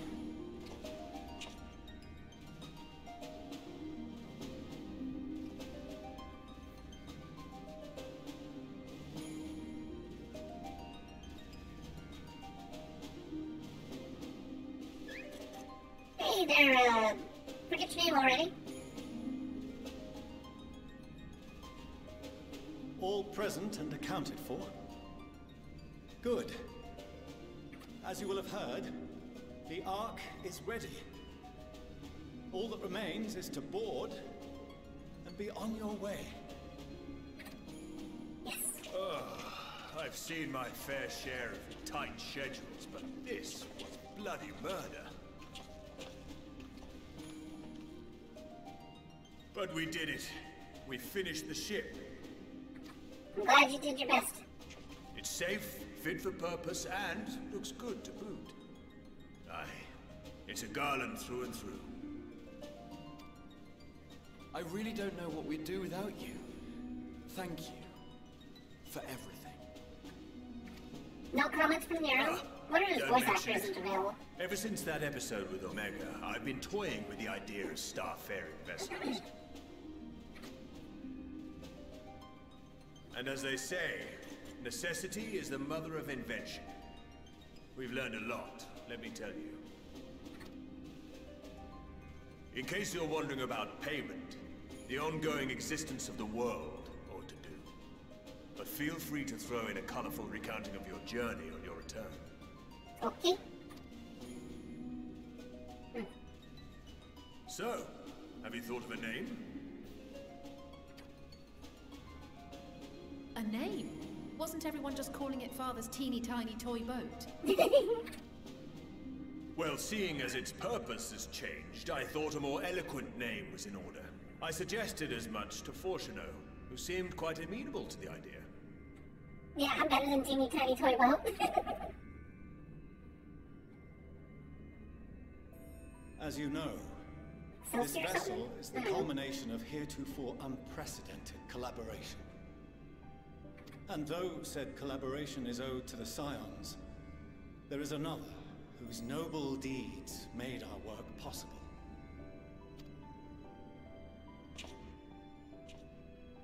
From a fragment of Dalamud, we obtained not only advanced materials such as refined adamantite, but the knowledge to traverse the stars. And this fragment would not have found its way to us had the Archon Louisois not fought to protect this world. And in so doing, laid down his life. Can I call it the Phoenix? Now that the vessel stands complete, I cannot help but wonder if it was more than mere happenstance. If it was my father's intention to guide us here.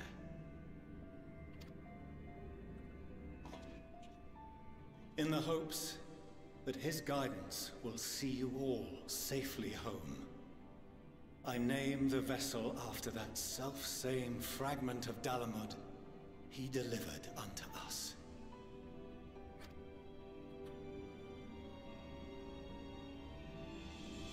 The Starship Ragnarok. Ah! That's cool. That's clever. I like that. Very nice.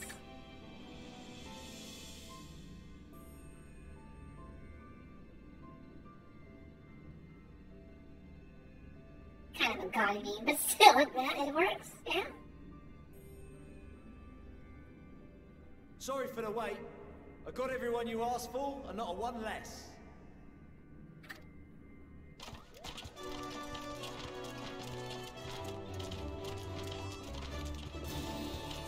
Oh, the Beastmen, huh? Nice. Glad that they brought them here. Are they gonna come along? Oh, I invited them. The representatives of those tribes with religious inclinations. You've done a fine job of readying the Ragnarok, but for it to take flight, we'll of course need the power of the Mother Crystal. Okay. Given its immense size, however, transporting it would be an absolute logistical nightmare. Not to mention we'd need to shatter it into tiny shards for feeding to the engines. Mm-hmm. But a brilliant idea came to me.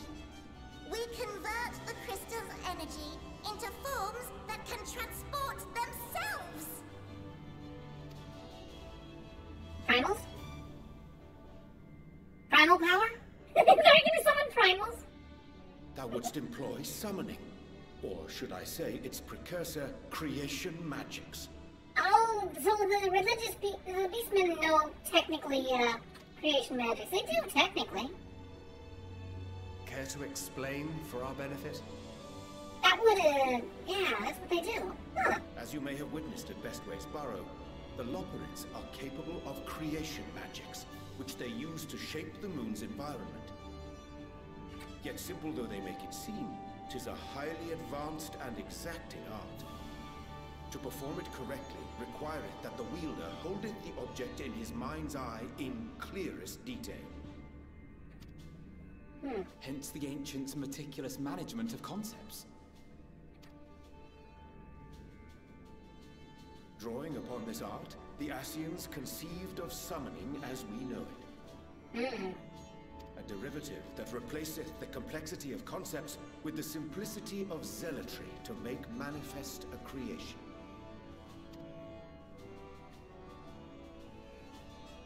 I see. By combining the Loperit's magics and the tribe's faith, we convert the Mother Crystal into primals of purer form and greater obedience. Summoning as it was intended, one might say. Indeed! Indeed! While Heidelin gave us the ability to use creation magics, she forbade us from using it to make anything possessed of a soul, or similar. She didn't say anything about fulfilling the desires of others, though. So, borrowing our friend's faith, we'll create deities using the Mother Crystal's power and send them to the Ragnarok! Am I the only one here concerned about the risk of being turned into a tempered minion? Oh, right, I was getting to that. From what I've read in Charlian tomes, it appears the Ascians incorporated an additional nasty element into their summoning method. The fervent desire to assimilate others into one's belief. Beings, though, thus created are instilled with the self-same desire and use their powers to enthrall people, starting with the summoner. Okay. In contrast, our creation magics, the original and the best, except no substitutes, don't incorporate any of that rubbish, so there's no risk of tempering. I mean, if the being was on the scale of Zodiac, you might feel a little tug, but I think we'll be safe enough. A little tug? Sure. Okay. Truth be told, I do not understand the intricacies of this plan. But none of us would ever turn our backs on you. When the avatars of our faith ran amok, you intervened without decrying we who birthed them. Where others vilified and suppressed us, you offered understanding and friendship.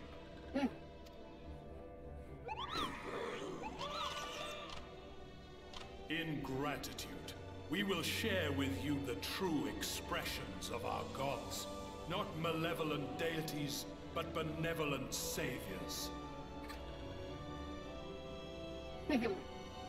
Alright, you lot, we're heading to the ethereal sea. Stay in sight, else you're liable to get lost. Lead the way.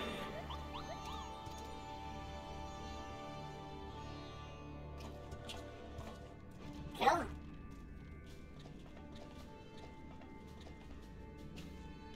May we have a moment?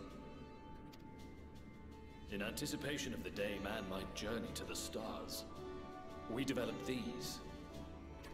Rebreathers of sorts? What's it? What is that? Portable teleportation devices. One for each of you, designed to work in tandem. Okay. Press the button on one, and in a matter of moments, all 8 will activate and send their owners back to the Ragnarok. Okay. There is no telling what hazards you may encounter. If you find yourself separated or lost, please do not hesitate to use them. Yeah, if we're floating around non-existent. Be safe, all of you, and come back.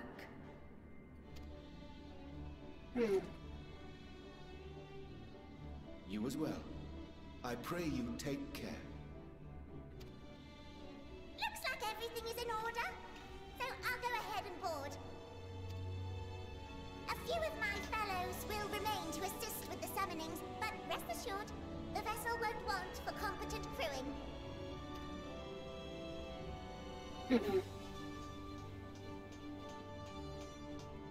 If you are ready, then you should board as well. Go, and Godspeed.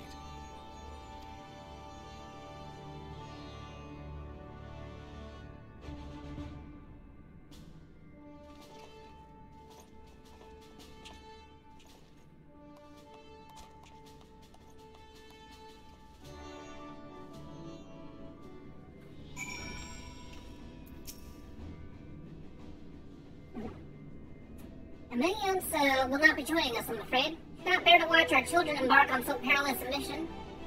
Make no mistake, I feel the same. I can't tell you how many times I had to step away from my duties, so distracted by thoughts of all the ways it could go wrong. Even now, a part of me wants to drag them away and forbid... well, not that they would listen. So I will send them off with pride in my heart and a prayer on my lips. For my children and for this star they so dearly loved, you must prevail.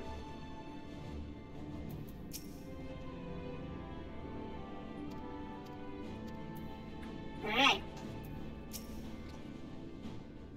The Ragnarok, and thus does grandfather's legacy live on. You mustn't waste any more time. Let's board and set out to Ultima Thule. Quite, shit, same dialogue. I'll send word to the Alliance leaders at the very moment the ship takes off. Obviously they couldn't be here, but, okay, hopefully they're not saying the same stuff. Mother, father, grandfather, we will save this star and return home, I promise. Venturing quite, literally into the unknown, we, have to be ready for anything. As I said before, whatever awaits us there, we will survive. We must. summoning is what, as it was intended. I never dared to consider they could be invoked without the danger of tempering.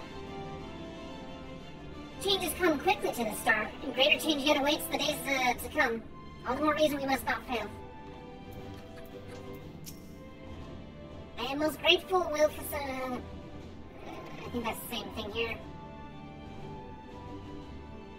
I have devised a contingency so that should the need to flee arise, although I pray it shall not. We must needs strive for victory to the last, that Aetherius and her people survive, and that her champions return home, without exception.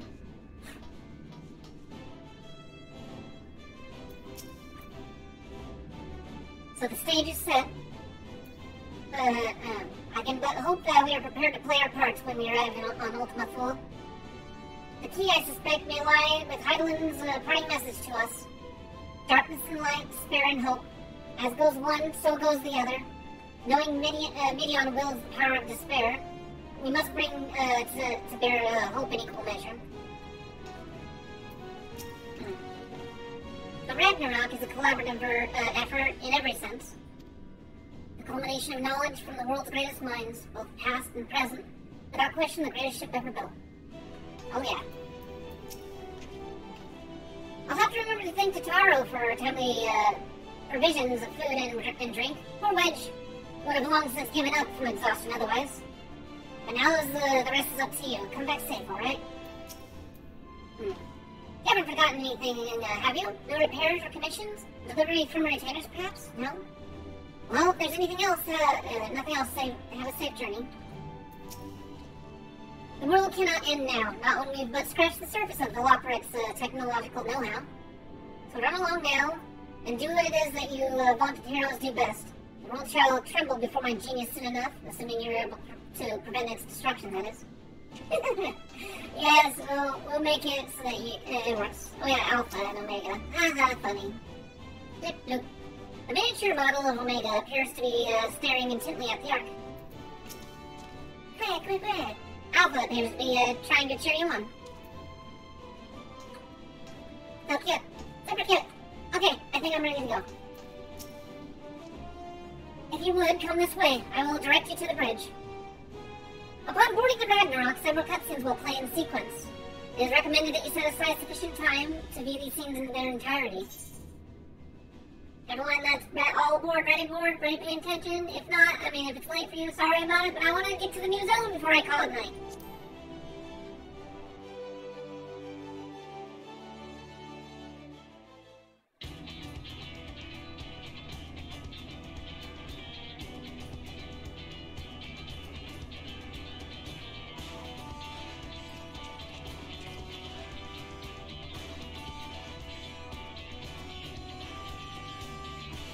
Nice.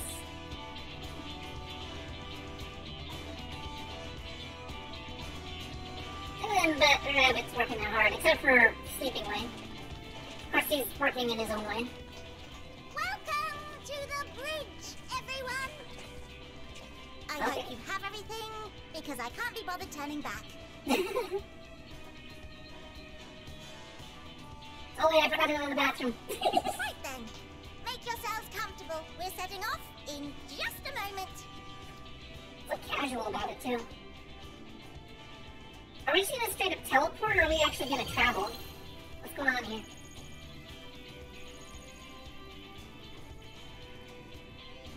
It's incredible.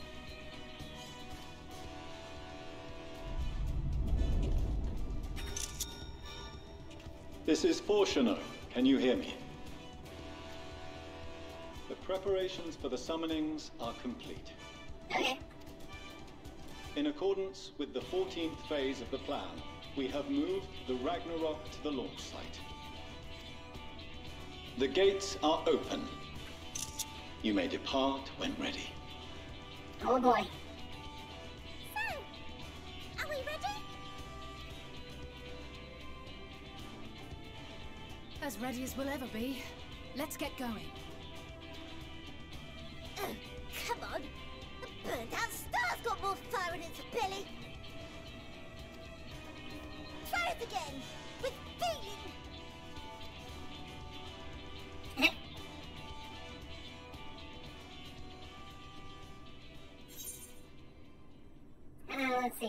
gonna do the honors.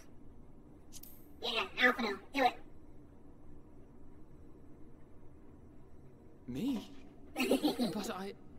You are kind of our honorary leader. No need to be coy, brother. Do it, and do it well.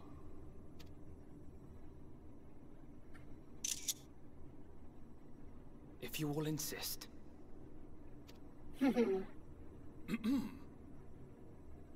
Onward unto the distant stars and beyond! Ragnarok, engage!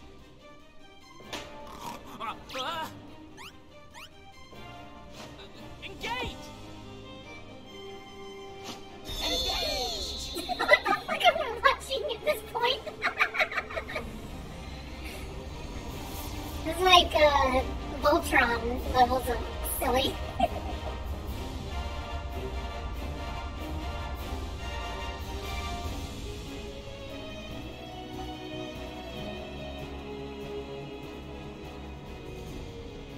Oh boy. That's quite the launch, magic. Sheesh.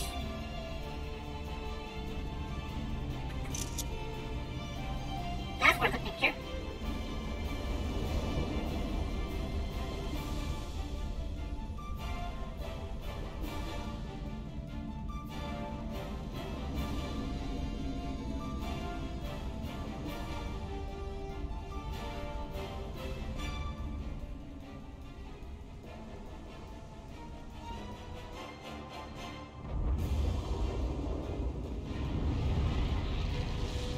Oh man, that's a lot of ether.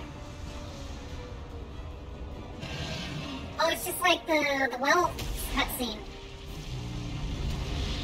That's cool.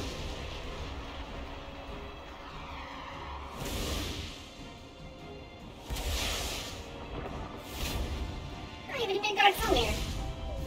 I think.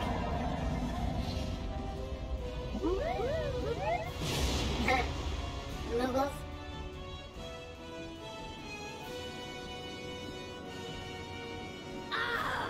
That I must carry landwalkers into the sky.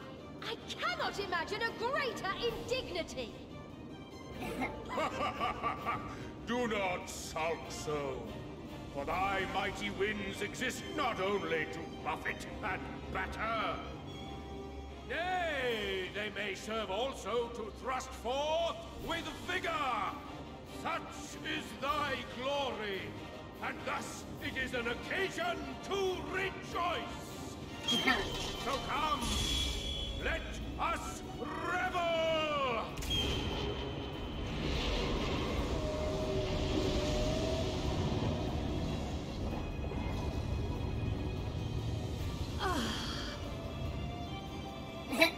So long as the wind blows freely, I suppose all is as it should be in creation.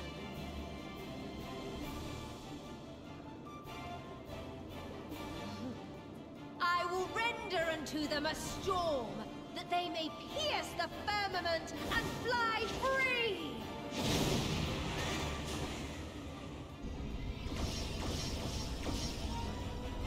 Oh, nice little summoning circle things from the suck into.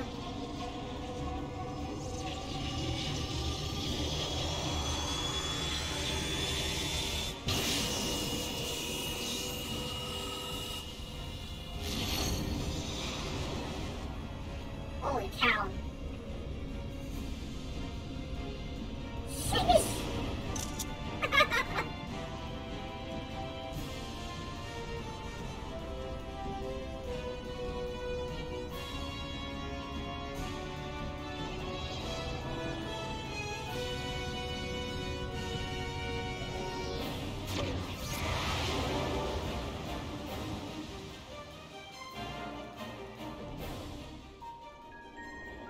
Straight up warp drive. Ripped a hole in the fabric of reality.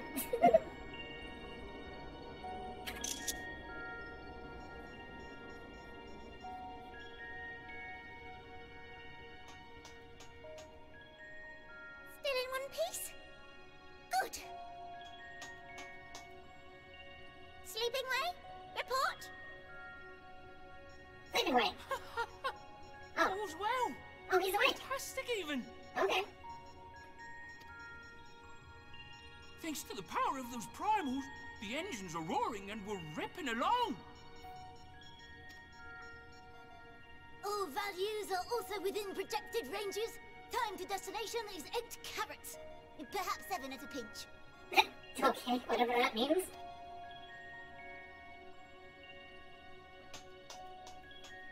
Alright, let's go over some points of caution.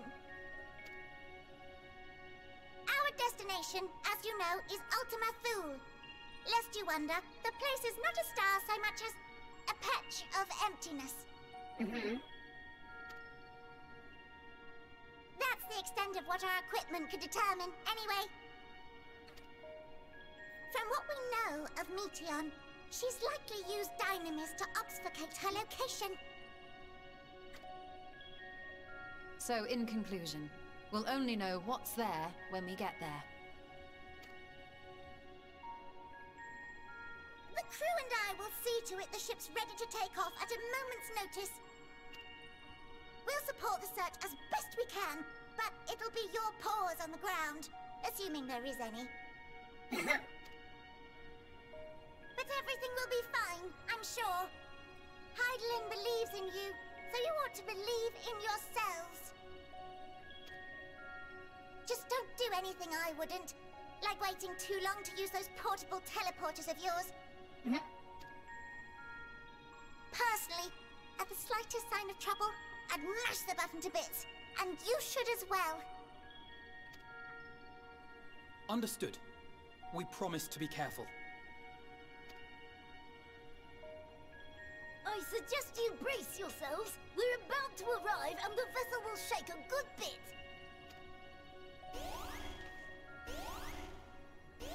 Oh dear.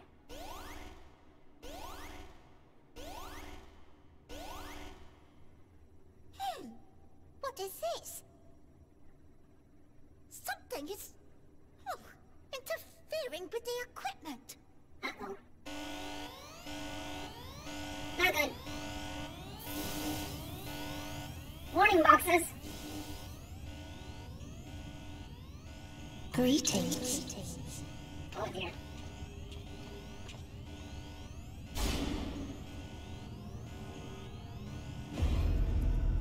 Oh, creepy little girl. Creepy little bird girl. Greetings. Can you hear me? Oh, they're all medium. It's her, the bringer of despair, medium.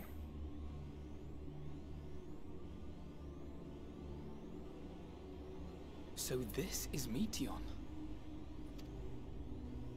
Oh. Have you met one of my sisters?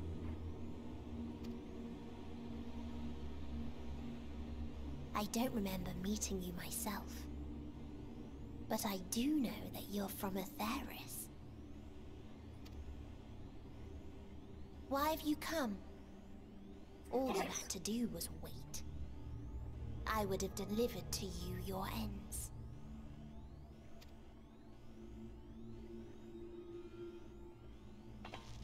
We didn't ask for that. I don't understand. All life is destined to end. Why choose to prolong your suffering? Effort, ambition, love, they amount to naught. Happiness, should you find it, is inevitably lost. Stolen away by events beyond your control. There is no logic nor meaning in it. You think there is. Convince yourselves. But it's all a cruel accident.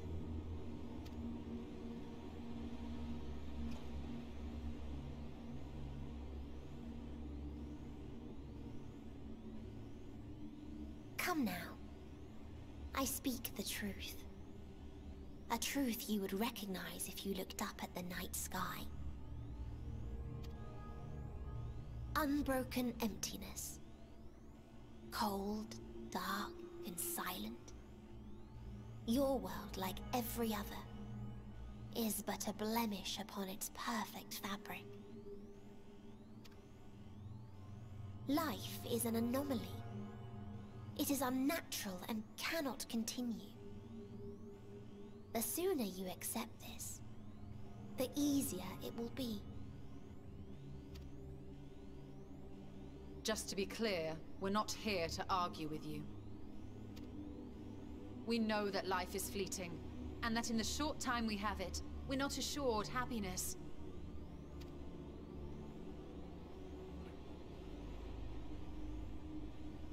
Indeed. I've seen far more sorrow in the eyes of many I've met. I myself have plenty of regrets. And one day they'll die with me. Gone to dust with my good deeds and unfulfilled dreams. But we accept this. That our existence may seem pointless. That sorrow, rage, and despair will always dog our heels. And we press on regardless. That is why Hydaelyn guided us here. In her boundless love for mankind, she has prepared us for this trial, and in her name, we have come for you.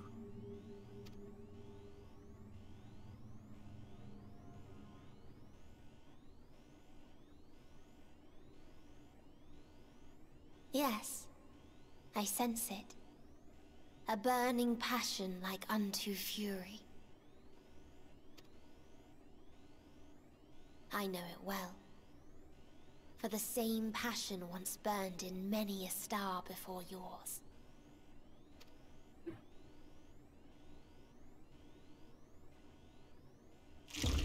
Suffocated and extinguished now.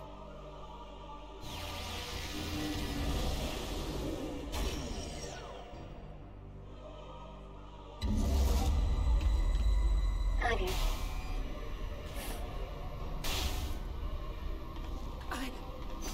I can't breathe. You approach the bounds of my ultimatum, where emotions dictate reality, where resignation and acceptance unite to embrace the end, where those who yet valiantly cling to life cannot thrive.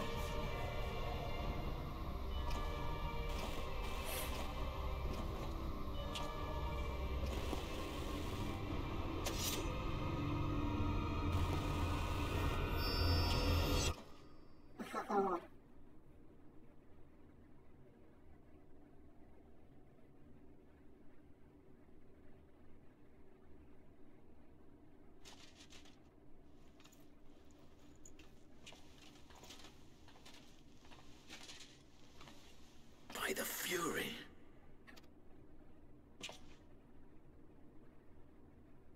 Thancred? Oh, Thancred, okay, he's not here. Oh dear. Meteion has gone as well. Mayhap he awakened first and gave chase. Everyone? It appears we are at our destination.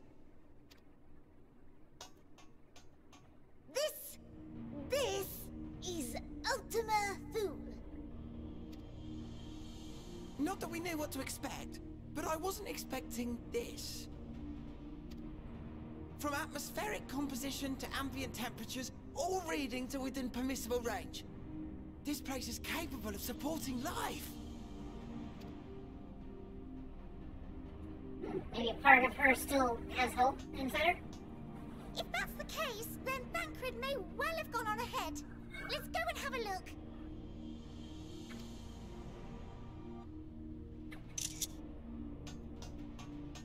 Meanwhile, I want the rest of you to perform a full inspection of the ship, as well as a biological scan.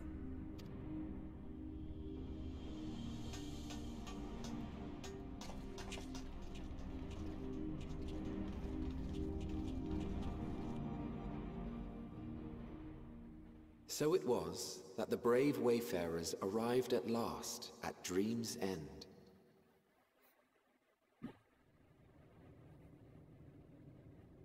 In following their path walked and history written, I am Hermes? made keenly aware of one truth. I don't know. Though the curtains may fall again and again, so long as others take the stage, ever shall there be more tales to tell.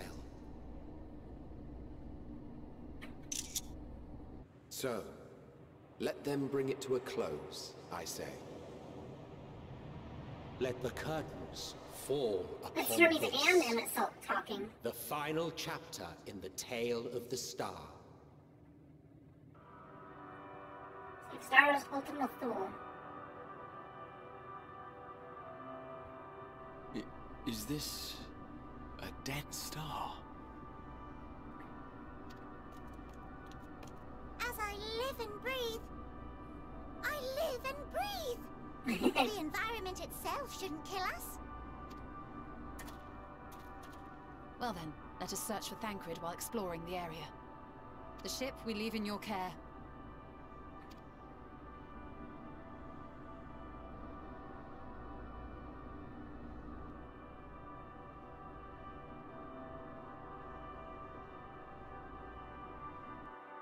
Oh.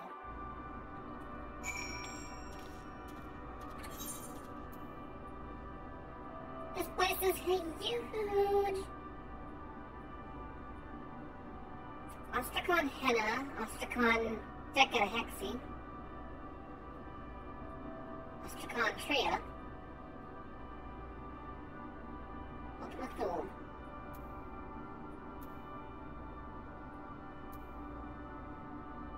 Rhea Tara, Base Omicron, Abode of the Aya. Okay. Wait, can I see the little points of interest there? The Vitrified Fort, the Necropolis, Absolute Horizon, Hollow of the Flesh, Wellspring of Regret, Elegia, the Tube, something similar to the pipe. Oh, wow.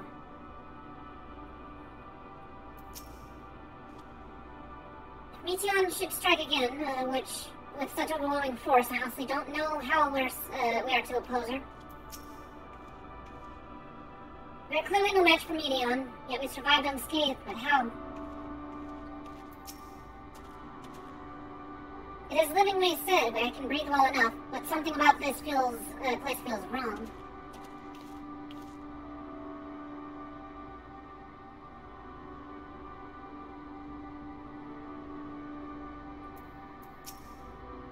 So dark, I can barely see anything.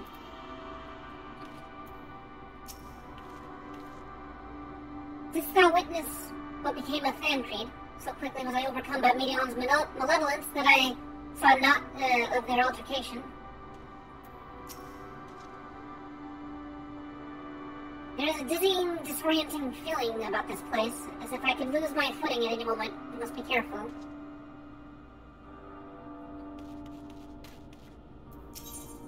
Provisions note, huh?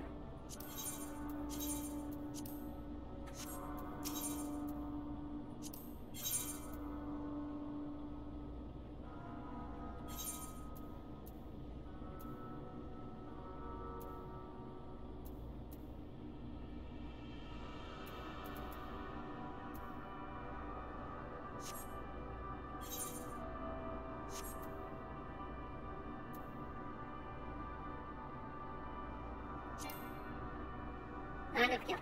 Okay. Can't buy none. Gotcha.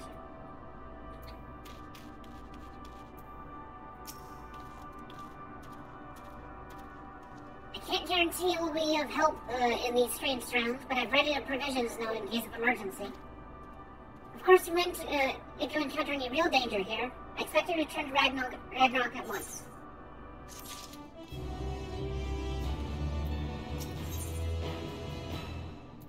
A strange new world. That is a weird way to say it. Sigma Alpha or Inge new world. That's a weird way of putting that.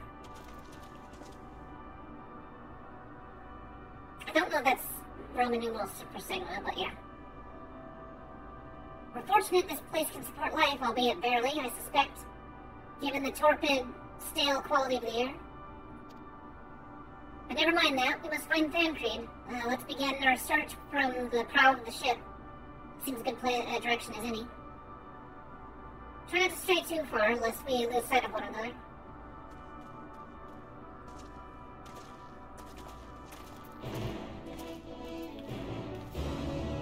Umbral wind. That looks peculiar out there in the distance.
Well, that's a statue of a dragon.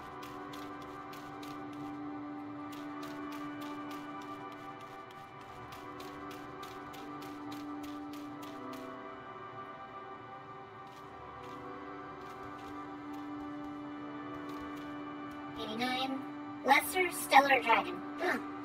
Okay, so I guess, yep, space. The dragons are from space. Got it. Message received. Space dragon. Also, there's something down below us, but what is that?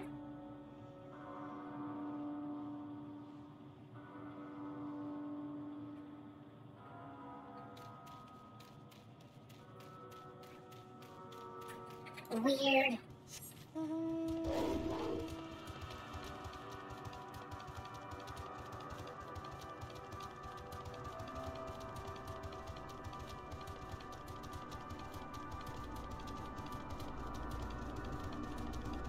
This is that theme song that was playing whenever they did the trailer, like, update announcement or whatever.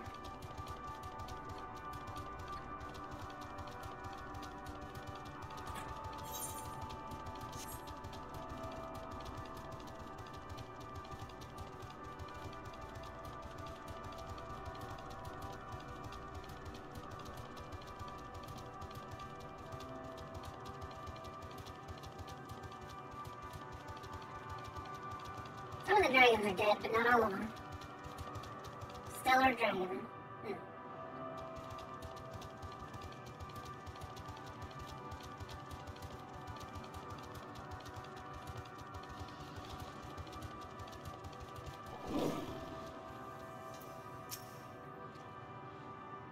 Ruins, but of what, I wonder? Perhaps we can find something, something to help us understand the nature of this place. A relic, an inscription, anything.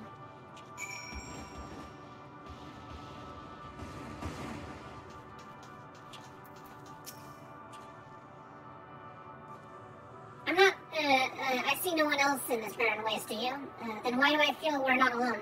Like there's another presence here with us, Something dark and mournful.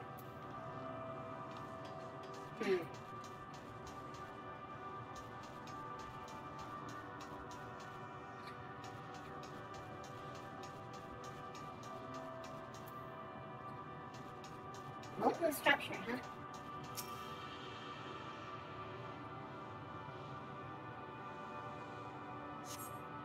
The metallic pillar has been partially melted, likely sometime in the distant past.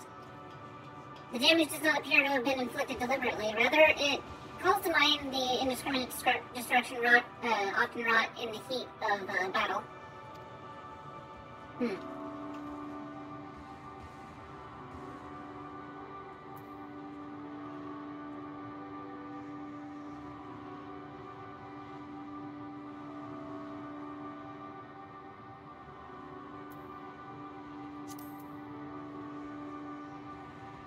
Okay.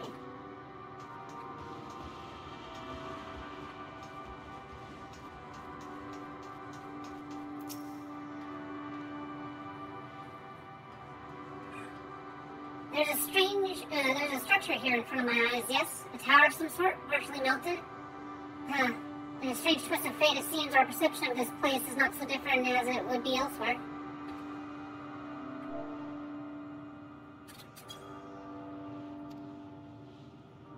The world as I used to see it. It feels as though I'm dreaming while awake. This is more than the faded memory of many on the... Let's see here.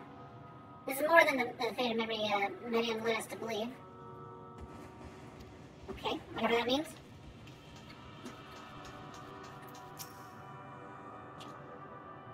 Look here. This part is relatively intact.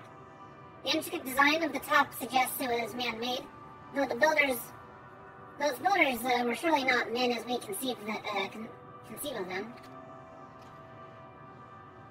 Having said that, I swear I have seen this pattern before. Allegan? Is it Allegan stuff? I don't know.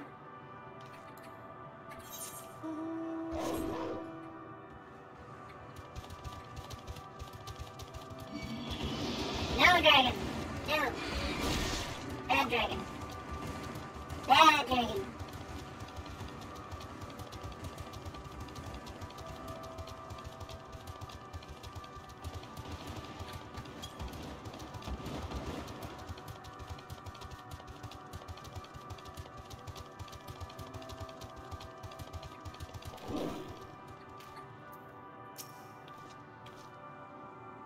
I thought this hill might afford a better view of our surroundings. A poor decision in hindsight.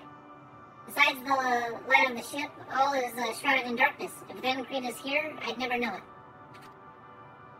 From what I can tell, we're near the edge of an island. If you can call it that. Surrounded by floating debris. Yeah, it's kind of covered. There's an umbral wind, huh? Here.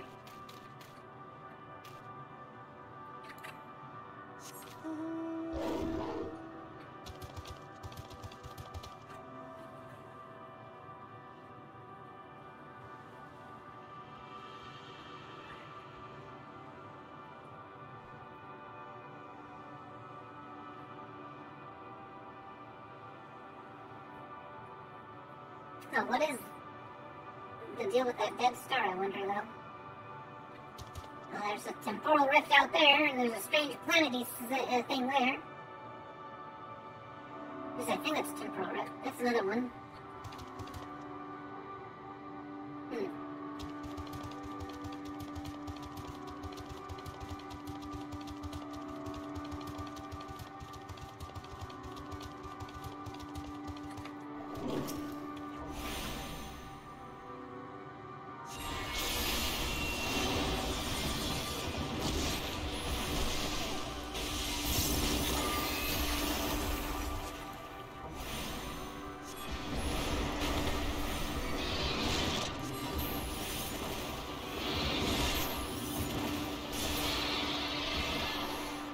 Looks like my magic's still working.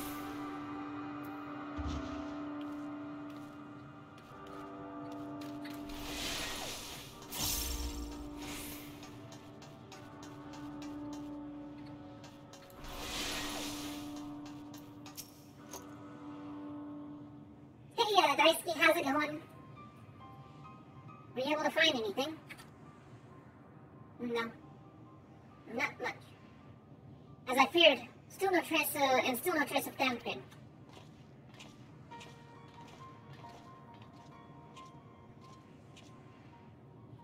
Oh, I'm good.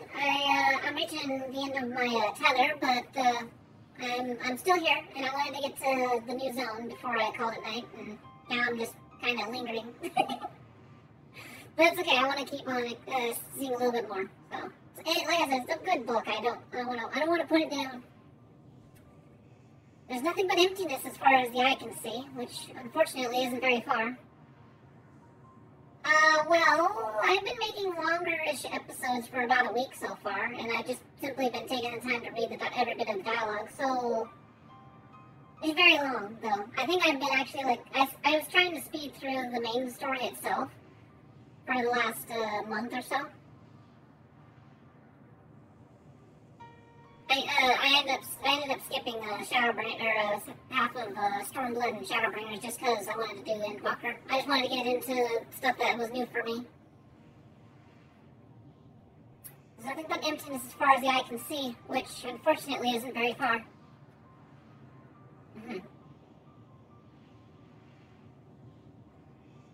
I can't help but suspect that someone or something is here. There are times when I sense it drawing close, and then a chill washes over me, leaving me exhausted. Leaving me with feelings of death and anguish.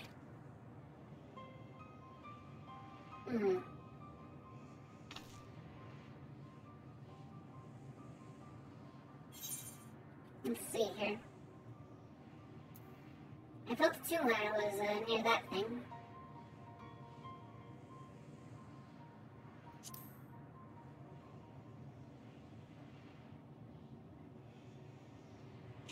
Dragon things.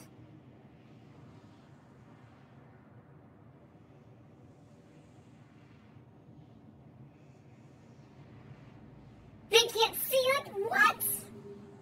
What? They can't see the fucking dragons? Are you kidding me? What? What are you talking about? There's nothing there. You can't see the fucking dragons! What the shit?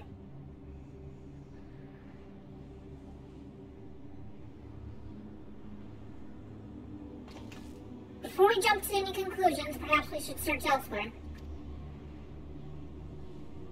Agreed.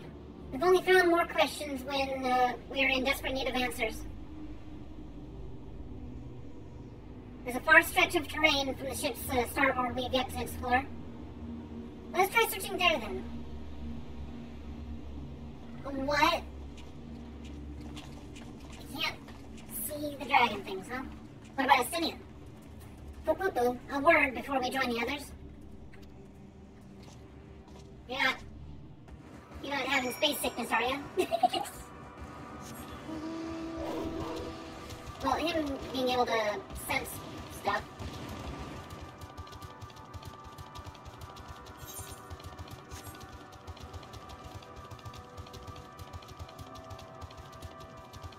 Have they just been lucky to not interact with the dragons or something? That would explain why they were kind of like in the midst of all that stuff. It's like, dragons! Dragons everywhere!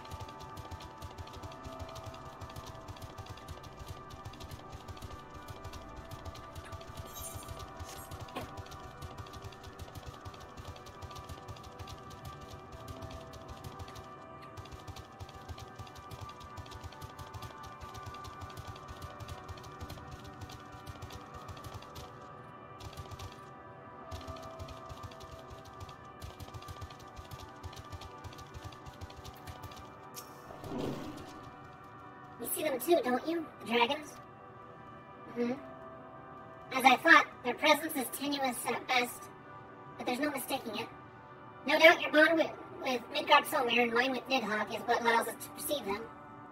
Could these operations be related to the dragons that now live in Aetheris?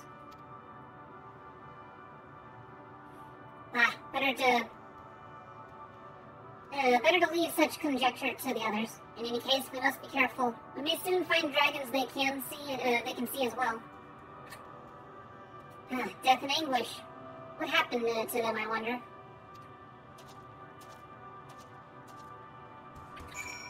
I don't know. What is a dragon, really?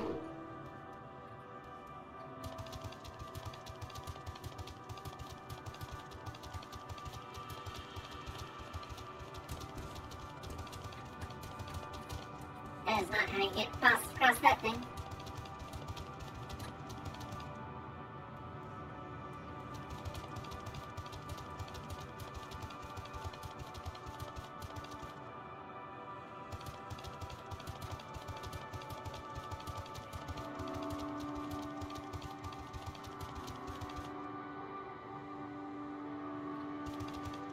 Oh. They are ghosts of dragons, I bet.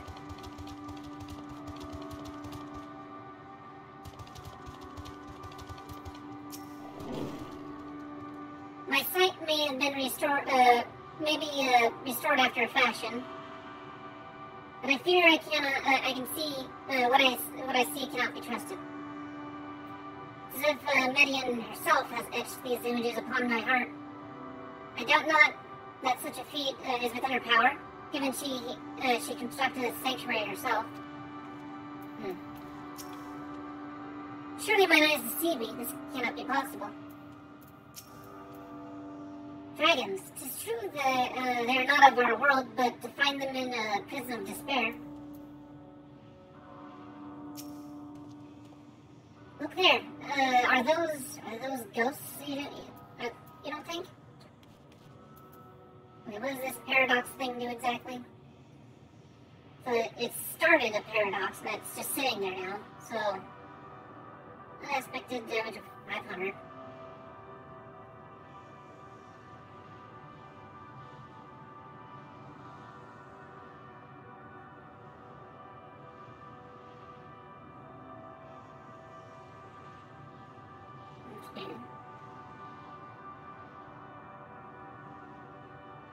Just one more way to trigger Firestarter, I guess. Umbral Ice Bonus. Spell is casted immediately, requires no MP to cast, refreshes the duration of Umbral Ice. Okay.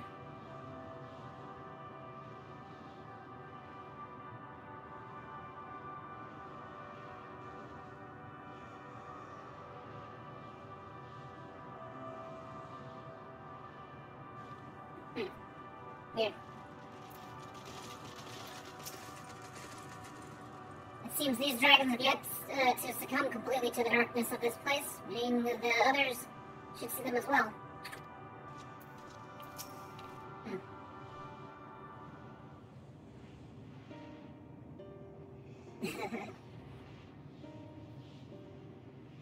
This is all so bizarre and alien and crap, and those dragons look creepy as hell. Dragons? Here?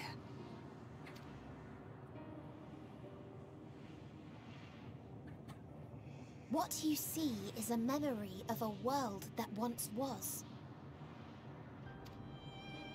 A world suffering a slow death, whose denizens cried out for the release of oblivion. What? Their world is dead? It is. Not a single life remains upon that husk floating in the vast emptiness. These creatures are shadow and shade, perpetuated only to suffuse dynamis with their unending lamentations.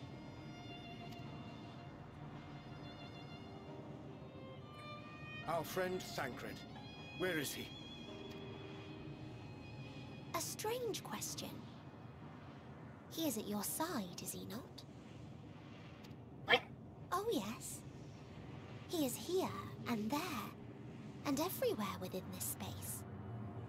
He would tell you himself if he had form to form words. What? What'd you do to him? Huh. Such loathing and uncertainty. You don't know why you still exist. In like manner to the oblivion I send. I tried to drown out your ether with dynamis. Beginning with this Thancred, who came at me despite being unable to breathe. Such a simple thing, unmaking men. In the blinking of an eye, he was gone. Didn't even have the chance to be transformed. Wait, no. Thancred's not gone. Yet somehow, he managed to leave a slither of himself behind. I know, isn't that inconvenient? What you call the heart? Or perhaps the soul? In his final moment, he cried out from it. A single word. survive. That wish proved stronger than the despair that ruled here. It overpowered it, causing this space to be remade.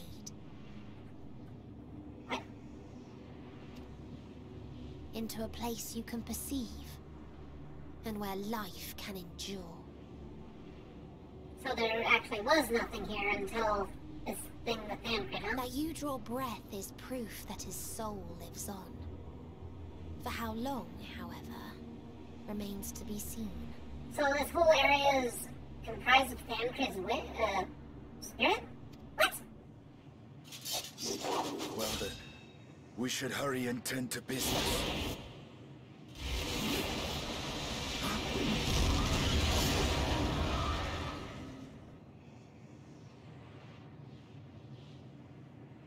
It's futile. You will never reach the true me. I told you, emotions dictate reality in this space. Such changes as you might work will not alter in its nature. You may see, but you cannot touch. Walk, but not advance.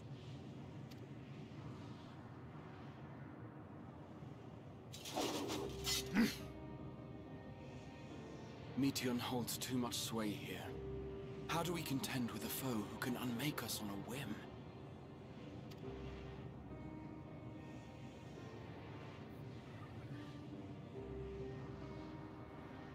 I do not know. But Thancred gave his life that we might come this far. We must press on. Oh, not Thancred. Agreed. We cannot turn tail here. Not without something to show for our comrade's sacrifice.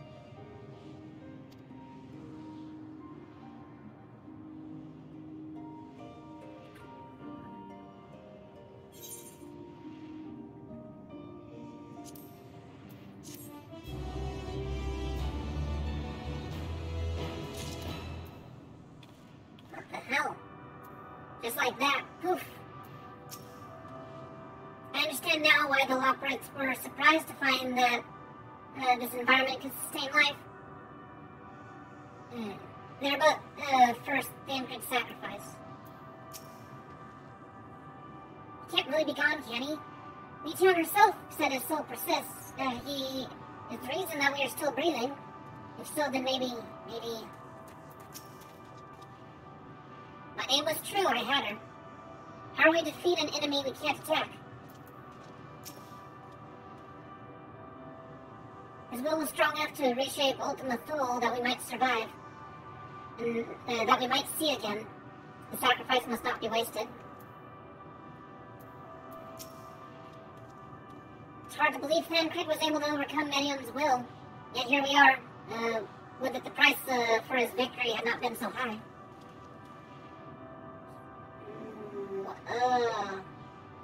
Really? Wow.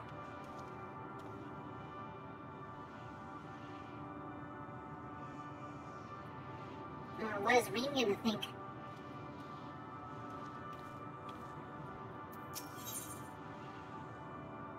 On burdened wings. Despite Meteion's words, Renanjay cannot accept his comrade is gone.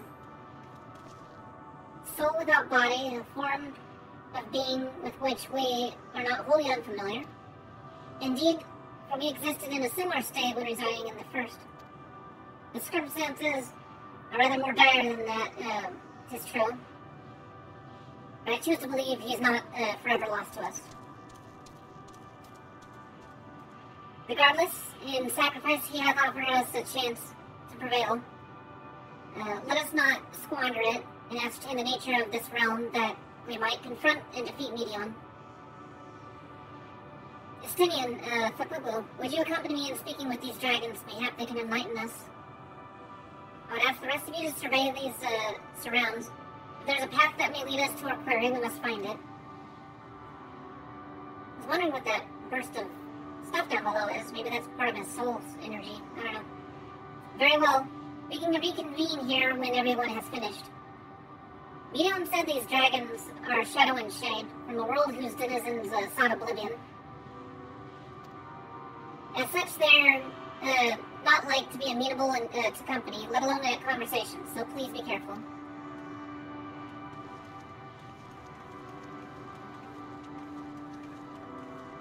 Let us split up and gather what knowledge we may.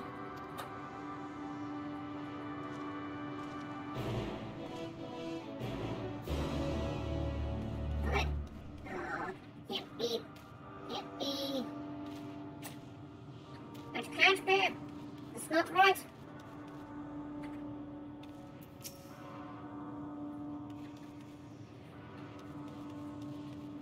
Dragon thing? Are you okay?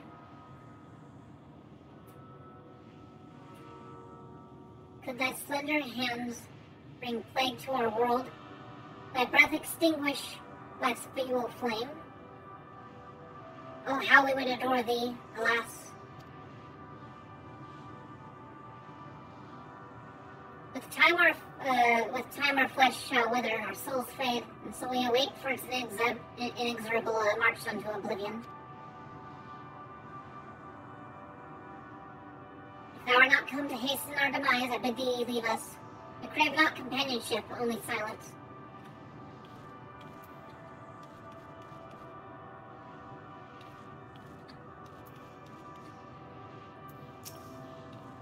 I pray thee leave us to our silence. To break it serves only to mark time's passage. We shall not suffer reminders of its flow.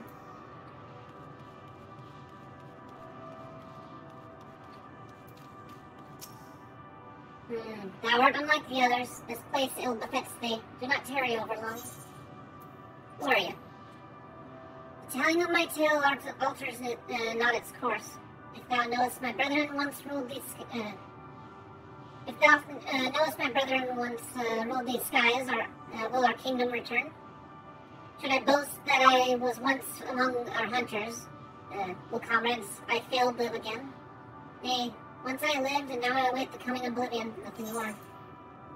What is this place? This is not our home. To our home did the metal demons who of life and joy scoured it clean. These are mere bones, and among them do we rest our wings forevermore. Is that like weird Omega? Like an armada of Omegas, maybe? Because Praha says he's seen this, the architecture before. Lead us now to our morning, traveler. Thou wilt find no solace here.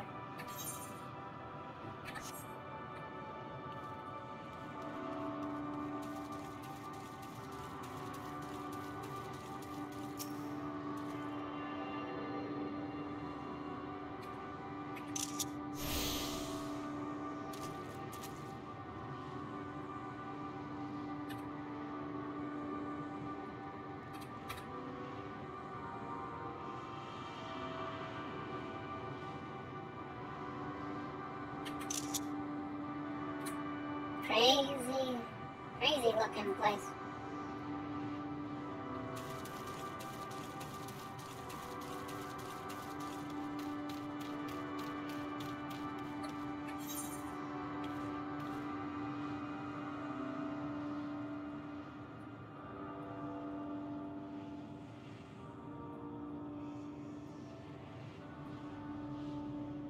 Unknown.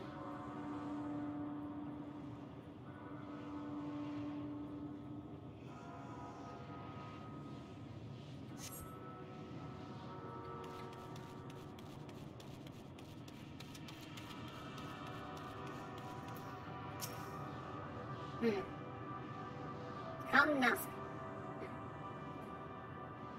Beyond that distant veil, paradise lost, so glorious, so beautiful. We were a proud and noble race, strength embodied. We knew only love before they came. Metal monstrosities of black and silver, no bonds of blood did they share, nor conviction did they have to guide them. A crushing defeat, Never had we known such shame. Still now are the winds, though none could fill these wings burdened by ignominy. We fly no more, only sink into oblivion. I beg thee, leave me to dream, to forget that which we have lost.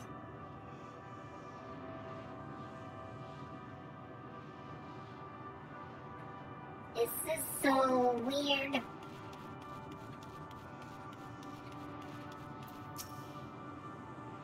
Ere the middle came, my kin were many and splendid.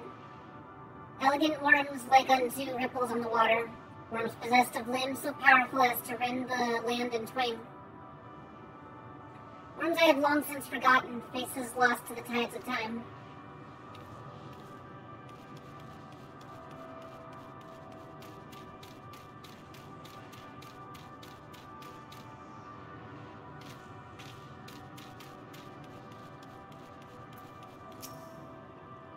Drink not this spring, tainted earth's waters, and thy dainty form hath not the capacity to withstand it.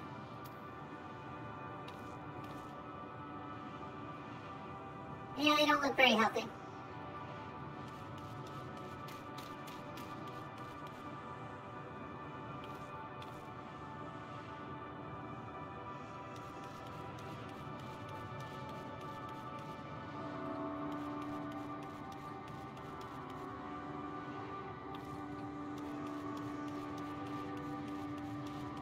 Wayfisk.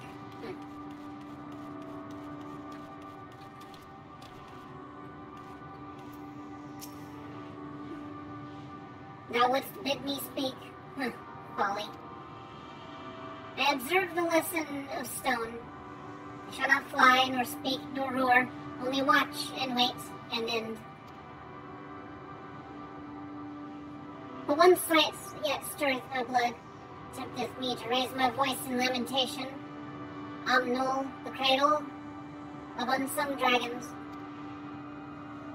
No words, no songs are possessed of the weight to describe such tragedy. Go if that be thy will, I shall remain. Stay and ponder the lesson, or go in ignorant defiance. I remain, for I dare not look upon Omnol, font of our greatest loss.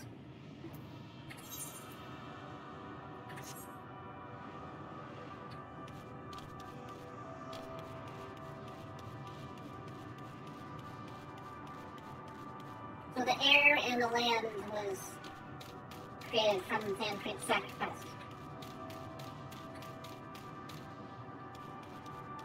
A means to survive.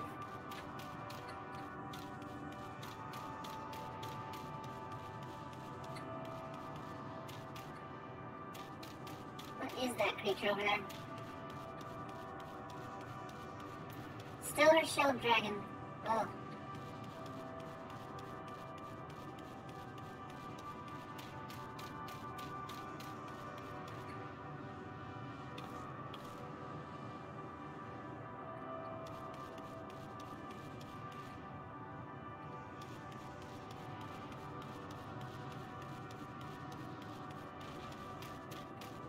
I'm just kind of shocked, though, that Thancred could very well actually be gone.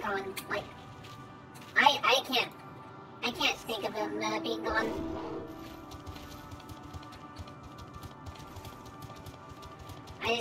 My brain's not processing it. It's not even, like, quite sad, it's just shocking. Like, really? Is this where the baby dragons are? It is, isn't it? The dragon eggs. They're twitching still, I think. Are they still twitching? No, that's my feet. That's making squishy sounds.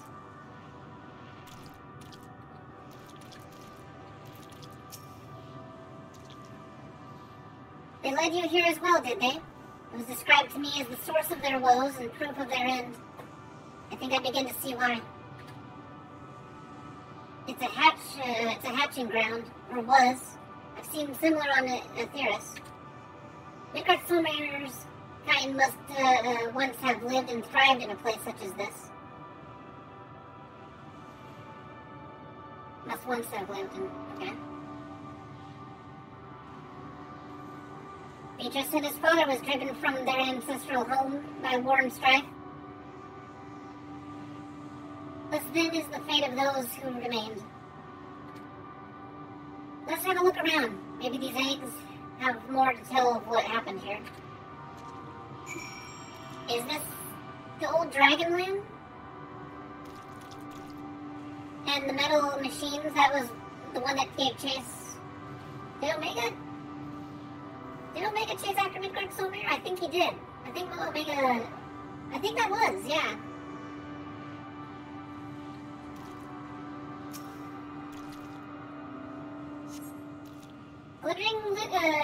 Gingerly lifting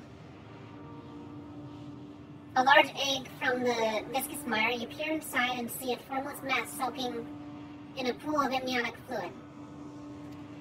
Your stomach turns as you return the egg to its resting place. Yeah, it's incomplete dragon.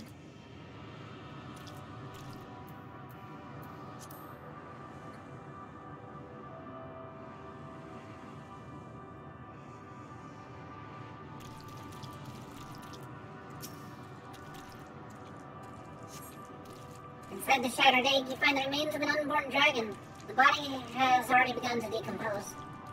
The gelatinous, half-dried membrane covering the corpse suggests it failed to emerge.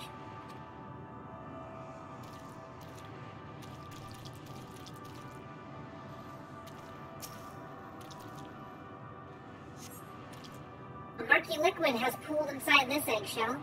The noxious photor is indicative of contamination.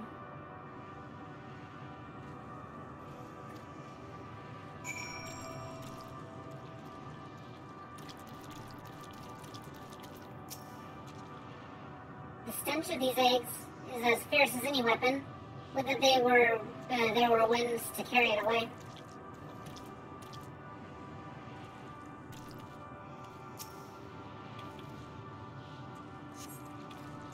This egg appears to have been broken from the inside out. Perhaps the dragonette within succeeded in hatching. What's this? I thought all the eggs had been ruined. If the dragonette has indeed hatched, there's no sign of it here, or its sire for that matter. We should look for them. You start with the cliff tops, I'll search the plains.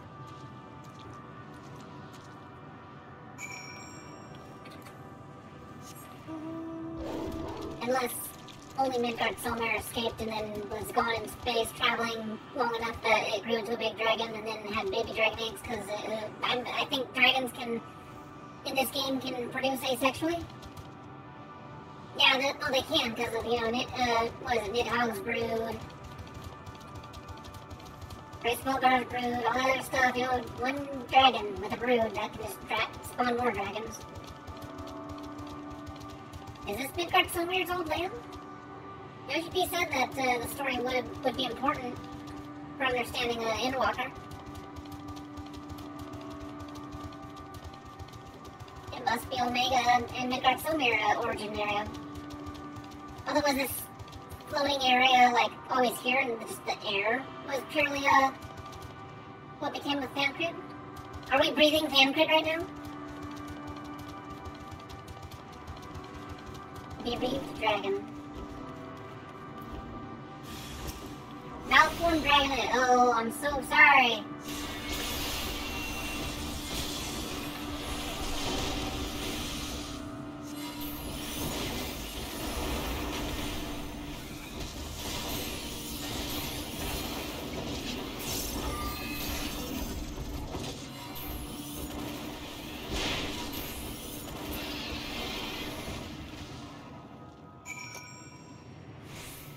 Gurgle. Oh, awful.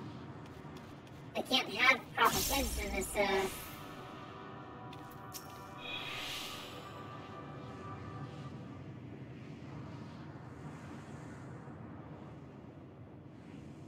The boisterous howling hath been quieted. By thy hand, I presume.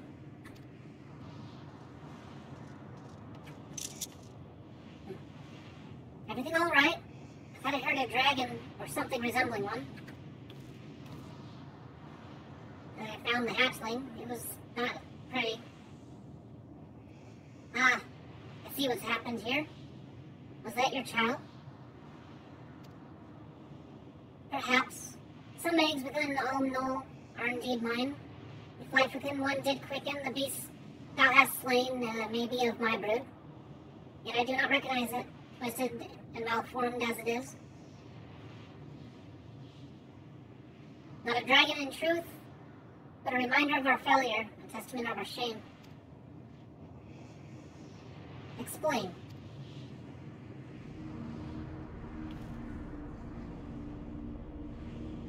They descended from the heavens, cold, heartless machines, and with them rode war and death. With fire and fury, rage and rancor, we gave answer. It was a long and bloody battle, but only the beginning. Untold chaos and destruction swept over the star. In the end, the invaders were victorious. Oh, why am I connecting here? No. Yet when they looked upon their prize, they deemed it unfit for requisition. We were abandoned to our ruin. They went and invaded a planet, didn't even think it was worth it afterwards. That sucked. The survivors sought to put away their shame. Shit. To rebuild, a futile effort. In purest soil replete with ether, did we once cultivate our nesting grounds. But our lands were barren, and any eggs nurtured in such desolation were fated to rot. No ether to make more souls, huh? What few survive to hatch emerge as abominations. We shall have no new progeny.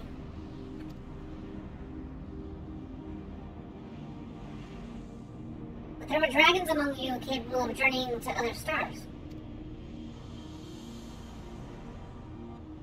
That there are. Many would make the attempt, each bearing a clutch of eggs. The richest stars here. The richest stars were home to the harshest rulers. And the rabble of dragons incited conquest for supremacy. Richest stars. When the fires faded, the wars lost and won, they too were reduced to ash and waste. It is the curse of those who seek life to be drawn into conflict, to conquer or be conquered. A vicious cycle we now chose to break. We tire of conflict, of everything. We wait now in sweet, merciful silence, free from strife and suffering. Still a stone.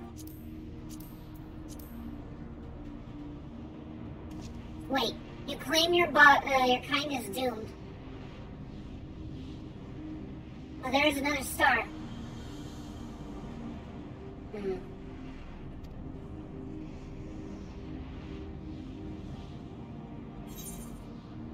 won't listen.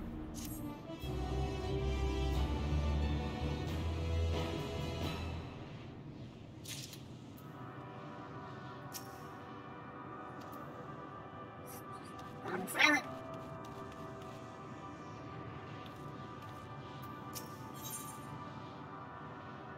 Test of will. Why is it spelled so weird? The bereaved dragon has fallen silent, leaving Estinian to sigh with frustration. They want only to brood in silence, to be left alone with their grief until time itself comes to an end. The sole reward for senseless bloodshed, a pain I understand and wish that I did not. What fools we were. But now isn't the time for such thoughts. The others will want to hear what we've learned. Come.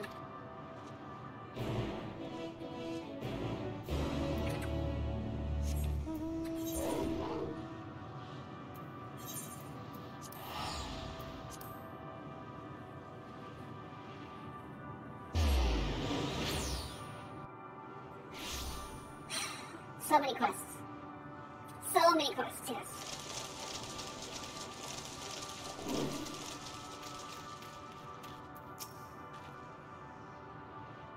Good to see you made it back in one piece.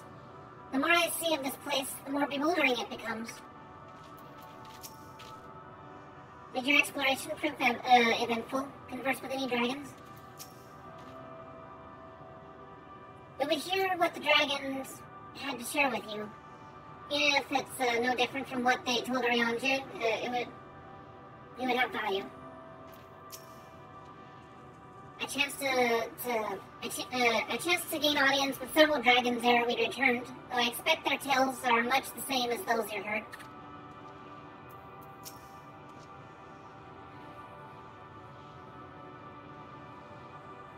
With luck, they'll have learned something to help us devise a plan of action. Oh, jeez.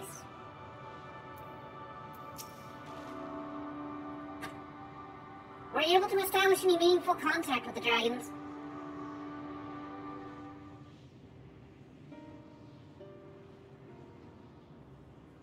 I see. They wish to escape what they perceive to be a cycle of conflict. Thank you, Pueblo, Estinian. As for our part, I believe we are more acutely aware of our confines than before. We started by traversing the perimeter of the island and see if there might be a path leading off it. Sadly, there was nothing to be found. There's no small amount of debris floating about. Could there be enough to serve as a bridge to lead us elsewhere?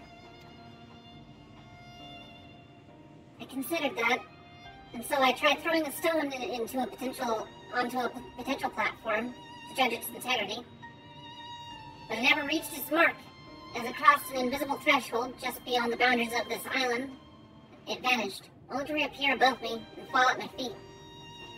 I would not be too quick to presume that what we see outside this space is what is as it appears. Which is why I returned to the Ragnarok and asked the Loperates to search for a potential path. However, the ship's instruments failed to provide conclusive data on the surrounding area. Until we know more, I think it's too risky to attempt flying to another island. What Medion told us before, that emotions dictate reality here, might be the key.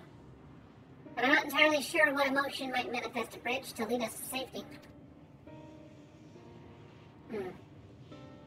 What you're saying is we have no way forward.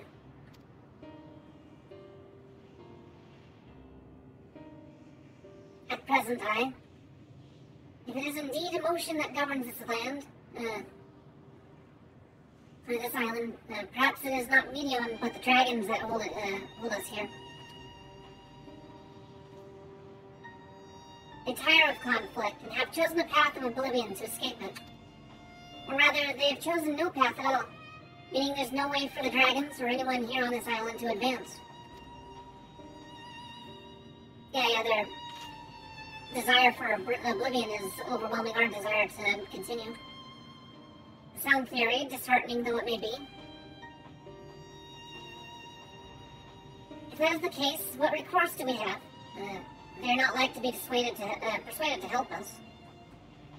Their reasoning is built on a history of turmoil and strife. Without refutable proof, the future is not as bleak as they believe it to be. Mayhap persuasion is not the answer.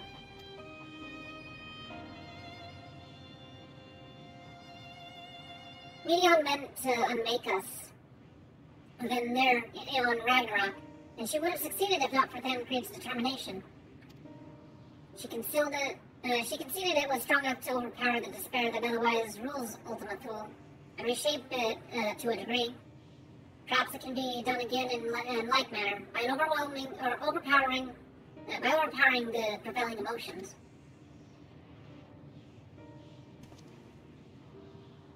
Twas Ultima Thule's architect, Medion herself, against whom Thancred did himself in a clash of wills.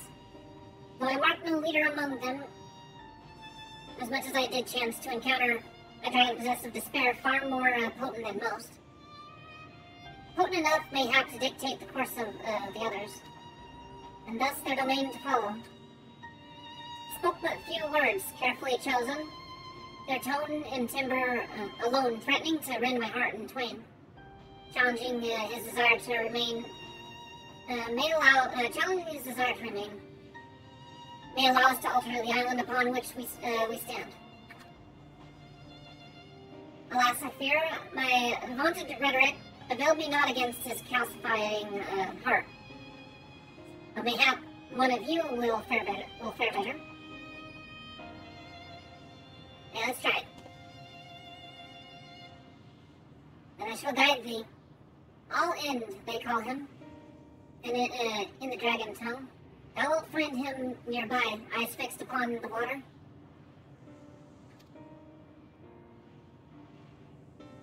Well, what have we to lose? Let's get going. He was the only one that was advising us, and acknowledged our fake form and stuff. And, yeah. If it's the same one that I just talked to a moment ago.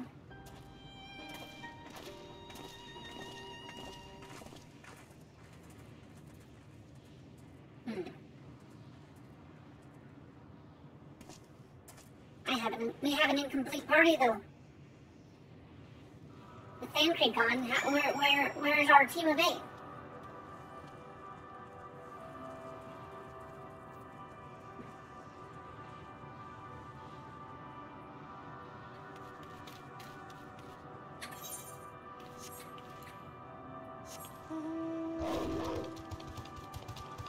Oh, no, that's a different dragon, never mind. There's another dragon called All End. This land is weird. Super weird. Hard to navigate. It's a good thing I can't fall off. I've done it several times by now.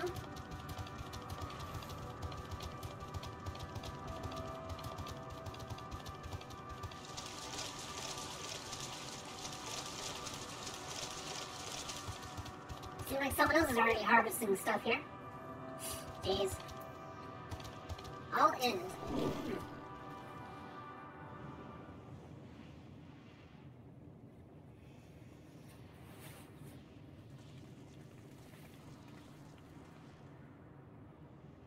He remaineth as he was when I first approached, entombed in melancholy. Sorry, I'm stretching my see. legs. Just 'cause Perhaps I could... I'll handle this. Yes, do it. Rouse him. Come on, do it. Bring the fire back to his belly. Waiting to die like all the others, are you?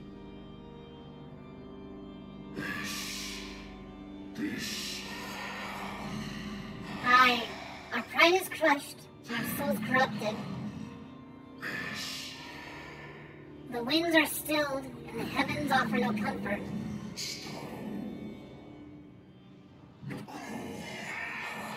There is nothing left of our kind.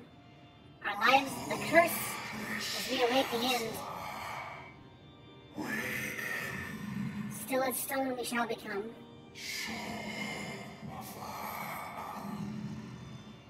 I want to know if that's just gibberish or if that's actually like a pseudo-language.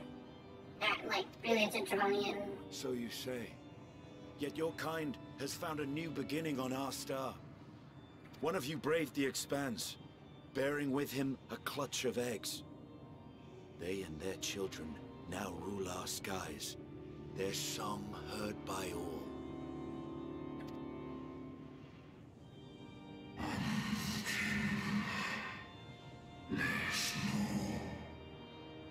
Yeah, that is Draconian. He just said on kin.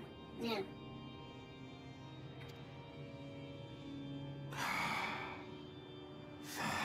And yes, upon thee do I smell the blood of my brethren. Oh dear. Yeah, we found the old Midgard Silmar's ancestors.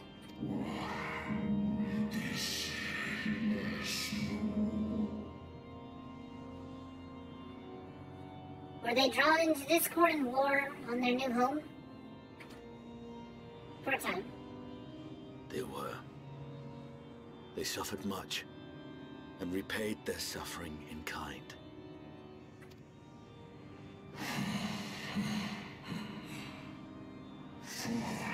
It matters not whether we fly.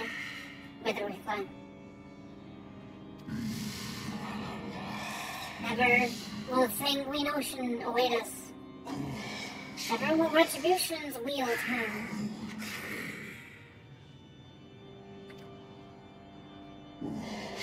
And so, on the last of my pride as a dragon, I break free of this wheel.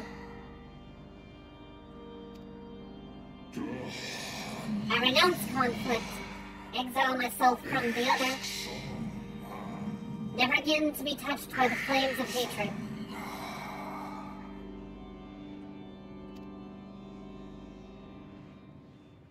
Had your brethren made the selfsame choice, my family might still be alive. Yet lasting peace does not come to those who simply retreat from conflict. No, you must be willing to confront it, to stare into the face of your foe, and see yourself in him. Only then can you break the cycle of torment and tragedy. This lesson, a dear friend taught me at the risk of his life. There is no nobility in your penance. You wallow in self-pity. And after everything we've endured, we will not let you stop us.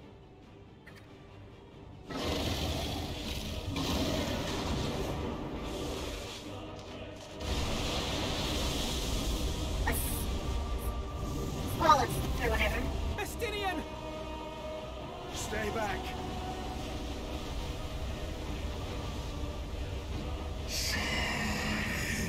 We tire of war, we tire of turmoil.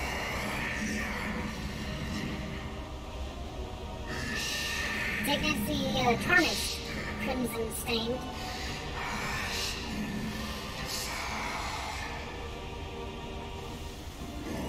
Our misery, our shame, too much to bear.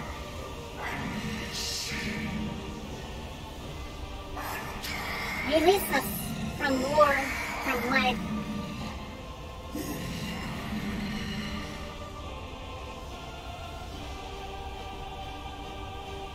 I see. This is the emotion that bars our way. Mm-hmm. The rest is up to you. No, Estinian, no.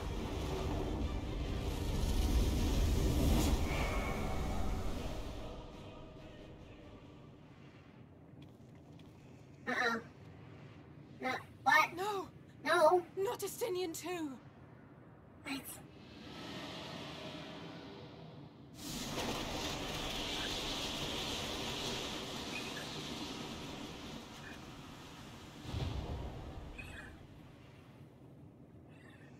Yeah, There's a wind.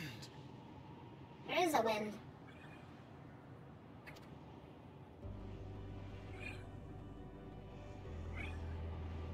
He's opened the way for us.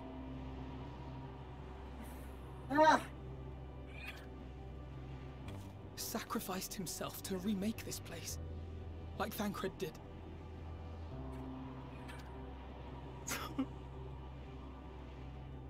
Oh, Alphino.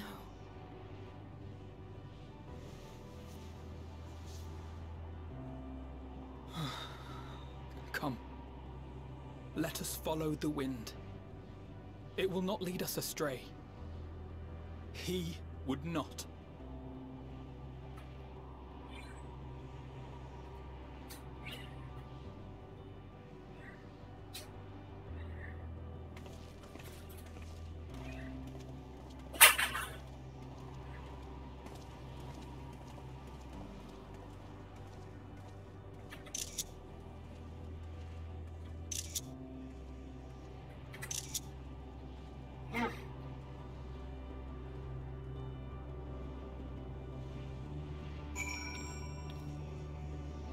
Excuse me.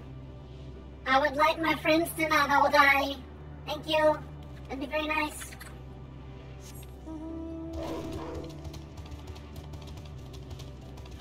It does look like there's more life here, though. More visibility. We got fair skies. We don't have an umbral wind no more. And the music's picking up a bit. What is going on? I wonder if the world I'm seeing isn't the world that other people navigating this place are even looking at.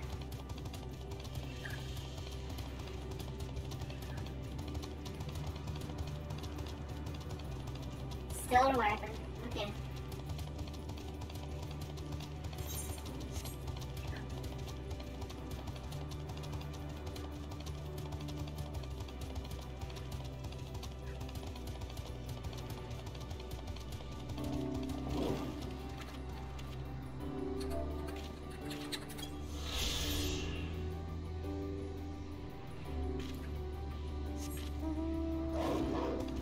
So where are you? This is all metaphysical, this whole area. It's not even real. It's just like... It's kind of actually a combination of Medion and now Thancred and Estinians, well. And there's a city out there. What the hell? There's an actual city out there.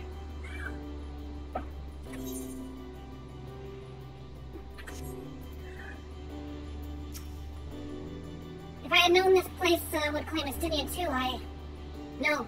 Well, it's, what had to be done. This must there always be the price paid for safe passage?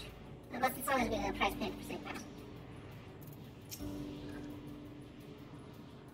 Yes, by the being heart of the mighty wind.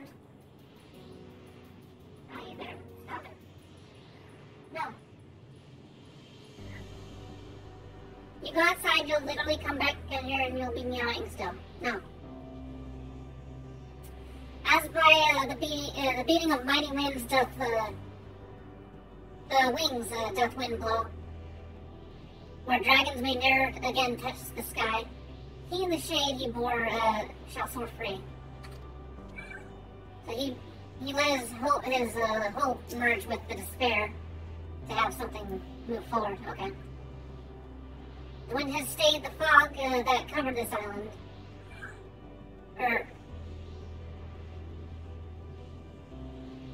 And the air, it no longer feels quite so stifling.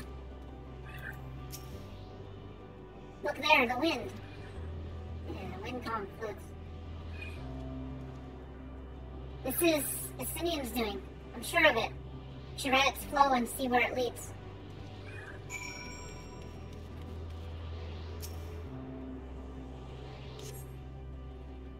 Hello, where are we going? Oh, this definitely looks a little blank.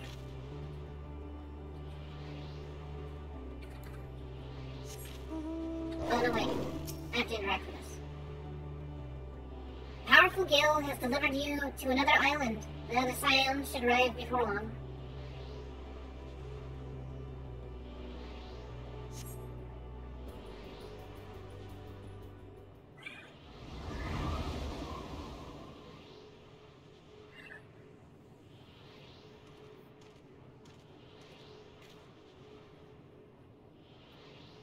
He did it. Found a way forward for us.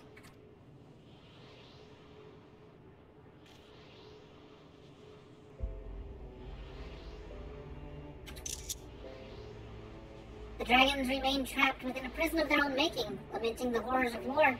Yet Estinian knew them better than most. He was a man of honor and a dear friend, willing to fight to the very end for what he believed was right.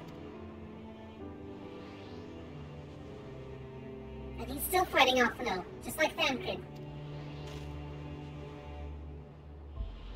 Their sacrifices are why we can survive here. Why we still have a chance to stop her.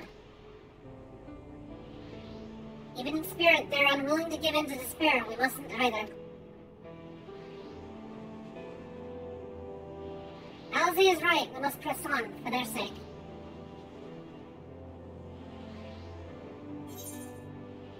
Test of will.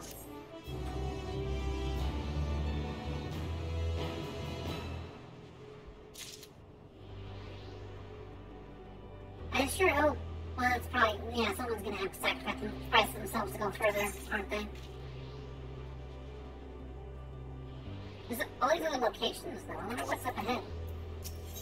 Oh, wait, don't talk to me yet. You have to keep going. Even if Estinian isn't here to see it, I'm sure Alphino wouldn't want to disappoint him. Though it pains me to say it, we can ill afford to stop and grieve our comrades' passing. No, there will be time enough after. To feign bravery with bold words is a simple matter. But without the strength of will to match, we are powerless against Dynamis. Not less than unshakable conviction will suffice, which makes me question if I am up to the task.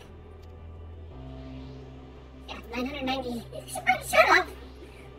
It's almost over. We're in the last zone. I'm sure this is just like literally concluding the story, just trying to wrap things up, I'm sure. No choice we have but to march forward, lest we squander their noble sacrifices. Alright, let's go.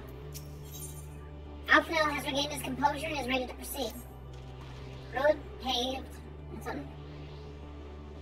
As strolling as Alize said, we must continue.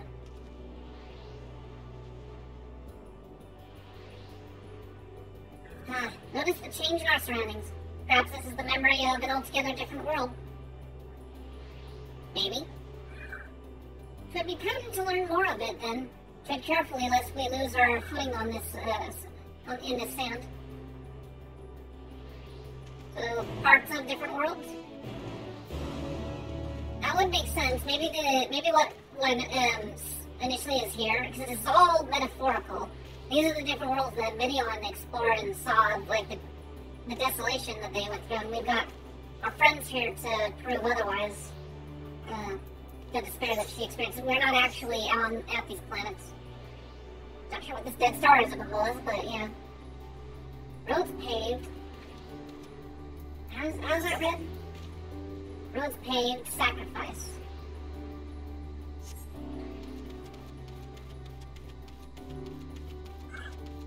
Meow. Meow, meow, meow. No. No! What is that? Oh, it's just floating. Weirdly. I'll be right back.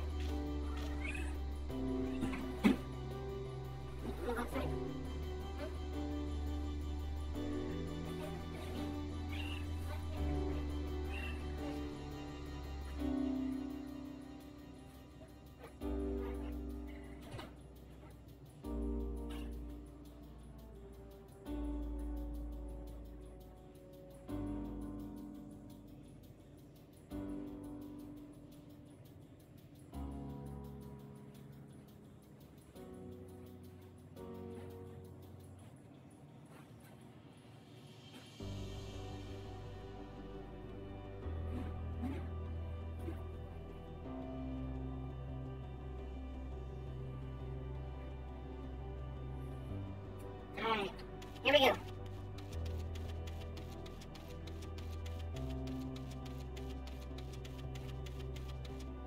Oh, what is that?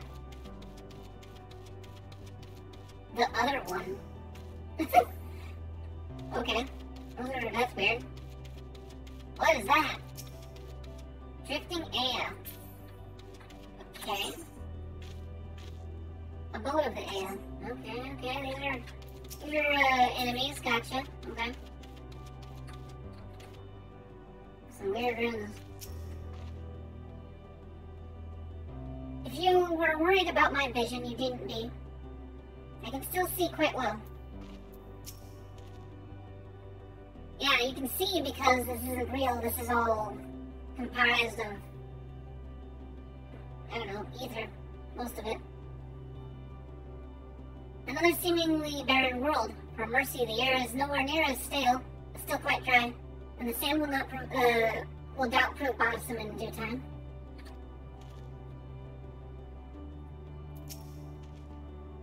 If not for the light emitted by these glyphs, I might well have overlooked this monolith. Sand everywhere.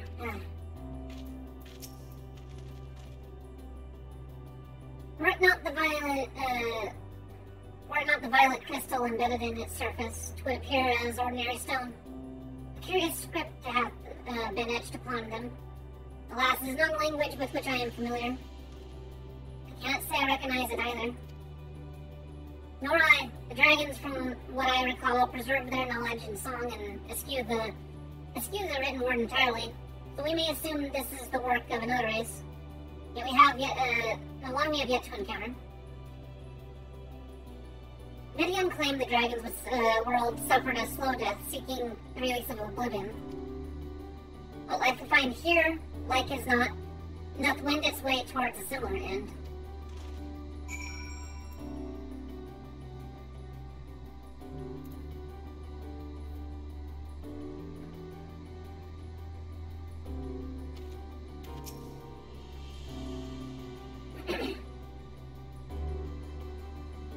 What do you suppose that is over there? I'm not sure. It's hard to make out this distance, but its surface seems to bear the same crystals as this monument. Meaning there's a chance we may find whoever built them both. We should go and have a look. Come on. Okay.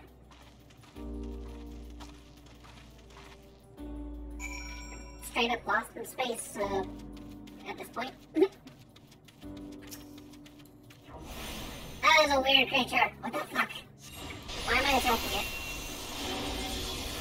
That is a really weird creature. Empty Promise is one of the spells.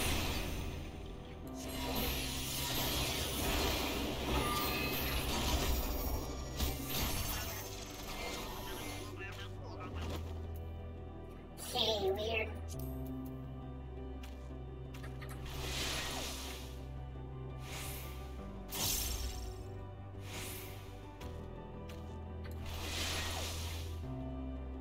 Empty Promise is what it was casting.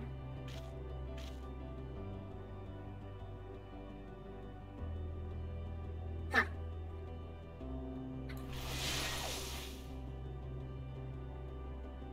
Well, there's neither current. Let's go and grab that, I guess, this here. Drifting air.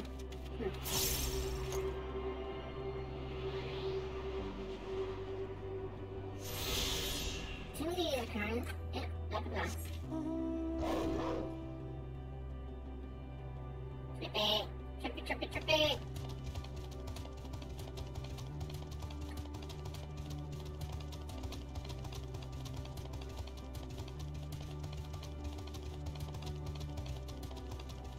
All the flesh.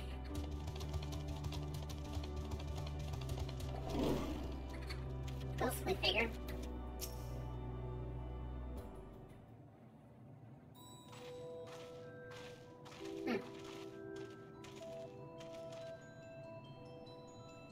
Hello, travelers. This is a most unexpected occurrence. Hello there. Is this your home? Indeed it is. Forgive me. I had forgotten. An exchange of introductions is expected when first meeting those whom one is unacquainted.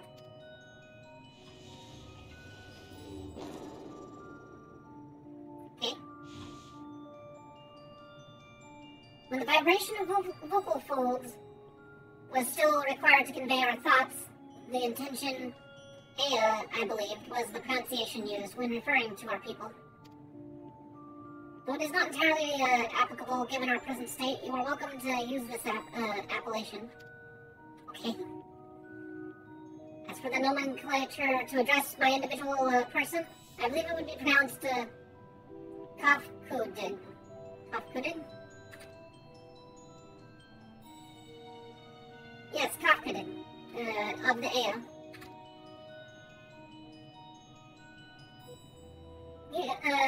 We have encountered beings that communicate intermittently through thought, but never one that is wholly without voice.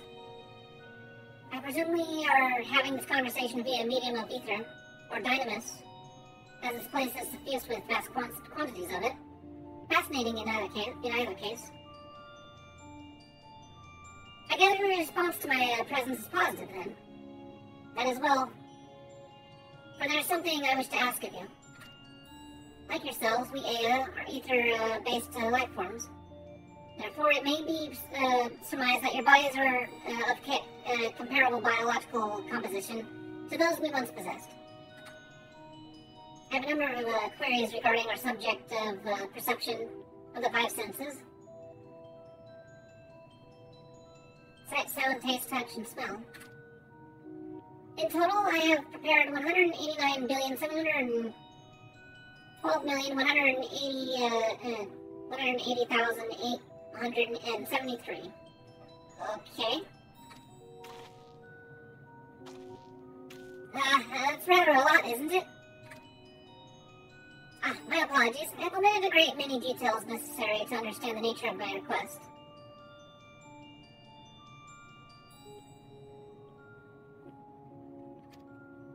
Though we dispensed with our corporeal vessels long ago, we have rediscovered the need for flesh, and have endeavored to recreate our erstwhile forms. However, all pertinent records have been lost due to the passage of time.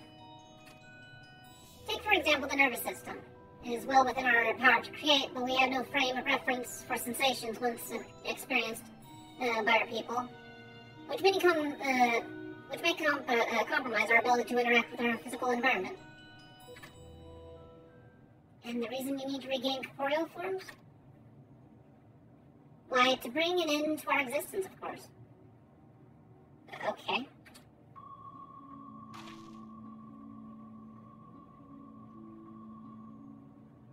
Though need is perhaps too strong a word, it would be a simple matter to unmake ourselves through the use of etheric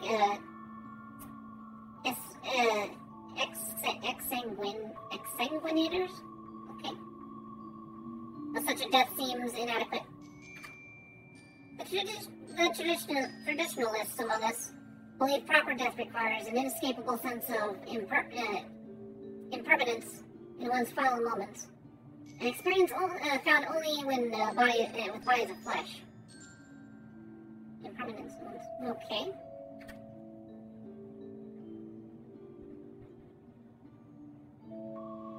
Okay. We should very much like to hear more of your plans. In exchange, we will answer your questions. Any questions you have to the best of our ability. Such an exchange of information would indeed prove useful. Looney Tunes is what we're at right now. Very well. To ensure an efficacious exchange, I hereby invite you to our home. Yes, the abode of the Ea where we traditionalists prepare for our demise. Okay. I presume you consent to answer questions as indicative as a tacit approval of our plans. In which case, your cooperation is greatly appreciated. I must caution you, however, to be mindful of the Ea wandering the desert. Their desire for bodies of flesh could be described as overzealous. Yeah, sure. Now, if you would follow me.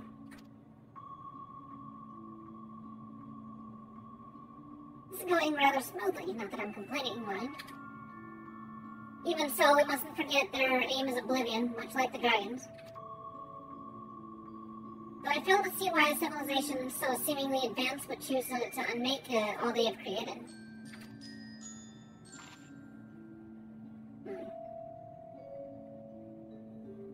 At any rate, we will find no answers to dallying here. Let's be on our way.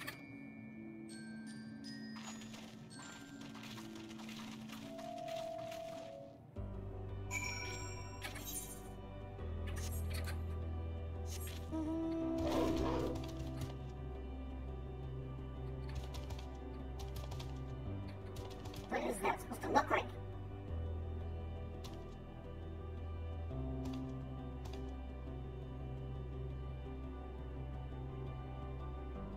Incomplete, whatever it is.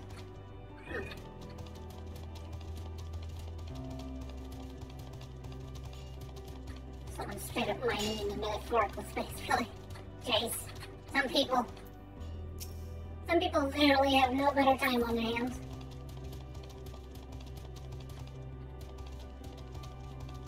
Moving on.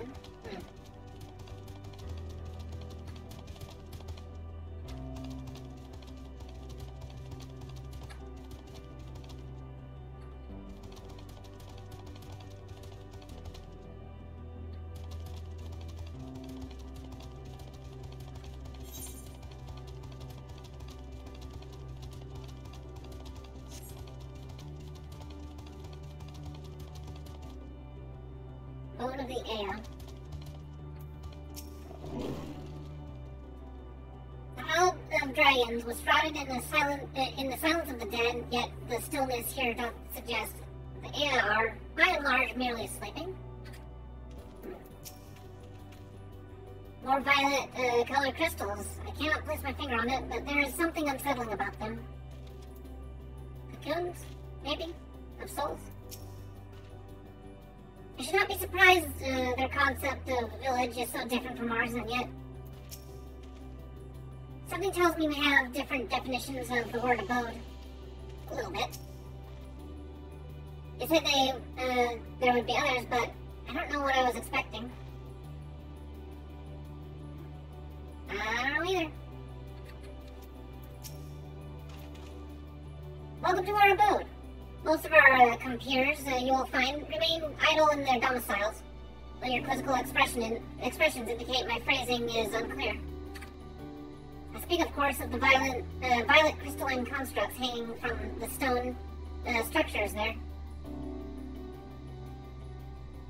Idle in their domiciles, okay. You say they remain idle, but what of your work to regain corporeal bodies? An astute question, and understandable given your finite nature. We have no desire to pursue our research, for it is no longer necessary. If in our idleness we are struck by sudden inspiration, we rise to pursue said inspiration to its conclusion. That's why I was present for your arrival, and why I continue to engage with you still. Okay. Well, while the others are not currently in a motile state.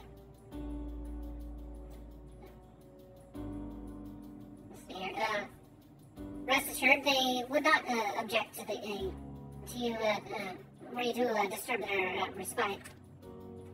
You need only cast your thoughts towards one of the crystalline domiciles to communicate. Okay.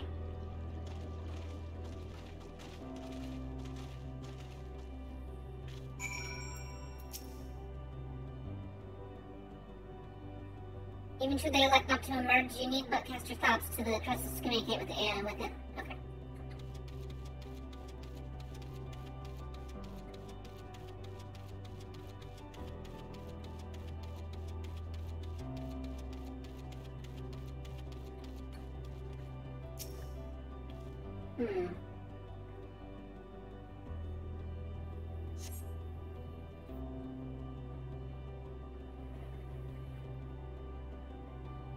You cast your thoughts toward the crystalline domicile, but there is no response.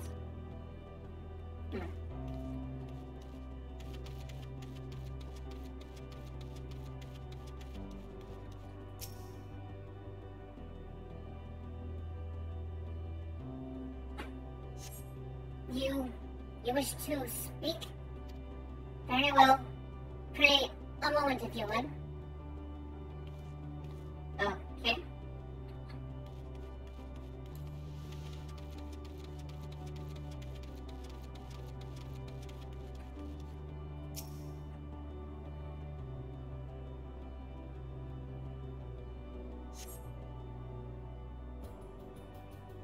Why we seek our end, you ask? If you wish to know, I will tell you. Just a moment. I must remember. What form did I take when I last emerged? Okay.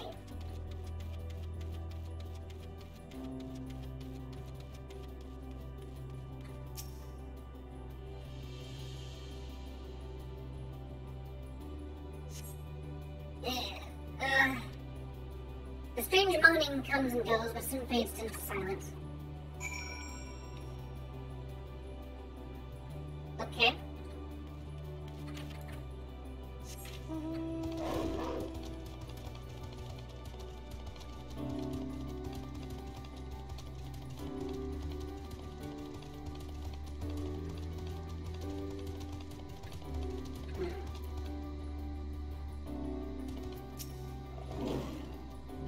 Did your inquiries yield satisfactory responses?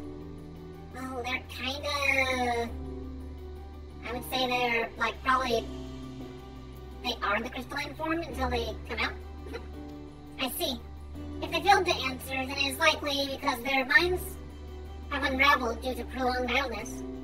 They are not but concentrated ether now. Worry not. There are no others who have need for those lodgings. And they will not prove a hindrance to remain as they are. But more importantly, you said some few did answer your request for an audience, yes? I imagine they will be with us heirloom. Okay.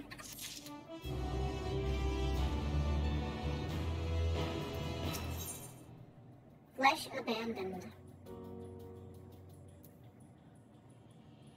Kafkudig languidly awaits his brethren's arrival.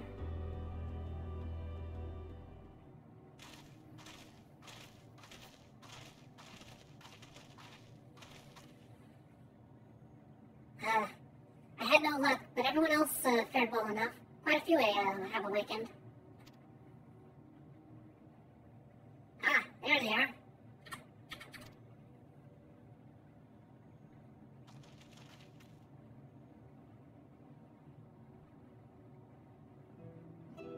May I introduce to you Lok, Lolok, Dudek, and Neneg.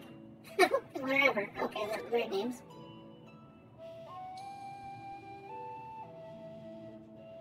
It has been too long, Kafka. I dare say Senator Thor has since completed an orbit. Indeed, until the travelers brought it to my attention, I hadn't noticed how unraveled some had become. Travelers? Ah, of course. The ones who wish to know why we seek to regain corporeal forms. The truth of the matter is plain to see as the neighboring systems. On a single account would fail to satisfy the requirement for scientific objectivity. Thus did I beg them awaken you. Am I the only one who struggles to tell who is speaking? Nay, thou art not. In the absence of corporeal forms and the divergence they afford, mayhap such similarity in voice is unavoidable. By the way, Kafkog, have you already observed the requisite custom for the travelers? Yes, he has. That which one is expected to do when receiving guests, a matter of proper form.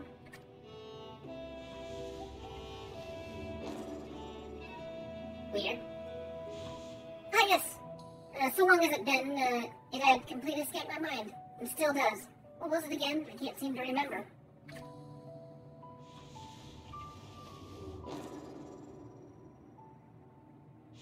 Neither do I. Pity.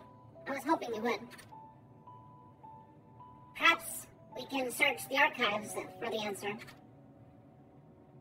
Come now, Neneg. The archives have long been frozen, lest we subject ourselves to further dolor. Surely you recall that much. Ah, of course, food. The custom is to serve food. Beings of flesh, such as they must regularly replenish their ether. By contributing to their replenishment, we communicate our friendly intention. That's right. We duly invite you to join us in communal repast, after which we may engage in leisurely conversation. If we have a chance to learn something, then I see no reason to decline. Sure. We'll get food from ghosts. Excellent. If you would care to follow, we shall feast you with the purest on the purest ether. Okay.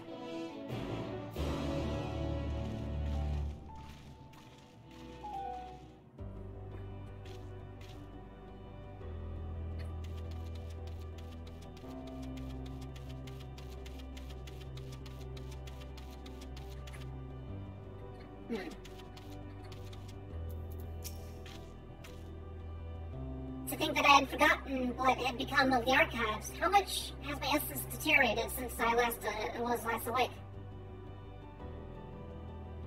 Not that I am adverse to having my mind fade away in this manner. It isn't so unlike the natural degradation of one's flesh. How delightful. Throughout the universe, but few races have completely shed their flesh as we have. As a result, we seldom receive visitors from other systems. Extreme differences can inhibit meaningful interaction, you see, and none more so than those which affect communication. Most entities, for example, cannot even comprehend our words. You are rare indeed in your ability to do so. You avail yourselves of Dynamis. Yes. It is an impressive application, even if it is ultimately pointless, like all the rest. Okay.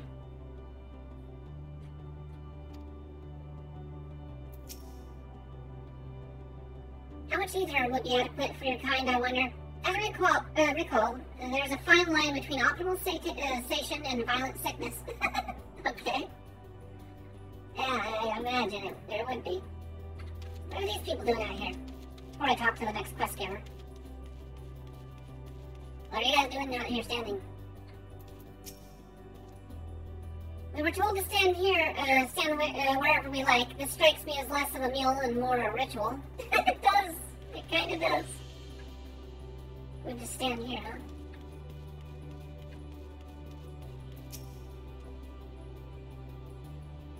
If they are those to replenish our ether, the loss of vital sustenance isn't like to be the cause of their demise.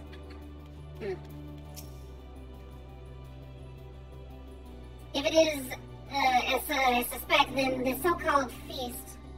Actually, let us just see for ourselves. We're not like to come to harm.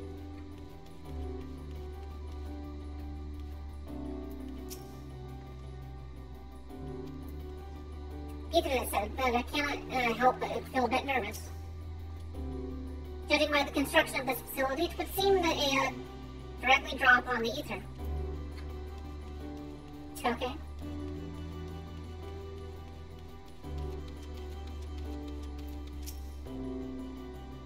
How much ether would be adequate for your kind, I wonder? As I recall, there's a... Wait, I wanted to talk to this guy. It's just weird how it, like, later. Okay. Even I'm having a hard time discerning between the different ghosts. Jeez. This facility is where we replenish our ether. There's no particular name for it. We traditionalists sometimes use the word restaurant. Okay? Now then, if you wouldn't take your place with your comrades, the space will be awash with pierced ether. Please absorb as much as you like. Okay.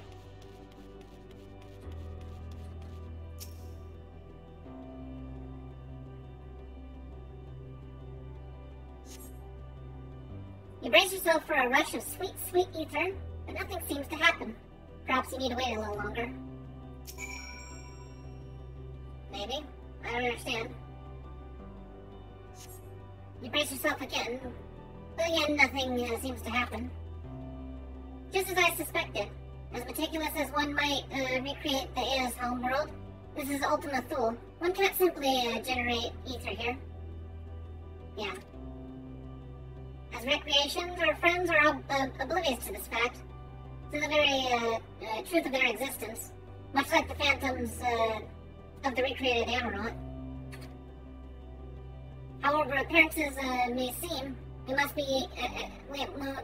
ever be mindful that it is the memories of the dead with whom we deal. Okay.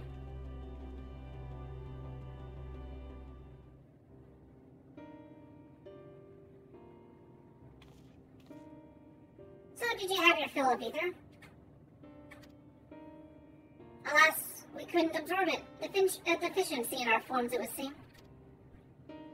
Oh, how unfortunate. May I ask how you normally replenish your ether? Eating food?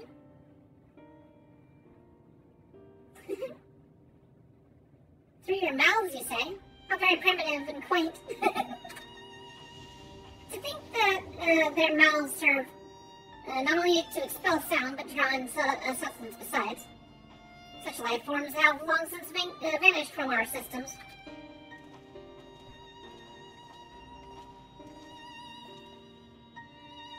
Though we regrettably could not partake of your magnificent feast, rest assured we feel your welcome most keenly. In the course of acquiring ourselves with your sophisticated ways, however, acquainting ourselves, we cannot fail but wonder, wherefore do you wish to obtain vessels of flesh and thence to vanish? Will you not favor us with an explanation?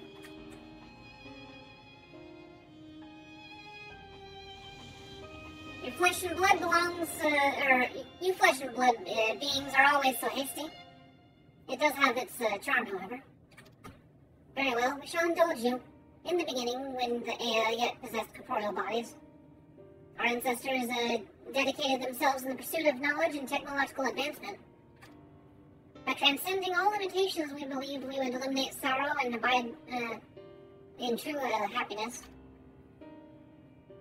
From the tangible, such as land, to the intangible, such as labor, there exist myriad hindrances, progress. But the most confining of all was the flesh itself. Our natural lifespan was distressingly middling, you see. Too short to enjoy unhurried lives, yet too long to be considered disposable. Furthermore, to maintain, simply maintain the integrity of our bodies demanded considerable resources.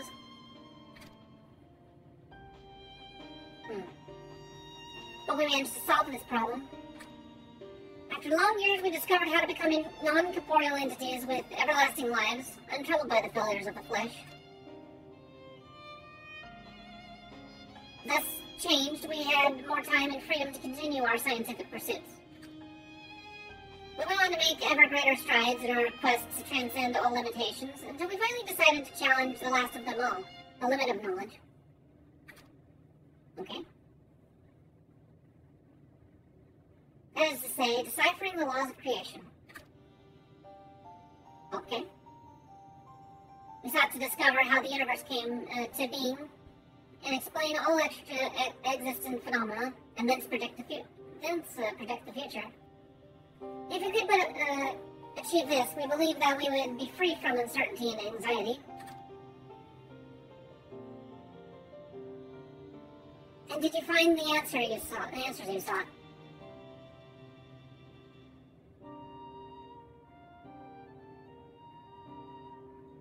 Yes, we did. Our efforts revealed to us a fundamental truth.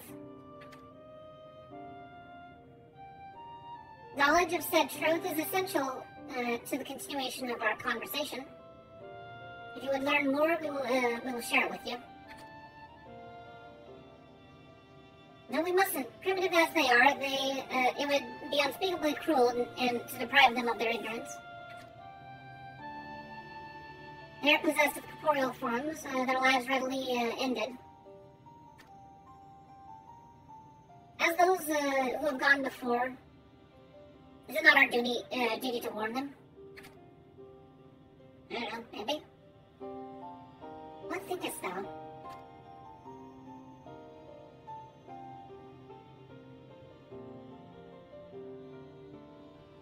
Noah, what are you doing? What are you gonna do? We have deliberated and come to a consensus. If you are resolved to know it, we will disclose to you the truth we discovered, the truth of the universe. Seek us at the stone pillars just outside the bounds of the abode, a place called Elegia.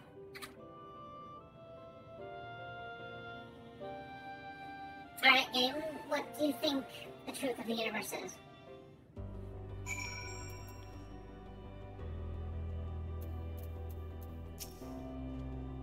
To define the laws of creation would have been no small feat, even for the Ea.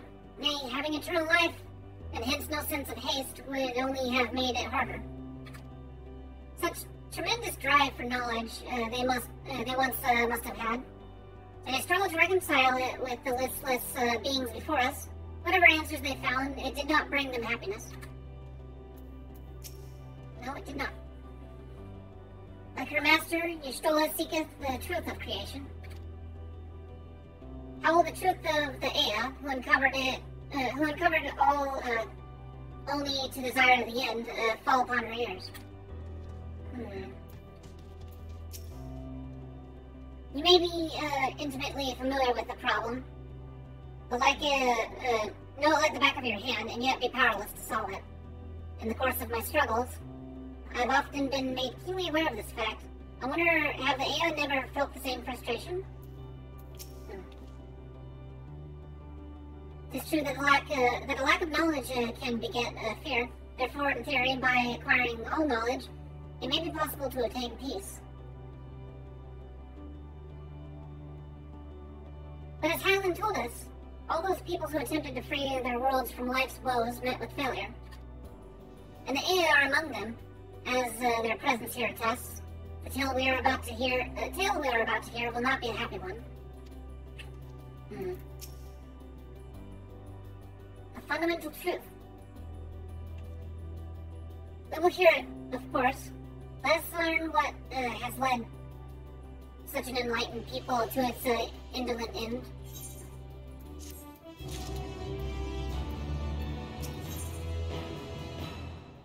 Our knowledge leads. The infinity symbol, that's funny. Something seems to be weighing on Rionji's mind. Ere we join the Ea, there's one trifling matter I would fain investigate. Rahatia, might I trouble you for assistance? But of course. My thanks. We shall head outside the abode, if you'd kindly follow me. I know not what mischief you are plotting, Rionji, but I trust you have our best interests at heart. The rest of us shall go on ahead to Legia. Lest you worry, we won't start without you. Alright, what do you got planned here, Rionji?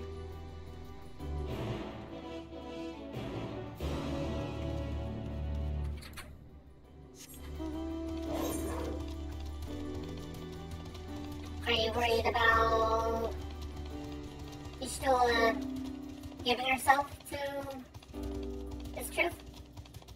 I don't know. These are just memories, and it's just what, Medium inferred from, these, races' demise. It's not like it's an absolute truth, it's just whatever truth they came to.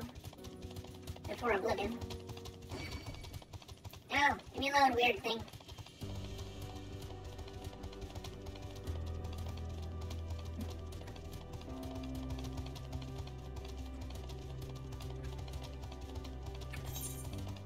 Well, spring of regret.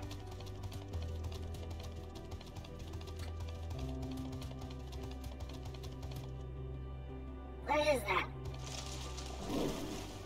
Oh, apparently I can get in the water. Cool.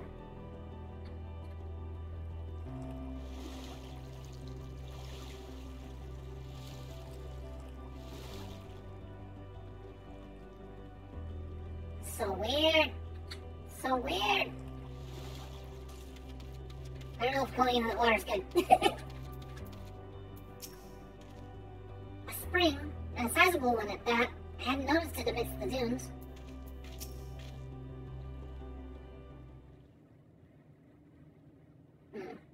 Aye, this place shall serve.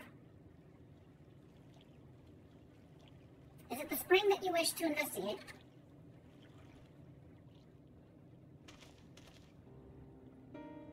Pray forgive me, my friends, but there is not to investigate. It was but a pretense to speak in private.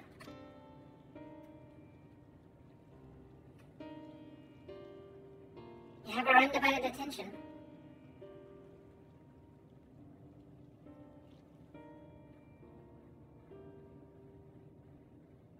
Oh, I haven't attuned to that thing yet. As we have established, here in Ultima Thule, those denizens of ruined stars are recreated in their twilight days. Yet one question doth arise in my mind. So faithfully formed are the simulacra, they believe themselves yet amongst the living.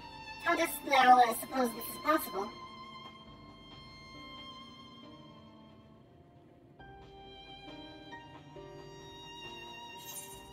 Midian has taken their hearts into herself. Midian can encounter. We'll do that. We'll be smart. I'm inclined to agree. If Medion can take the emotions of others as her own, I dare say she would be able to create them more faithfully than had she relied on any historical account. Are we going to have to sacrifice ourselves to Medion in order to balance out all of her despair? She did have an affinity for us. Okay. If Medion can take emotions of others as her own, I dare say she would be able to recreate them more faithfully than she had relied upon on a historical account. By that logic, by which logic, she must have visited them while they still lived. Dragons and both. So too did I theorize, and upon that assumption, consider how those two races may have met their demise. According to thine own tale, Medion perceiveth the emotions of those nearby as her own. A heightened sense of empathy intrinsic to her nature as an intellect. In the course of her starfaring journey, she encountered beings who strongly desired a cessation of their existence. She would be powerless before that desire. Even as she possesseth the power to grant it, the power of Dynamis.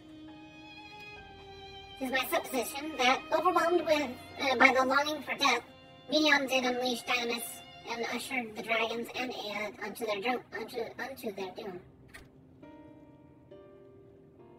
She penned the final stroke or whatever. Of course, such was not always the outcome. Full many stars did she find already lost to ruin. In order to create a terminus, however, the fervent desire for the end is essential.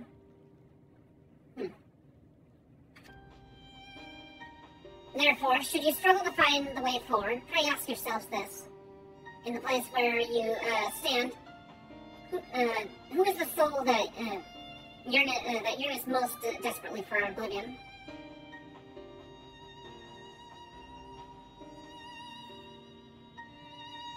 Whose is the soul? Yeah, whose is the soul that yearns most to? Okay.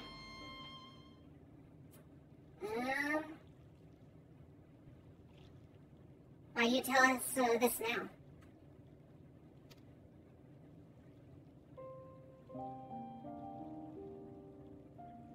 There again would I betray your trust. This pledge I did make to my comrades.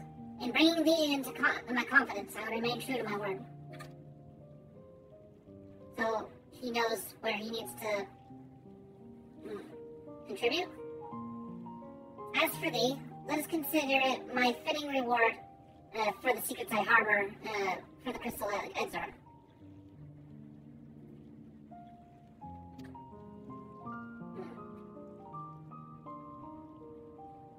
I once placed my faith in thy chosen path, walking at thy side, knowing full well that we were bound for thy demise. I ask now that thou returnest the favor, and abide in faith that I will fulfill mine own destiny. If you say my debt has come due, how am I to refuse?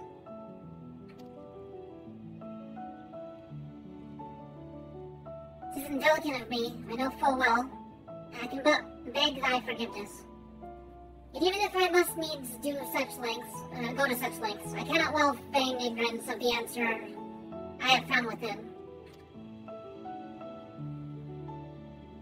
The answer to the question, in what moment might I stand strongest?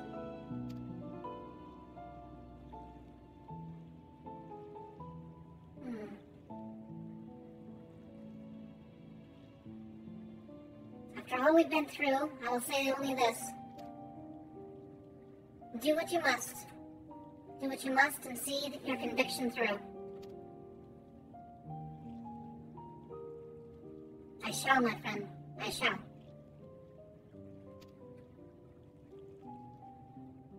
Without further ado, then, let us go and join our comrades. Oh. So he wanted to tell someone so he didn't feel like he was going to betray us whenever he did what needs to be done.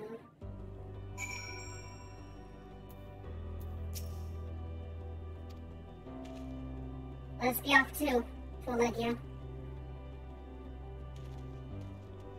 I fear we are not done yet with sacrifices.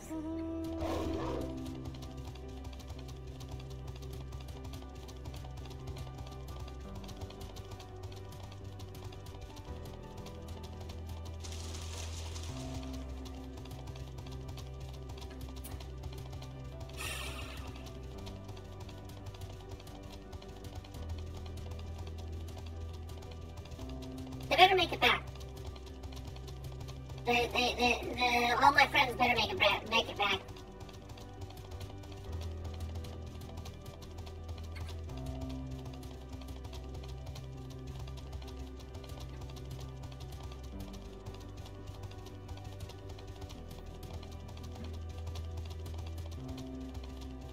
I was prepared to lose maybe one, maybe two, but this seems like it's set up for almost all of them to sacrifice themselves.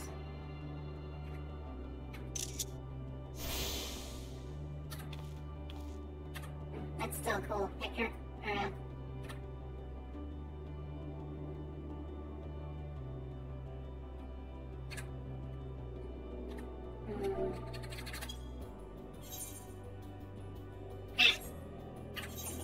You did not do that.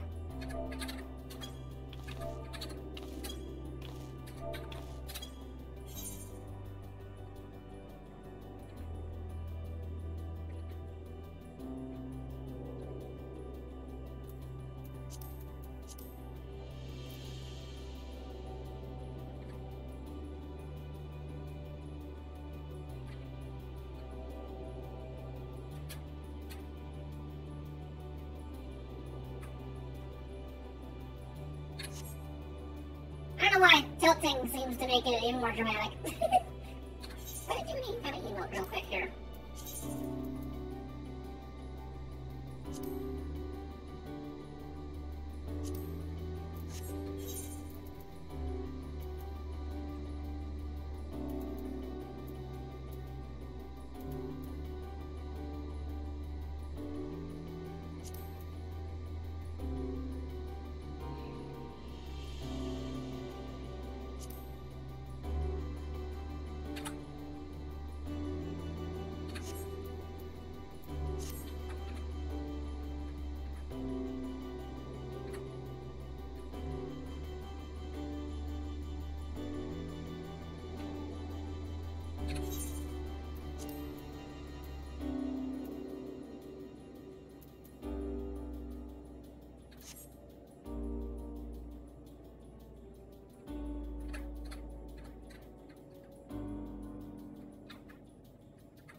What are you doing, Cat? What do you want? I have the door open. I literally have the door open. Go. Go somewhere else. Go. Show.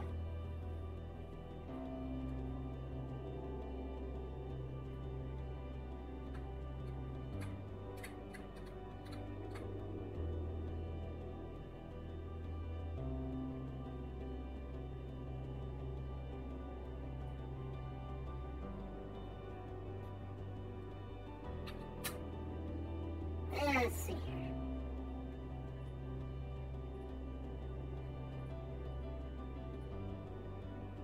Oh, that's not it.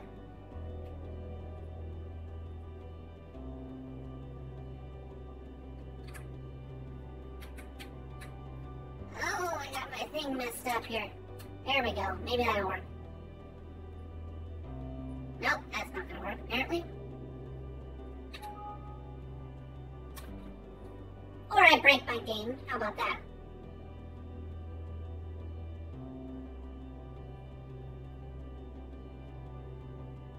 Give me 1 sec. I have the image still on my screen, so I'm going to save it one way or another.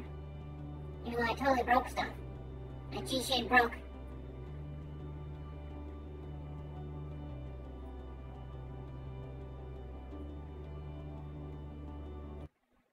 Okay, I'll I'll be right back there, just a second.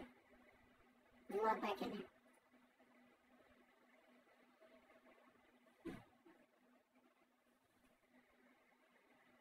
Maybe I need to update my G-Shed, but let's see here.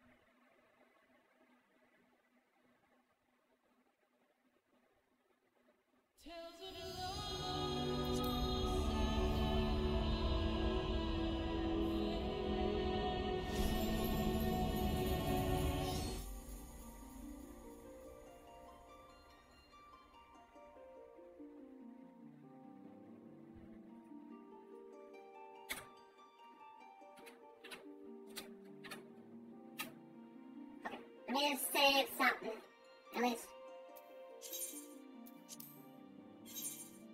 Oh, wow, that's some interesting background artwork.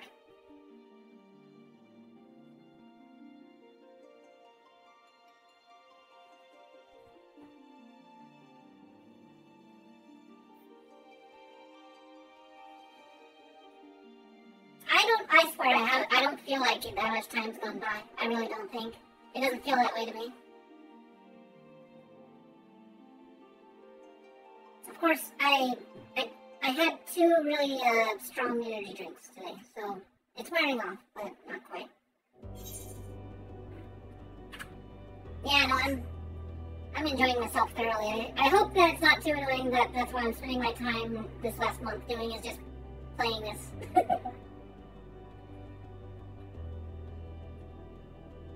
If anything, though, because of how I've got my seat set up, my back is getting stronger. It's a weird way to put it, but, like, because it doesn't have a backrest, I'm actively sitting. So, like, I took a rest for that one day. Actually, quite literally did nothing. That one day I decided not to stream. And my back feels, like, silly, like, a lot more stable. A lot less chance of it tweaking out for at least where it's at right now. So, hey, I'm exercising, kinda. It's called active sitting, is what they call it. So I don't doubt that it's actively engaging some muscles that I don't normally do. Yeah, no, I go and do that too, but walking and, well, that doesn't exercise the type of muscles I'm talking about. Not really. It's like that lumbar sort of thing. I guess if I ran, but I don't really run right now. Okay, so Kraha is like, don't mind me. What does Ariadne say? Come, let us hear what the Aea's tale, and what has caused such beings to crave nihility. While we waited, we mentioned our star's situation to the Aea. They nodded sagely, or something to that effect. I understand you've taken care of business. If you're ready to begin, then so are we. Before I do, there's 4 perfectly good spirits to speak with. Run 100 minutes every day. It would seem you two, it would seem your star too has been expunged has been plunged into a panic-induced cataclysm. We hope that our tale will not serve to exacerbate it. Oh, you are ready? Your comrade said you would be late. Your companion in front, the one called Y'shtola, she seems the keenest to learn the truth. I pity her. We have prepared for recounting to facilitate comprehension. The information will be simplified to match your primitive minds. Okay.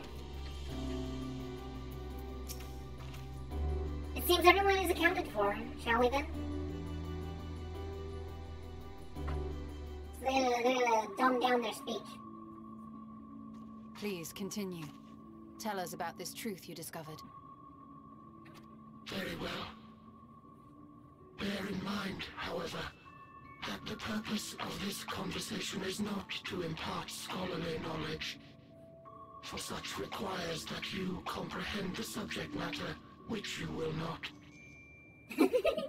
We will forego the intricacies of our scientific methodology and deal only with the conclusion, the end of our society and our world. Okay. We acknowledge, with regret, that your star is in the midst of the same panic-induced cataclysm that befell Deneb 3. Deneb 3. So there are 4 is where they think they're at, though. As such, in order to avoid causing undue distress, we will refrain from explicitly stating how much time you have remaining. Okay. You are entirely too kind. I pray you recount your tale as you see fit.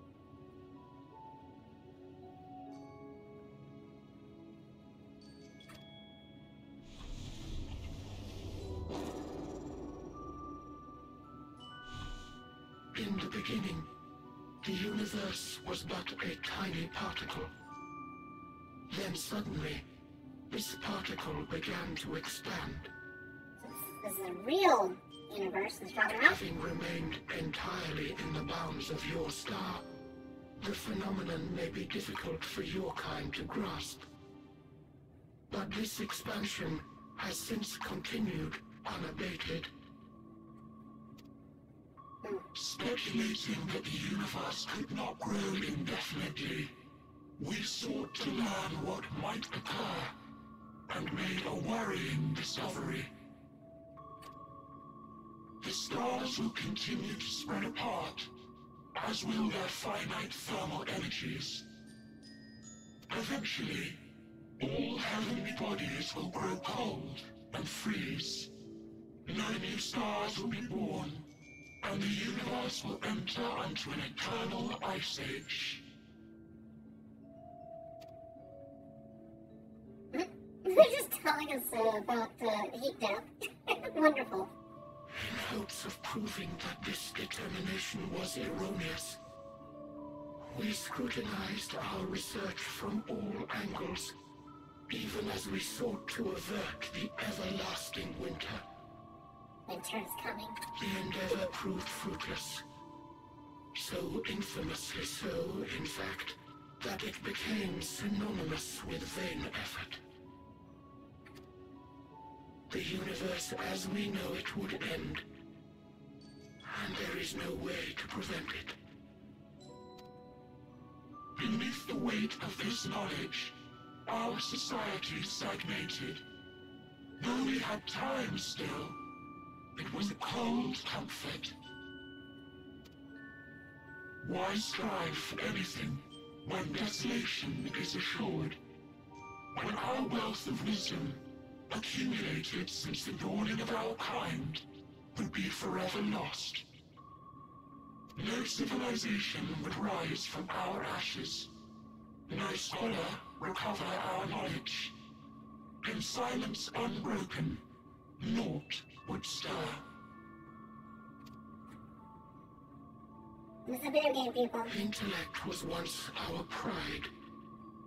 Overnight, it became our shame. Our works, monuments to futility. For me to, we're tackling these concepts in a freaking video game. Are you kidding me? Immortality, our greatest invention, became a source of suffering. Rather than suffer on, many chose to unmake themselves by means of etheric exsanguinators. Exsanguinators, okay. Etched upon these stones are the testaments of such souls. Though many left no words at all, thinking it a pointless gesture. Once we have obtained vessels of flesh, we likewise intend to vanish. If you understand this, understand aught of our tale, you will abandon your quest for knowledge. Ignorance truly is bliss. If you would cling to your illusory happiness, remain primitive and pure. It is the only way.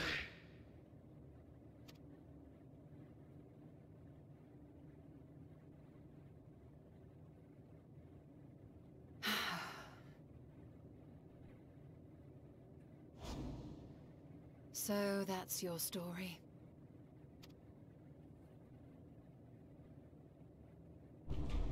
While I appreciate your advice, I will not heed it. Convinced though you may be of this truth, it is yours and not mine. Indeed, truth, I have ever believed, is in the eye of the beholder. Are you suggesting that we have reached a faulty conclusion? That our science failed us? Hardly. As you yourself said, the subject matter is beyond my comprehension. And that, I accept, is true. I do not possess the knowledge to prove or disprove your conclusion. In my mortal years, I doubt I could even approach the wisdom of the air. But of one thing am I absolutely certain. I would not be happier in ignorance. Y'shtola, no! You mustn't!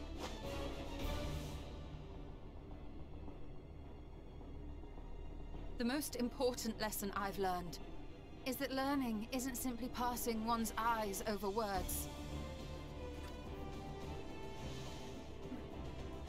Nay, it is when understood for oneself that knowledge attains its true value.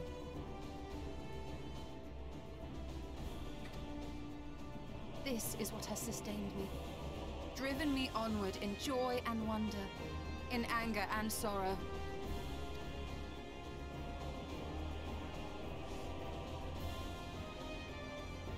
The universe may end, and all may be for naught, but I will live as I always have. I will always seek out new knowledge, and no conclusion of yours, no matter how grim, can dampen my desire.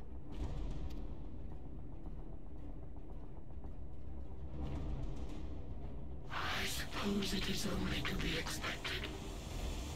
Their feeble minds cannot fathom the terrifying gravity of it all. But worry not. We consider it our duty to enlighten you, and we will not stop until you grasp the full extent of our despair.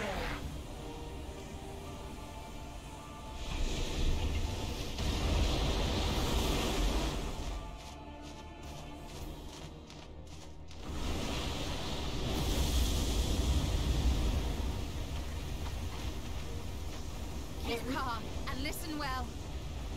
Though my body will soon dissipate, there may be a way to restore it. Azim's magic. So long as our souls remain, you can use it to summon us back. Oh yeah! Oh, we got that. Okay. But you mustn't, for it would mean losing our way forward. This I only reveal so that you can promise not to invoke the magic. Oh, okay, maybe. What? We came here knowing what victory may cost, so press on. Press on, and do not look back.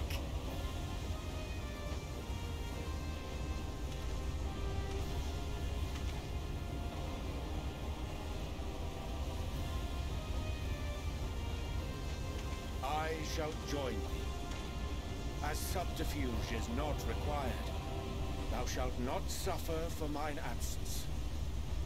Riange.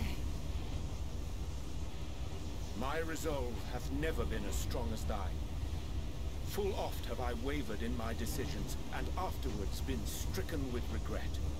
Wellspring of regret, okay. In spite of this, I may still stand with my comrades, supporting them as they attempt the greatest of feats. This truth I have learned in the course of our journey. And many though my shortcomings may be, I may also claim to excel in prophecies. My studies, into which have granted me the flexibility of mind needed to bend this malleable reality. I'm still gonna use the crystal on you guys. I'm gonna bring you back. So we can face Thus, Midian. I hope that thou mayest have the strength to resist, and our comrades the strength to continue.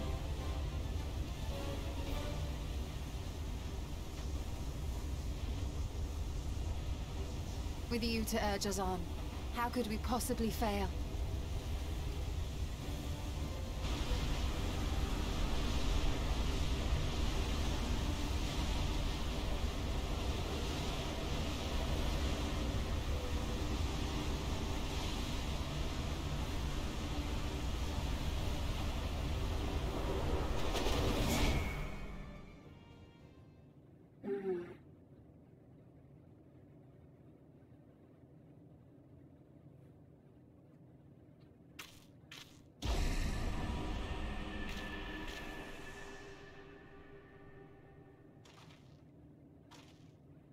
What's this?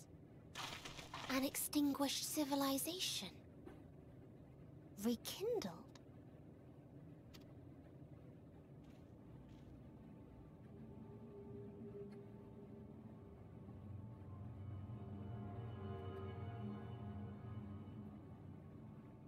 That's right.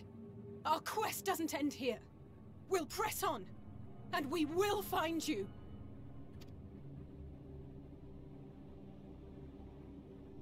There. That's where you'll find me.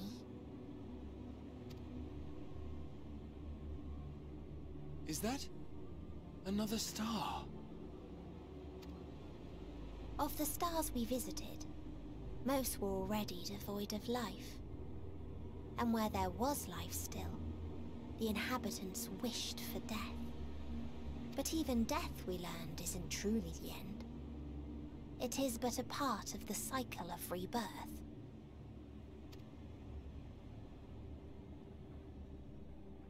Souls return to the star, or in its absence, a larger flow.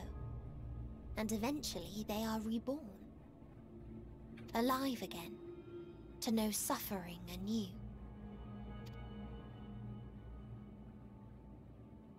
True salvation lies not in dying. It lies in not being born.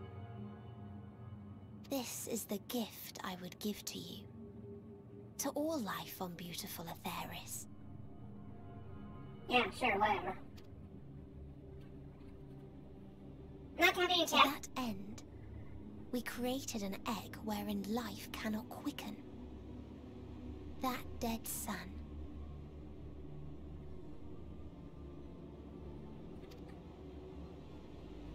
Attain it if you can, before your friends' emotions fade away, along with their protection.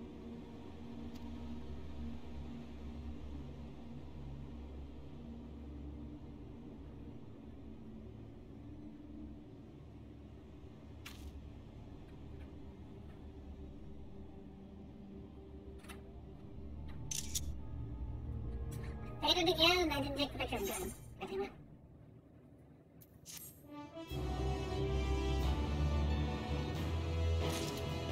So what, now we're gonna go to this big dead star above us? Is that what we're doing? Never have I felt such emptiness. It's as if part of me is gone. I'm fine, Flipplupo. Like I said, our quest doesn't end here. Victory...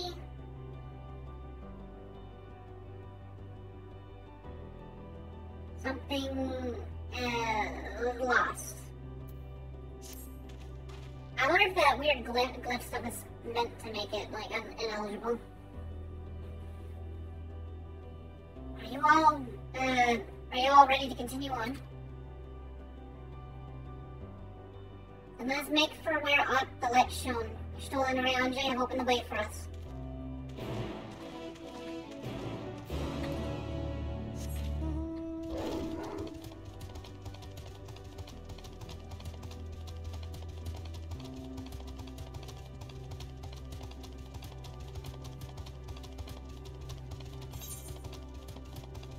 The tube. Okay, so that's why it's called the tube, is because it's gonna go up to that star or wherever it's up there, okay? Is this... Is the other area part of the star thing? Maybe?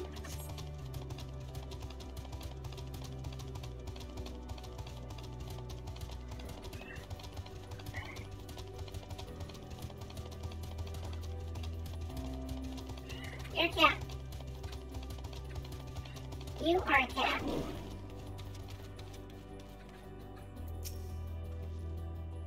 Some manner of AI device. If our friends awakened it, then it should be safe for to use. Judging by the direction, this should be the place. Yes, I can feel it. The ether emanating from this arcane pattern.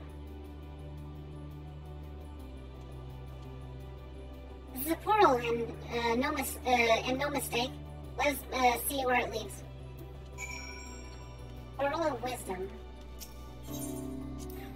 I really can't put this down. I can't stop playing this game right now. What have I gotten myself into? Clouded Portal.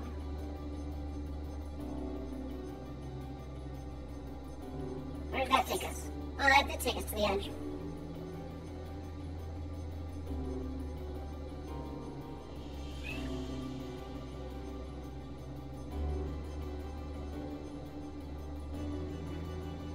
Well, yeah, there's Omega stuff. Okay.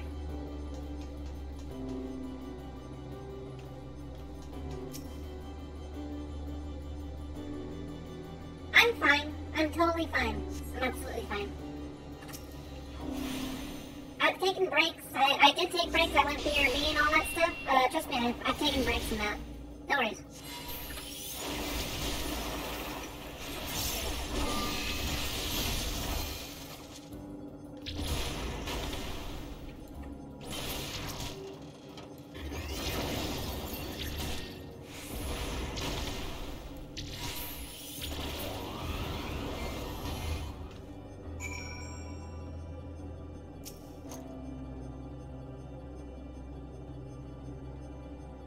I'm fine.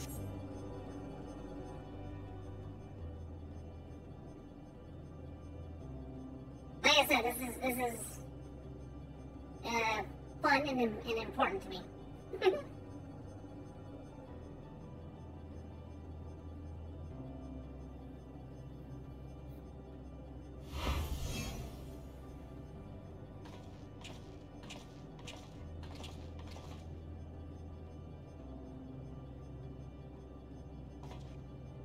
Amazing. Yet another civilization. Attacked as soon as you arrived. Not the most welcoming places, is it? Alright, well my cat is back in the room. I'm gonna close my door. I'll be right back. Just a second here. I don't want to wake up anyone. That would be rude. That would be rude of me.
We must try to find denizens who are amenable to conversation.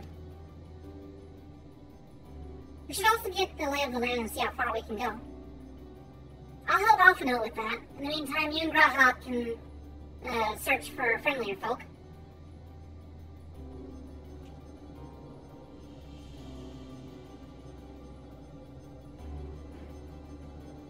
Apart from the hostile beings, take care with your footing. I mislike the look of this terrain. Not knowing what the locals are like, you best take care of yourselves. We'll find We'll find you once we've finished exploring.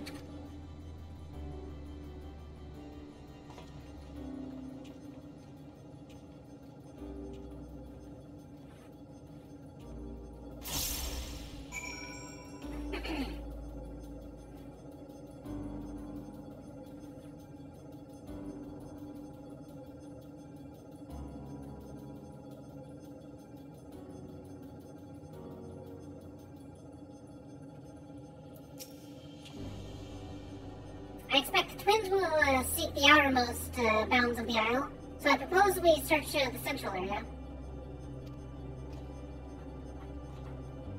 There are machines patrolling here and there, sentinels in all likelihood.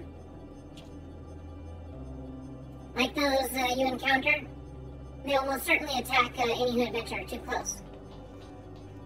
So let's avoid them and look for others that appear more approachable.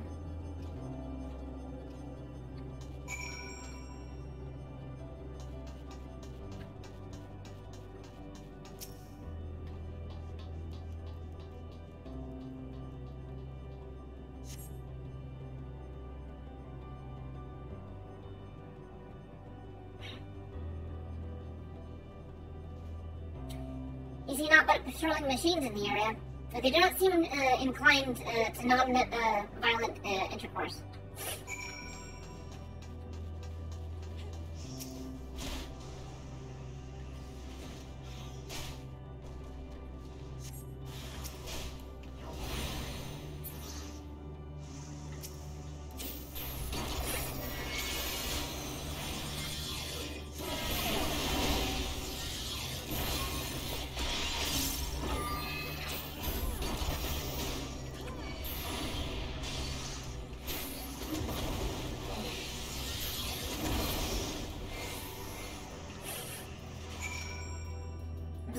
Shutting down, but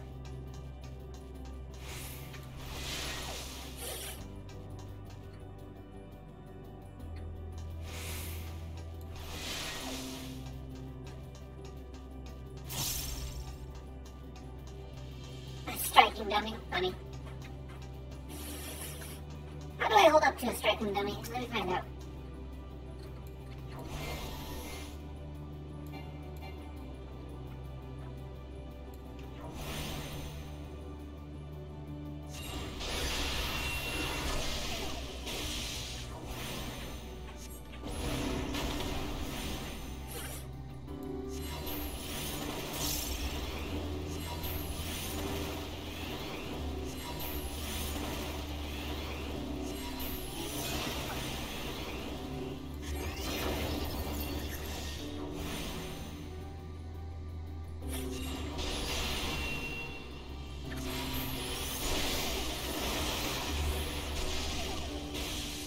Okay, so it's pretty strong. Got a lot of health on it.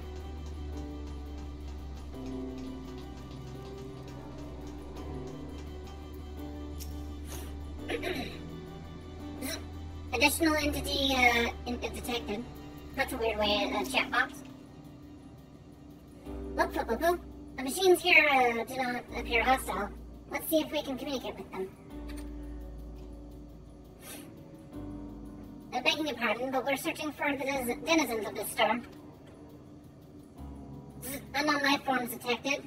Assigning genetic label interplanetary travelers. Greetings and welcome to the planet. Lip. The planet. What? Could you please repeat that? It appears you are hearing. It appears your hearing organ is unable to process the name in our tongue. It may be translated into yours as Alphatron. Oh, that's the name of it. Huh. Our people, meanwhile, are called the Omicrons. And you stand within one of our outposts. The Omicrons, you say? And what is it that you do here? We are preparing for war.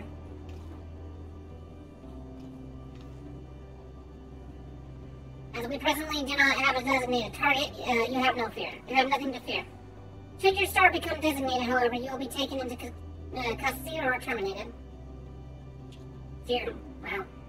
Not a little frightening, these Omicrons, but at least they seem to be forthright. I will I'll see what else I can learn from this fellow. If you can try speaking with the others. Sure. Sounds fun. It's right.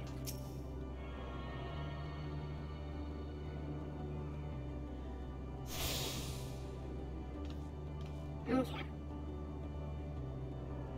And, let's see here.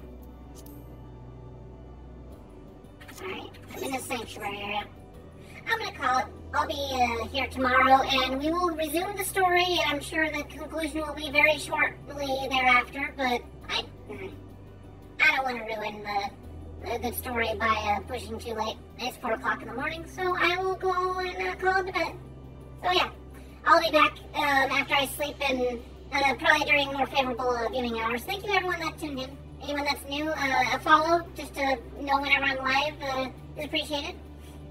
Because I don't have a schedule or nothing, but I will catch you all later. And thanks, Trollfin, for being my little stalwart bot destroyer and liking to, hanging out and stuff. Because, yeah, I know I can pull some long ones sometimes.